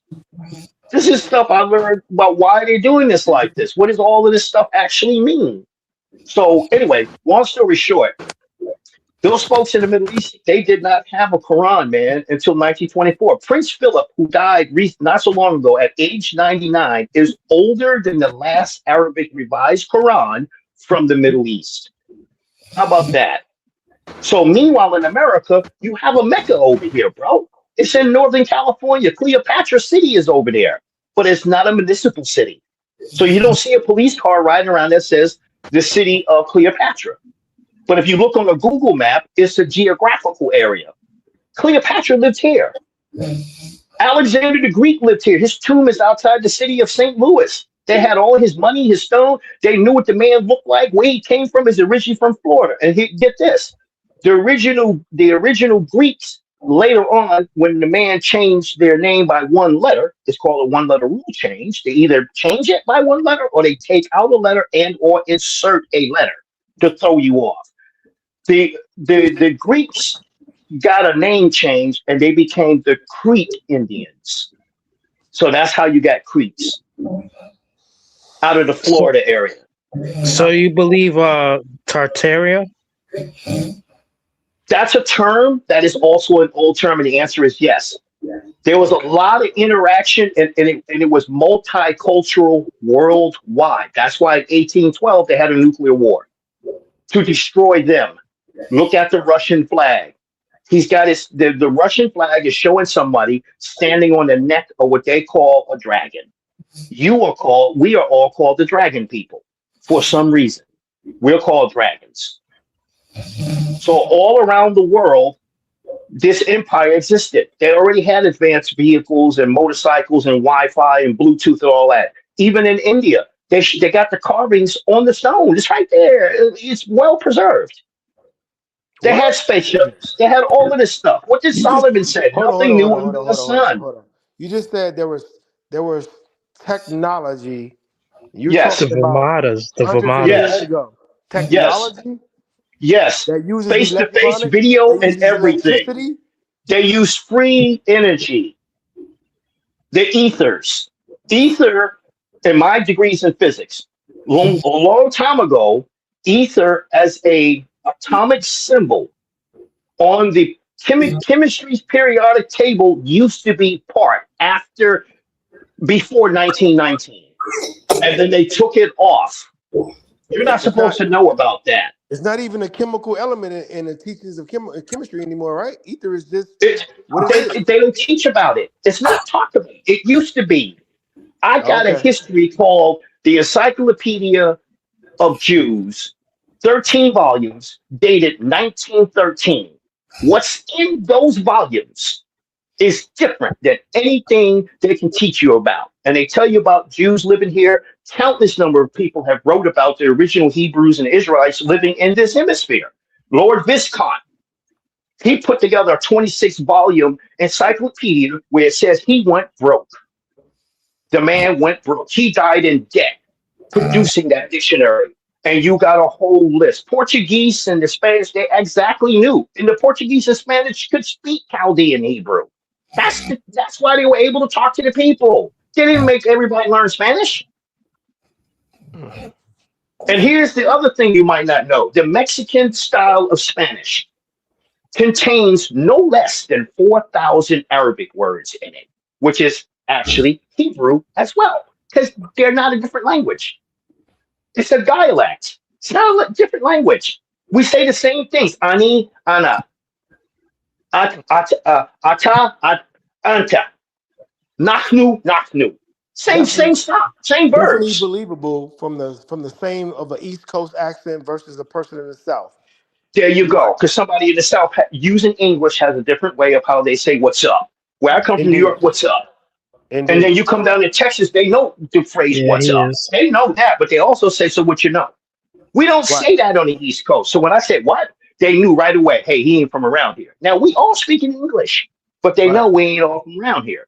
So this is what I mean by when I said that, studying that and being an Army engineer, I had to learn about what they call geographical names. See, they start everybody else in school with these maps, and you got country names and the border over time moved from here in Germany's border got big and all that. That's okay. It's useful because you need to know that stuff now. But what they don't tell you is terrain names. So they tell you that Abraham's father name is Terah. In military terms, what is the lay of the earth called?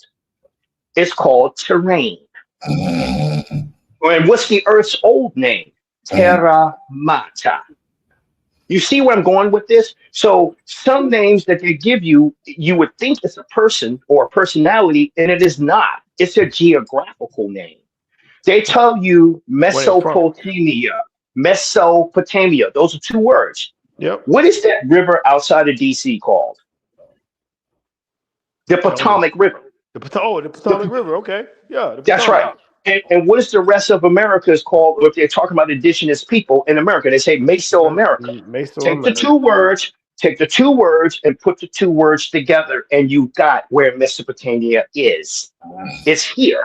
It's the terrain above where we're talking. Where the wow. Okay. Terrain means the layout of the land. Modern military use the term all the time. They did. Okay, I want you guys. I want you to study the map, and I want you to become intimately familiar with the terrain. It's right there in your face. You don't even know where these words are coming from, but they're using it. And the word terrain is not an acronym. It actually means the lay of the land. Period. So I'm just giving you little things here that I had to learn as Army Corps of Engineers, because now we're interested in why we're interested in terrain. Now you can go back into the Old Testament and look at what places and resources it says in the Old Testament. You got the tar pits. You got people picking cotton. You got people eating roasted ears of corn. You got people drinking corn liquor. Corn don't grow in the desert, my friend. It don't grow in the Middle East nowhere. Corn has been grown on the clock over here in the book of botany for the past 10,000 years. Pumpkins have been growing over here for at least 7,500 years that we know about. And then you got a host of other things. You got Moses commanded the children of Israel to get red badger skin to sew together to create a cover for the Ark of the Covenant. Look up in the book of botany, where do red badgers live? It says northern Western America.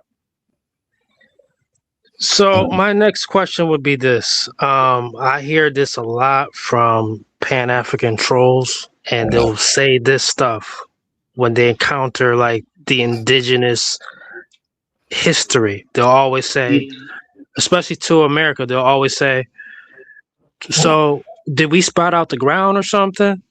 What is the pathology behind the Pan-Africans today and why they're like this? Controlled opposition, because that never used to be. That is not terminology or people facing off with one another ever. I knew that. And I told you the Arabic word Afrik is where the English word you are a freak comes from. English is tied to the old Semitic language. So when you're speaking English, you're speaking Hebrew and Arabic in the reverse. I learned that in the synagogue, okay, when learning Hebrew. And then I had to learn what is called consonantal connection. So we have much to learn and much to unwrap. And I'm going to say it like this respectfully. So we're using, so they got you thinking that, quote unquote, I'm going to use this term, God is blessing anybody willy-nilly. So he's blessing the evil and the wicked and this, that, and the other. That's the theological explanation. But when you're in these languages reading, that's not what it's saying, bro. He says that he favors and he puts bestowments upon those who take direction. So what's the one word that English word compound take direction comes from? The word takdir. So what they did was they take one word, takdir, and they give you two words together to give you some semblance of maybe it's a sentence. Some people's names is a sentence. And you know that by how many consonants, after you drop the English, the vowels, how many consonants is in that word you saying? You say, wait a minute, this is a compound. How you know that? I got 5 consonants here. There's a whole lot being said here. Okay, this came from possibly one sentence. And now you have to go and track what each of that is. Okay, where's the pronoun? Okay, is it singular? Is it plural? Is it a he or she that's being spoken to and addressed? All of that. They didn't, man. Look, I'm telling you, you guys, you have a very good understanding, but you know what? Your minds aren't gone. We're talking right now. Your mind has the ability to expand geometrically. And our thoughts do travel faster. They said it's immeasurable, faster than the speed of light. That's why you can think your thought and what's in your heart reaches the Most High in an instant. And the Most High can draw close to you, as it says, like a person who ties a rope around your waist and draws himself close to you. And they tell you what hours of the day that happens, from 10 p.m. to 2 or 3 in the morning. And that's when you may find yourself just suddenly, you just pop up, ain't nothing wrong. You don't feel anxiety. And you're like, you wait for maybe a few minutes before you decide to go back to sleep. That's him talking to you. He says he draws your soul out of you to have a conversation with that other part of you unaware and returns it back unto you unaware. The only people who remember their conversations face to face with the Most High is the prophets, because he wants them to come back with a message. But what happens with them is no different than us. Yes, I do. Absolutely. Okay. There's a creator. It's not the generic term God, where there's 360,000 quote unquote different wannabes, whatever they want to call themselves, throughout this planet. Every tribe and race got some kind of something that they're calling a God, and then you say, "Give me the history behind that." You don't say Jesus like to say. Jesus is no, I do not, because that word is an imaginary word. Okay. That's an imaginary word. And the original King James never even pronounced that word that way anyway. Gotcha. And the original King James Bible, there's no J's. You can't say Jesus. He pronounced it the Greek way. He said Theseus. Yeah, it was a Hebrew. It's Hebrew, right? The letter J wasn't invented until a little bit later on. Right. And no one who spoke King English pronounced the word that had a J in it anyway. That is not how they spoke King's English. An Americanized way of thinking that what you're saying is correct, but as the ignorance of the Americas, we just call it that, which means the same as what you're saying. Right. And not only that, but here's the thing. Mathematically, JESUS is imaginary. So to get my degree in physics, I had to take a lot of mathematics, advanced calculus, differential calculus, all kinds of interesting things. And then every word that you say, that somebody said, you can actually put it and make a graph of it. So when you get to imaginary letters like E, J, and as such, and U, those they fit and they create what is called vowels. You're saying vowels.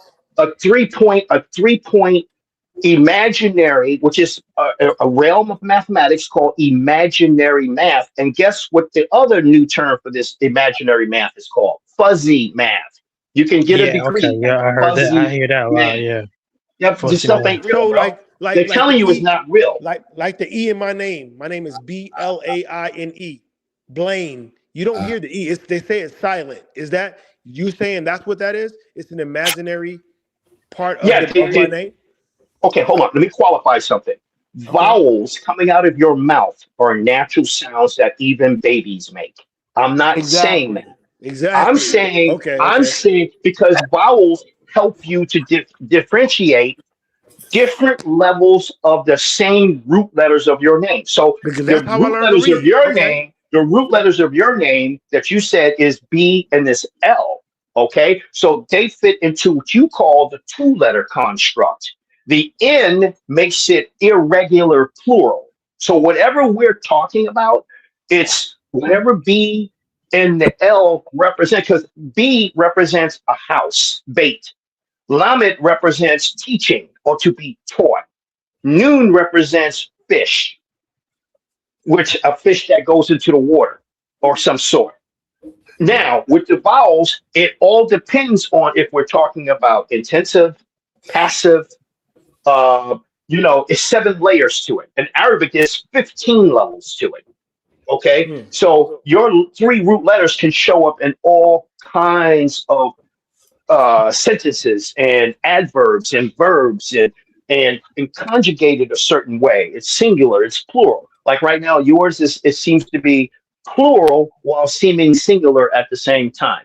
This is how I Yes. look at names. Yes. That's how I look at names because dealing with different languages forces you to become somewhat a quasi, not me being a qualified linguist, but I see the symmetry in words and I see their consonantal connections once I understand what somebody's name is and what language it falls out of.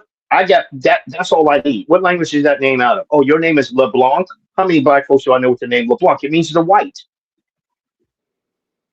not pale skin white. It's a status. LeBlanc, all in Louisiana.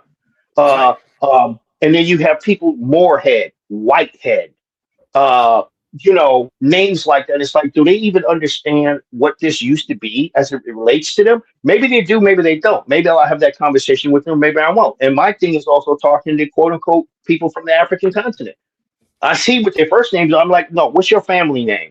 And they tell me the family name. I write it down. Well, they tell me, I said, spell that. And they spelling it for me.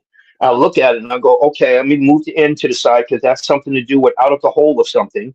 So a words that usually start with the letter M means out of the whole of something, meaning its entirety. And then I get you the rest of the consonants that's in that name. So I can say, so your people have something to do with the coming out of the whole of something that deals with an area. And here is this interpretation of this. And they may look at me and go, my God, you don't even speak my language, but yeah, your understanding is close to what my people trying to say. Yeah, I didn't have that happen. I didn't care where you was from Cameroon, you was from Cote d'Ivoire, you was from Nigeria, and all these places. And I have a lot of fun talking to the people out in Nigeria anyway. Because they have very, very interesting names, and then you find a bunch of them have these English names, such and such, this, that, and that. I said, yeah, that's because your people once upon a time before Cromwell kicked y'all out. Y'all used to rule England and Scotland and parts of Europe. So That's why you still it's not carry the slave. title of princess and all that. It got nothing to do with being slave. It not got nothing to do And with many of slave them went name. to Jamaica. No, it's no such because Caucasians didn't have names like that. They had Slavic names. They didn't have names like Robinson, Patterson, Pearson. That's not their names. That is not the names they had. And then when the Turks was owning them, after they lost their own civil war in 1860s as well, because Eastern Europe had a civil war.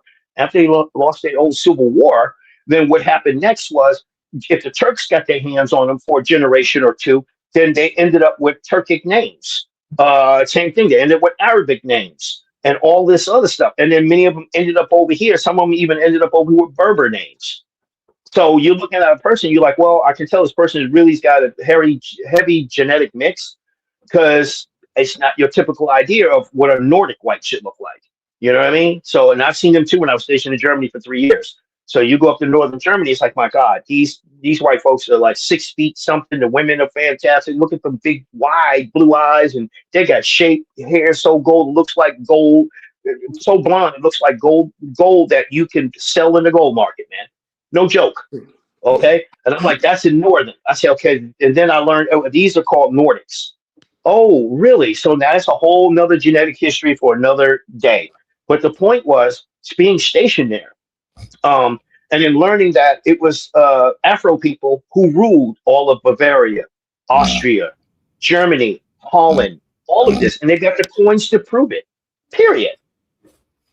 They got the commemorative coins to prove that. I mean, that's not who's running it now. And who's running it now, they're about to lose it all because they're also invaders of some territory that belong to perhaps the Yaphetic people. Noah had 3 sons, as they say, right? Well, those guys his sons, they were all Afro people, not African, Afro. That means they were Afros, all the way over to original China. No joke. And then in China today, they have names for all these original people. Now, this is just some history. I'm just, it's more like Brother Dawadi and all of us. We study a lot of stuff, okay? And I've had to learn quite a few things, especially starting with America, which is a land that I said is my land and my home, and I pledged and gave an oath to uphold, support, and defend. And I just didn't know what I should have known. I do now, and I Do share you it regret freely. it? Do you regret No, serving? no regrets. Because it provided me a structure of something that was to take me higher or another level of it, I should say, in addition to not discounting my parents, because I was in the Boy Scouts and all that stuff, man. So my parents did as best they can. I'm the eldest of 11. How about that? Wow. No twins. Okay. So back then, folks, Afro people Yeah, were they still did. having large families. Yeah, my dad is amongst 8 and my mom is amongst 6. So I get what you're Yeah. talking about. Yeah, exactly. No regrets. And I have no regrets for none of it. And all that I have done, failed to accomplish, as well as accomplish, is all in a time capsule. To be reviewed, perhaps, at some later time. Whatever that So, is, whatever so to shape or you, form that takes. it was important to go through what you've been through, and you respect it as an American citizen, Yes, an American absolutely. person, that you were Yes. happy to do what you did. And if somebody Yep. tells you thank you for your service, you acknowledge it that way. Oh yeah, and shake that hand right away. Okay. I get police officers who do that. When they see me, they say thank you for your service, and I say, well, thank you for all that you do, Just never and met for a what you do person that knows the for history you collecting. know, Yeah, yeah, and is probably as in depth with your history of blackness and what it means, right, that right. still Well, wants to I'm also. acknowledge But let me share the this with you. recent. You'll find this interesting. So I was working for a company some years ago, and one of the guys in there, Caucasian fellow, he was a Shriner, right? So I used to come to work wearing my turban, okay, Cherokee style, right? Because we are turban wearing people, bro. Cherokees, Choctaws, all of we wore turban, Apaches, Comanches, that's all of it. We wore turbans. That's our culture, okay? Not animal skins and then a turban on the head. No, we dressed up well. Anyway, this guy, he's talking to me, and he asked me a question about my turban, right? So I'm like, I think he knows a little something. So we talking. I said, it's part of Cherokee culture. So he wasn't, he didn't act a certain way and say anything yay or nay about that. He said, yeah, but what's behind that? Okay, now, boys and girls, sit up straight. This is how it was back then, many years, 2005. He's saying this to me. So I said to him, I said, well, as far as I said, I'm a Great Seal Moor, and he said, yeah, I know what a Moor is. I said, oh, you do? He said, yeah. He said, you guys, and he mentioned government and a whole bunch of other things too, right? And I said, yeah, you're absolutely right. The treaties and this, that, and the other, and blah. And this was an empire, part of what we did, multicultural, the whole thing. So continuing on the subject of a Great Seal Moor, he says to me, he thought his people have killed us all off. That's what he said to me in 2005. I didn't blow a gasket. I understood where he was coming from, because when that war happened some time ago, to get this place the way it is, off mark, no longer pointed in a direction that it should have been pointed in. Back then it was real combat. So you get soldiers wearing a U.S. military uniform, and let's say we're going to go fight an enemy in another land. You're not there to say, I want you to be confused and I want you to forget your history and all of that. No, bro, it's Mortal Kombat. It's straight up. You already know what it is. Okay, look out. Take that hill. We're going to do this. Okay, any enemy over there, you already know what to do. Just that you got full authorization. All options are on the table. Okay, and you roll with it. You roll with it. You and your crew, you roll with that. Now that had been accomplished. The war had been accomplished. You got people with Arabic last family names talking to people over here in America looking like us as Americans. We got the same kind of names, and I don't mean their name is Abdullah or Abdul Rashid and all that. I'm talking other kinds of, because there's a gazillion different kinds of Arabic, old Sephardic Hebrew names and stuff like that. And you may not see them in the Old Testament, okay? But nonetheless, it is still a Hebraic name or an Arabic name or an Ethiopian name, which is Amharic and Ge'ez. All these languages are related to each other. The Massey family, Massey. Do you know how many people I've encountered in the state of Texas alone who's got that name? But they don't know the history behind why they have that name. An Ethiopian meets them, has that same last name. And they're looking at them like, what happened here? How you have the same name I have? Well, in the ancient days, Ethiopia and the country today called India also had colonies here. See, you're not supposed to know about that. The statues of Shiva, that's here as well. Buddha is here, and Buddha is not a Chinese dude, in case you didn't know that. The word Buddha is a Hebrew word, and it has to do with those who seek the guidance and those who is with the guidance. So the D being doubled up means the thing you're talking about is perfected. It doesn't lack anything. So when you see people who got middle consonants in their name and have double letters in the middle of their name, that means the thing you're talking about is perfect. And it's still from the root before that middle consonant got doubled. This is the stuff you learn in language. I'd be happy to, on my own platform to discuss language and stuff like that. And I would definitely make it very educational. No doctrine is involved in none of this. We're just talking, listen, this is the science behind what you're saying when you say it. Why our prayers go unanswered to the Most High, because we are saying certain things wrong, but that's not our fault. And he knew that. He said that we would be innocently calling upon the names of the Balaam innocently. We wouldn't even know that we were doing it, but he promised that he would return to us a best way, a pure way, whereby we can talk to him like we used to. Because we used to talk to him. Folks these days just make up names and put consonants and and vowels together and call it what it is by phonics, which they don't even use anymore. So now hold on a second. How can you think that they know what you're saying? Hold on a minute. It's in your DNA. That's why you can't get away from you seeing them making names up like that, whether they know what kind of names they actually make or not. I see that all the time. Just go shopping.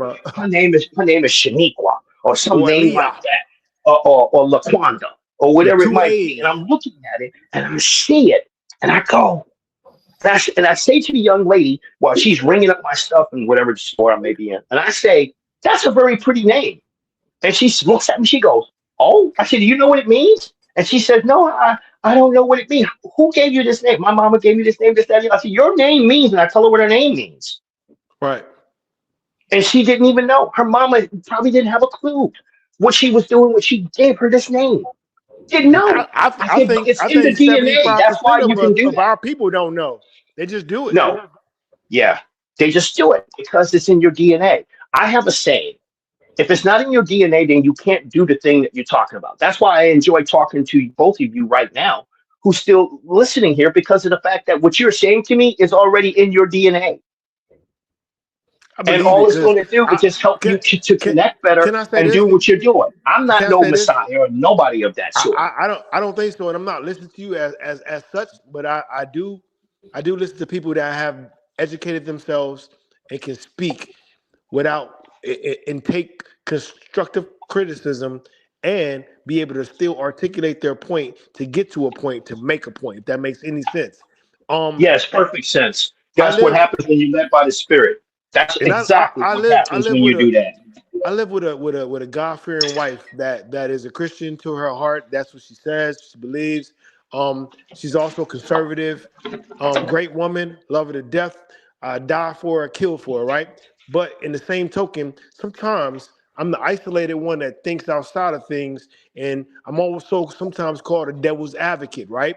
Because I don't just listen or read things that's in the Bible or what people say. It's like something Right. inside of me makes me think otherwise, to where I know there's something else. I might not put my finger on it. I know that you Right. can educate yourself and find where it comes from. And I also got some people I've been around in my life that has spoken in words that you're saying. And I get dragged away from it, then I get pulled back, then I get dragged away from it, and I think about it. Right. Not Well, to not to not but to that's even a good thing, brother. That's a good thing because what your mind, not your brain, what your mind needs, and that's where the word man comes from. Man comes from mind, MIN originally. Okay. And what your mind needs is a time to go off somewhere, pull away, and then it begins to process what it says. It's not foreign and alien to it. nope. It's I just got it. it needs time to think about it, and then once you have formed some semblance of some understanding, then you say, "Wait a minute. So if that means that, then is this here also connected to it?" And That's then you me. begin to see how. And mind you, we do live in the matrix. The word matrix or matras or matrixy is a Hebrew word, bro. It means somebody crossed you over. Come Me on, man. and the Hebrew word um, for like death. Death is mawat. So it's loosely connected to that word. Okay. And death, you crossing over don't mean you dead, like how they talk about you've been funeralized and put into the ground in a tomb. That's not dead or death. That's not what that is. Okay. So what was the name of in medieval Europe when they were protecting the castles and they dug this trench all the way around the castle, and they either filled it up with water and deadly fish, or they put oil that could be lit. What is the name of that thing? A moat. A moat is the Hebrew word mawat.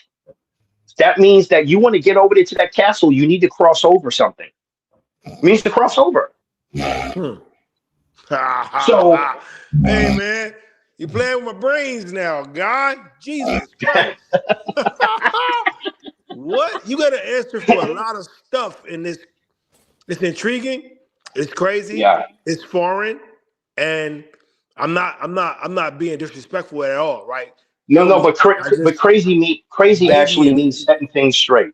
Like The crazy isn't what. I'm Yeah, babying what you're talking about, but in the yeah, same sense, it's like I understand it, but on a cool educational wise, I don't understand it, right? Because I don't know. right, So, right. but why is it crazy that it makes sense to me? That's the crazy part of it, And the right? word crazy don't mean anything to do with insanity. How about that?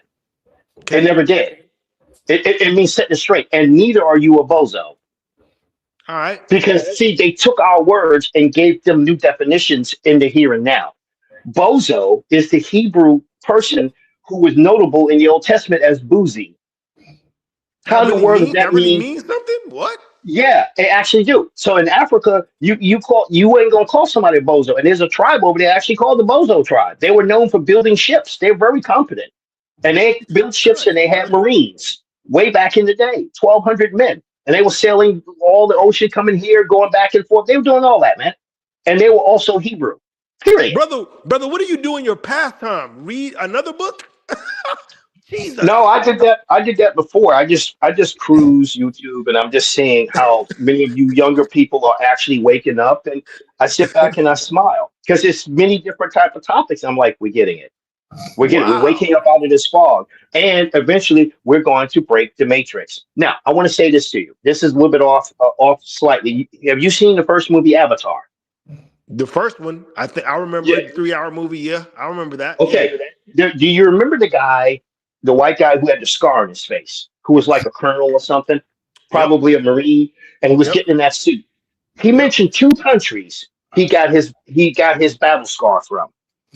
Because when they tell you what they're going to do before they do it.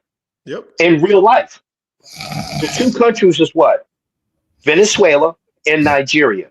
What two countries got jumped on recently within a small window? Nigeria had the Christians being had No, genocide going on, U.S. and U.S. Venezuela just bombed had them. the crazy shit. U.S. bombed them. U.S. That's bombed right. Nigeria. Yes, they did. Northern Nigeria, where they said the Christians were being slaughtered. They bombed I thought them. we was just that we trying to save them from being They killed by their own bombed people. that northern area of Nigeria of quote unquote the ones that was killing the Christians. And Okay. Nigeria protested. Right. And the US led another bombing campaign, which had nothing to do with touching the government of Nigeria, but Nigeria felt a certain way because that's affecting its sovereignty. All of Okay. that before they went into and what they did in Venezuela. They Right. mentioned those two countries in that movie Avatar, the first movie. He said, "So where'd you get this scar from?" He said, "Oh, he said that was some mean brush in Nigeria." He said, and they fought a horrendous some kind of war in Venezuela. Mentioned the two countries, and so as soon as I heard that in the movie was done. Right, I said to my friends, I said, "This country is going to go to war against Nigeria and Venezuela. I just don't know when." So you saying it was a silent declaration of something that was going on, because I do believe that they put it in front of our face to to show and say they did it, but we don't get it, and it's Right, real, but we think it's just TV land, right? It's always real. right. And you can't say they didn't tell you because then they'll turn around and say, "But we did. Did you go and watch my Ah, movie that I put out and so on?" So and they go, "Yeah, we did." And what is the word avatar? It dealt with some beings that was indigenous, right? The blue people. right. Okay, well that's an actual people in Africa. Okay, they're not called avatars. Avatar is a Hebrew word. Replace the V with a B. Remember, they changed everything with the one letter rule change. So it's Abba Thar, which means chief guide. And that's what they did. They guide. Oh, hold on, brother. Stay, man. Stop, man. All right. What time is it? 12:30. it's, I can't. I it's gotta go to it's late sleep. I enough. can't think this much in my sleep, brother. That's okay. It's going to Where show up in your platform are sleep you the on, next time bro? I see you. Well, you can reach out to him. I give you my email address. All right. So make a note of my email address. Hold on, man. I'm gonna I give you my am. Gmail address, and I I'm not. also, like I told you, I own my own company. I own my own technology company. Okay. So I do all kinds of high tech stuff, cybersecurity. I do all kinds of stuff. So I'm gonna get it, because I'm not the young guy that's gonna break my phone off, get off of here and figure it out. I'm gonna I write it down. need you to Talk shoot to me an me. email, okay? When you do, okay, MAHIR dot EL777 at gmail.com. Okay. Gmail.com. Yeah. And the other young MAHIR brother who's dot listening to EL77 at gmail.com. MAHIR.EL777 at gmail.com. Seven Exactly. sevens, So shoot three me, sevens, right? Three yeah, three sevens. sevens. Mm-hmm. It's crazy, man. No, it's Wow. all right, bro. I'll hook you up with some stuff and some links and also a lot of these books that may be rare and out of print. I have them and they're down. Somebody took the time to put them into downloadable PDFs and stuff like that, including the Jews encyclopedia or Judaica encyclopedia, dated 1913. You start reading some history up in there, bro. It's 13 volumes. You're gonna be big. You're gonna be a lot of time reading it because you're gonna see talking about events and this, that, and the other, and how things were done. You're gonna be like, hold up, stop. I thought people were not advanced, and it's like, yeah, they wanted you to think that while they were busy reversing engineering everything.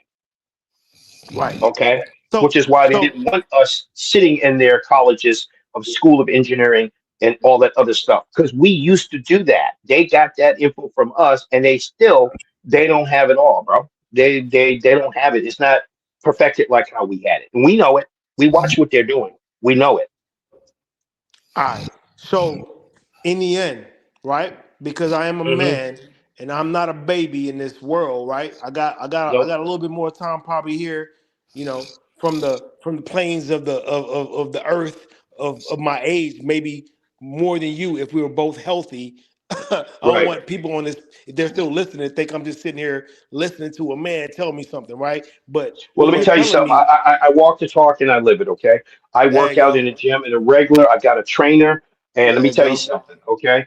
I leg press, and it's on my Facebook page. Okay. Everything I'm telling you is on my Facebook page.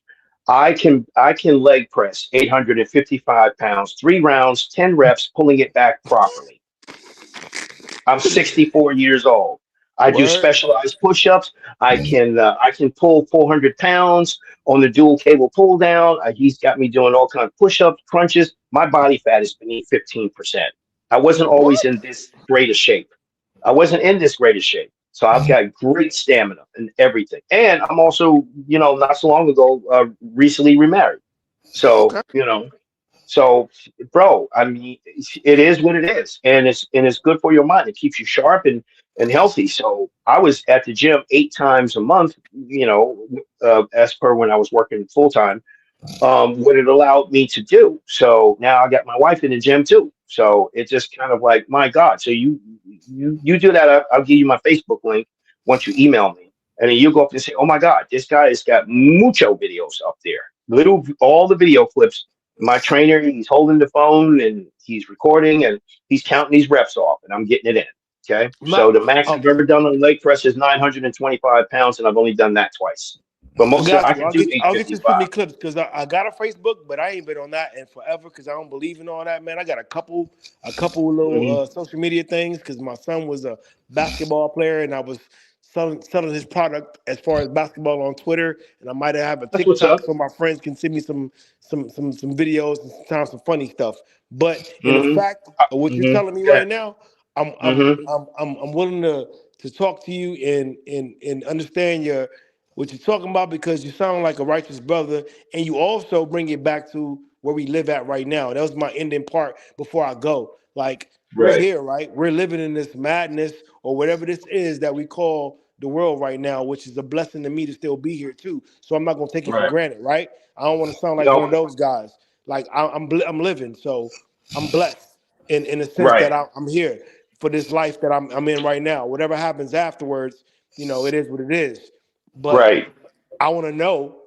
I don't want to be in the dark. I want to find out. I want to put it on my own back to figure it out. I'm not going to take what you say as 1,000%, but I'm Oh, going to take what you absolutely say as not. a knowledgeable person that can lead me onto my own plane to do my own research to find out what if you're saying or what you're saying. If I agree and I can Right. acknowledge that in the same token, if that makes any sense. Right. No And it's going disrespect, to be right? up to you. It's going to be up to you to make up your mind on your level of Thank you. understanding because That's I it. can give you the info. That's where it's going to happen. I'm like, okay, well, what are you talking about? So and so. Well, brother, I want to know about this, that, and the other. Well, it's been written about right here, and this, that, and the other, and this, that, and the other. And then me, like I tell you, folks, as far as what they call religious texts and stuff like that, I don't deal with no Quran based on no religion, bro. I read it and open it up. I say, look at this. It says in chapter 17 of That's the Quran, me. called the Israelites, Well, I verses asked you that earlier. 106, verses 106 says that he's going to keep his promise to Jacob, and he's going to gather us from amongst the people we were co-mingled and put us in the land he promised him. That's in the Quran. Imams preach on that. Say, bro, that's They ain't where I'm preaching at that. in my And guess life and guess is what? And guess what questioning else they stuff. say is the law? Guess what else they said is the law in the Quran? It's in plain Arabic, bro.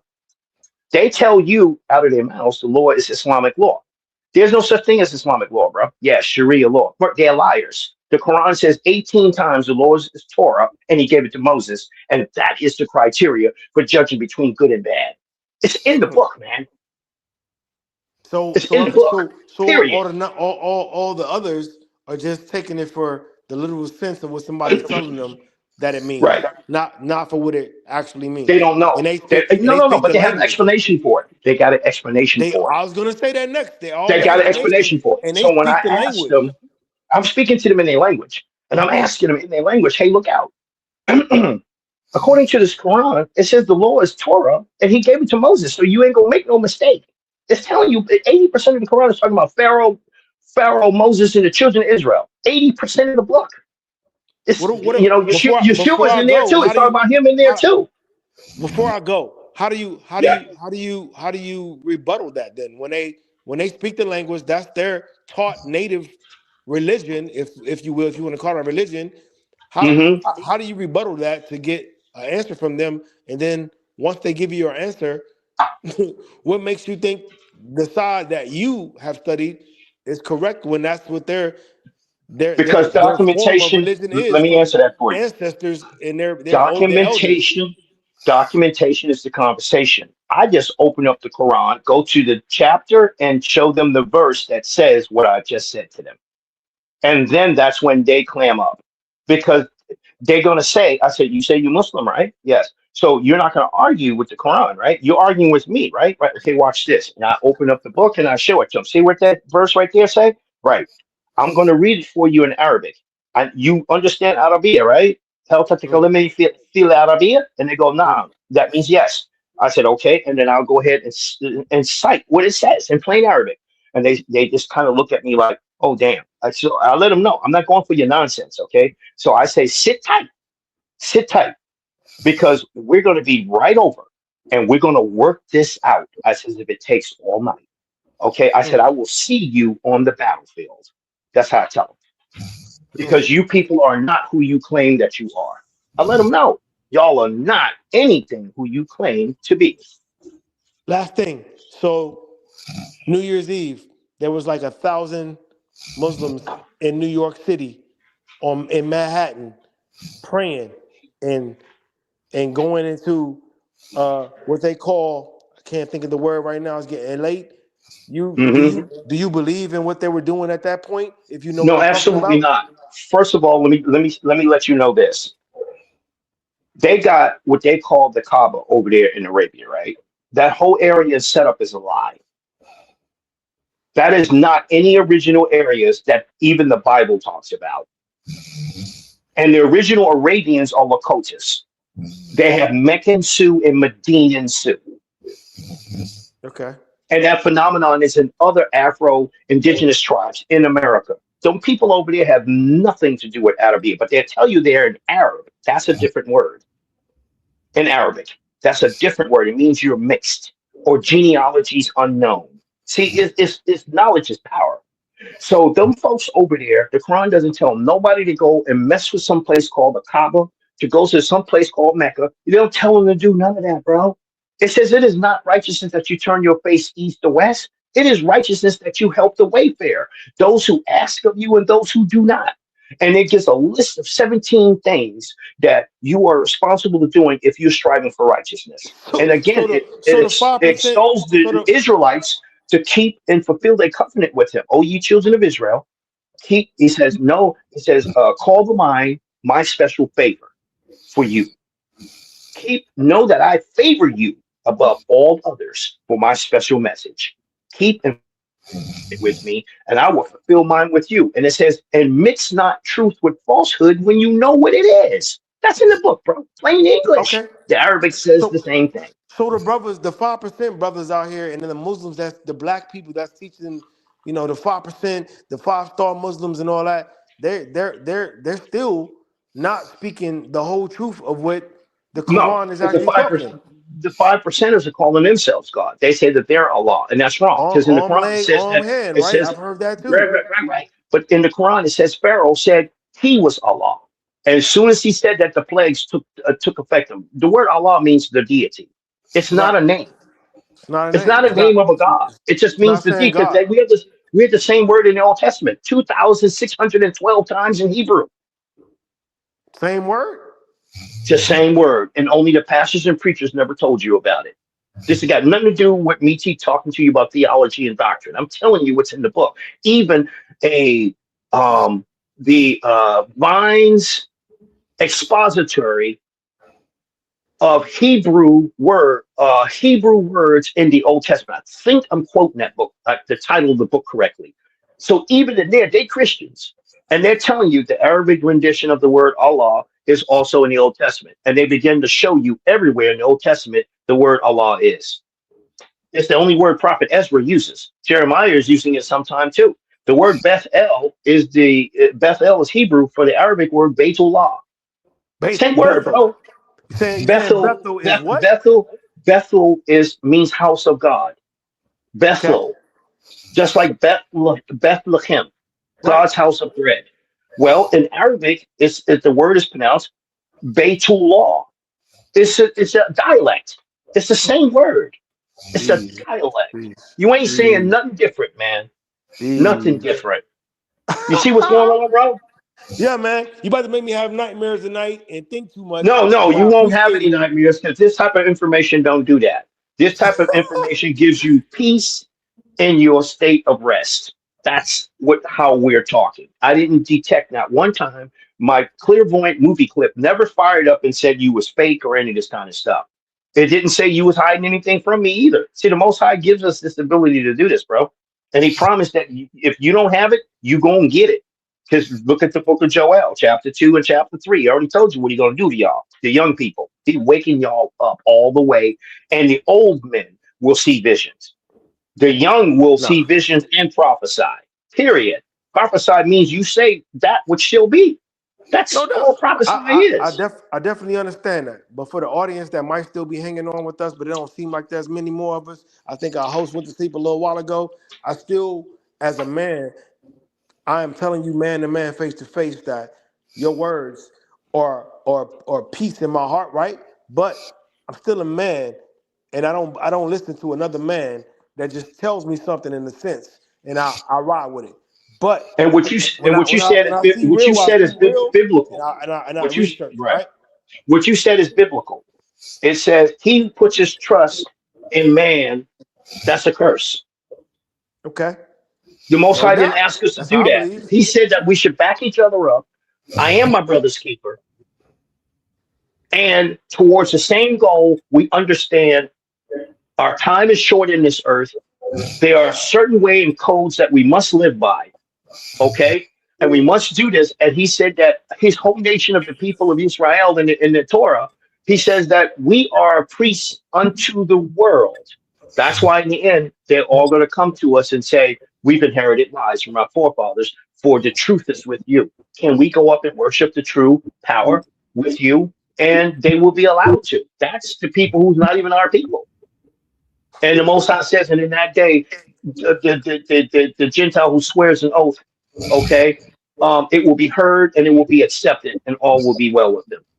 So we ain't got no time to be stupid. We got time to deal with what's right and what's wrong. That's what I love about it. The knowledge of it, to know how to research, to be able to pinpoint, and know where I can go show you factual Right. documentation of something before I speak it out of my mouth. Everything else is just a feeling and an intuition or what somebody else said, right? So Correct. some of this stuff you're talking Hearsay. about, Hearsay stuff. yeah, some of this stuff you're talking about, I've already thought about it like a bunch of times, but not knowing where to show or to give somebody else the same But knowledge that's what. because I But don't that was the understand it all most the high. way That was the is where Most I'm High at. showing And I need you. to get The there. Most High. The Most High is showing you that you have been under His care and protection before you was born. That's Him showing you that, and He ain't gonna play with. He ain't gonna play with nobody when it comes to you. That's a promise. Say that out loud to a non-believer and see if they believe you, or see if a person that's on They the edge first of want all, to if hear you a say man that say and it. then You know what I mean? when you see someone make when you say that and it makes them feel a certain way, then you already know that they're of the other path called the crooked path. And the Most High tells you you're not responsible for straightening out that which is crooked, which He made crooked. He said, "Who is there who can even do this?" You're gonna go and straighten out somebody who's It's loved crooked? You ones that's can't that do way that. though. It's You loved ones can't. that feel that way. He said that they are not your responsibility. Your responsibility. You only have blood kinship relation to them in this realm. You have a spiritual family that's in the upper realm, and they Wife, ain't necessarily kids. the ones that you looking at, walking Wife. around here saying this is your cousin and all this other kind of I'm stuff. No, talking you got about a whole wife. family you from. Talking about wife, seeds, things of that nature. You want to lead Yeah. them in the right path, but you know, it's America, man. They Well, he reap said they always. see. He said, but that's the part where you don't quit. He says you are to continue to speak a word directed to the right. Don't lean too much to the left, nor lean too much to the right. He says, and they will never be satisfied until you believe the way they believe. He Damn, says, so that's where leave them I'm at, alone. brother. Best stop. Okay, brother. Hold on. I gotta go. You doing? You gotta You go. got me. I'm gonna It's talk been to you, beautiful. but God damn it, you doing it right now. Let's breathe on it. And it's too There you go. fantastic for me to take it As all we in my say, heart right brother, now. You know what I as we mean? say, as we say, I'm gonna give you two greetings. As we say in Cherokee, Donada Gohani. You never say goodbye because we're still alive until the next time. That's what that means. And Donada Dudonsla. We are one blood. And you know the peace, shalom, So and no doubt, shalom means may you go in peace. no doubt. Peace to you, my brother. Peace. All right now. All right. Good night. Good night.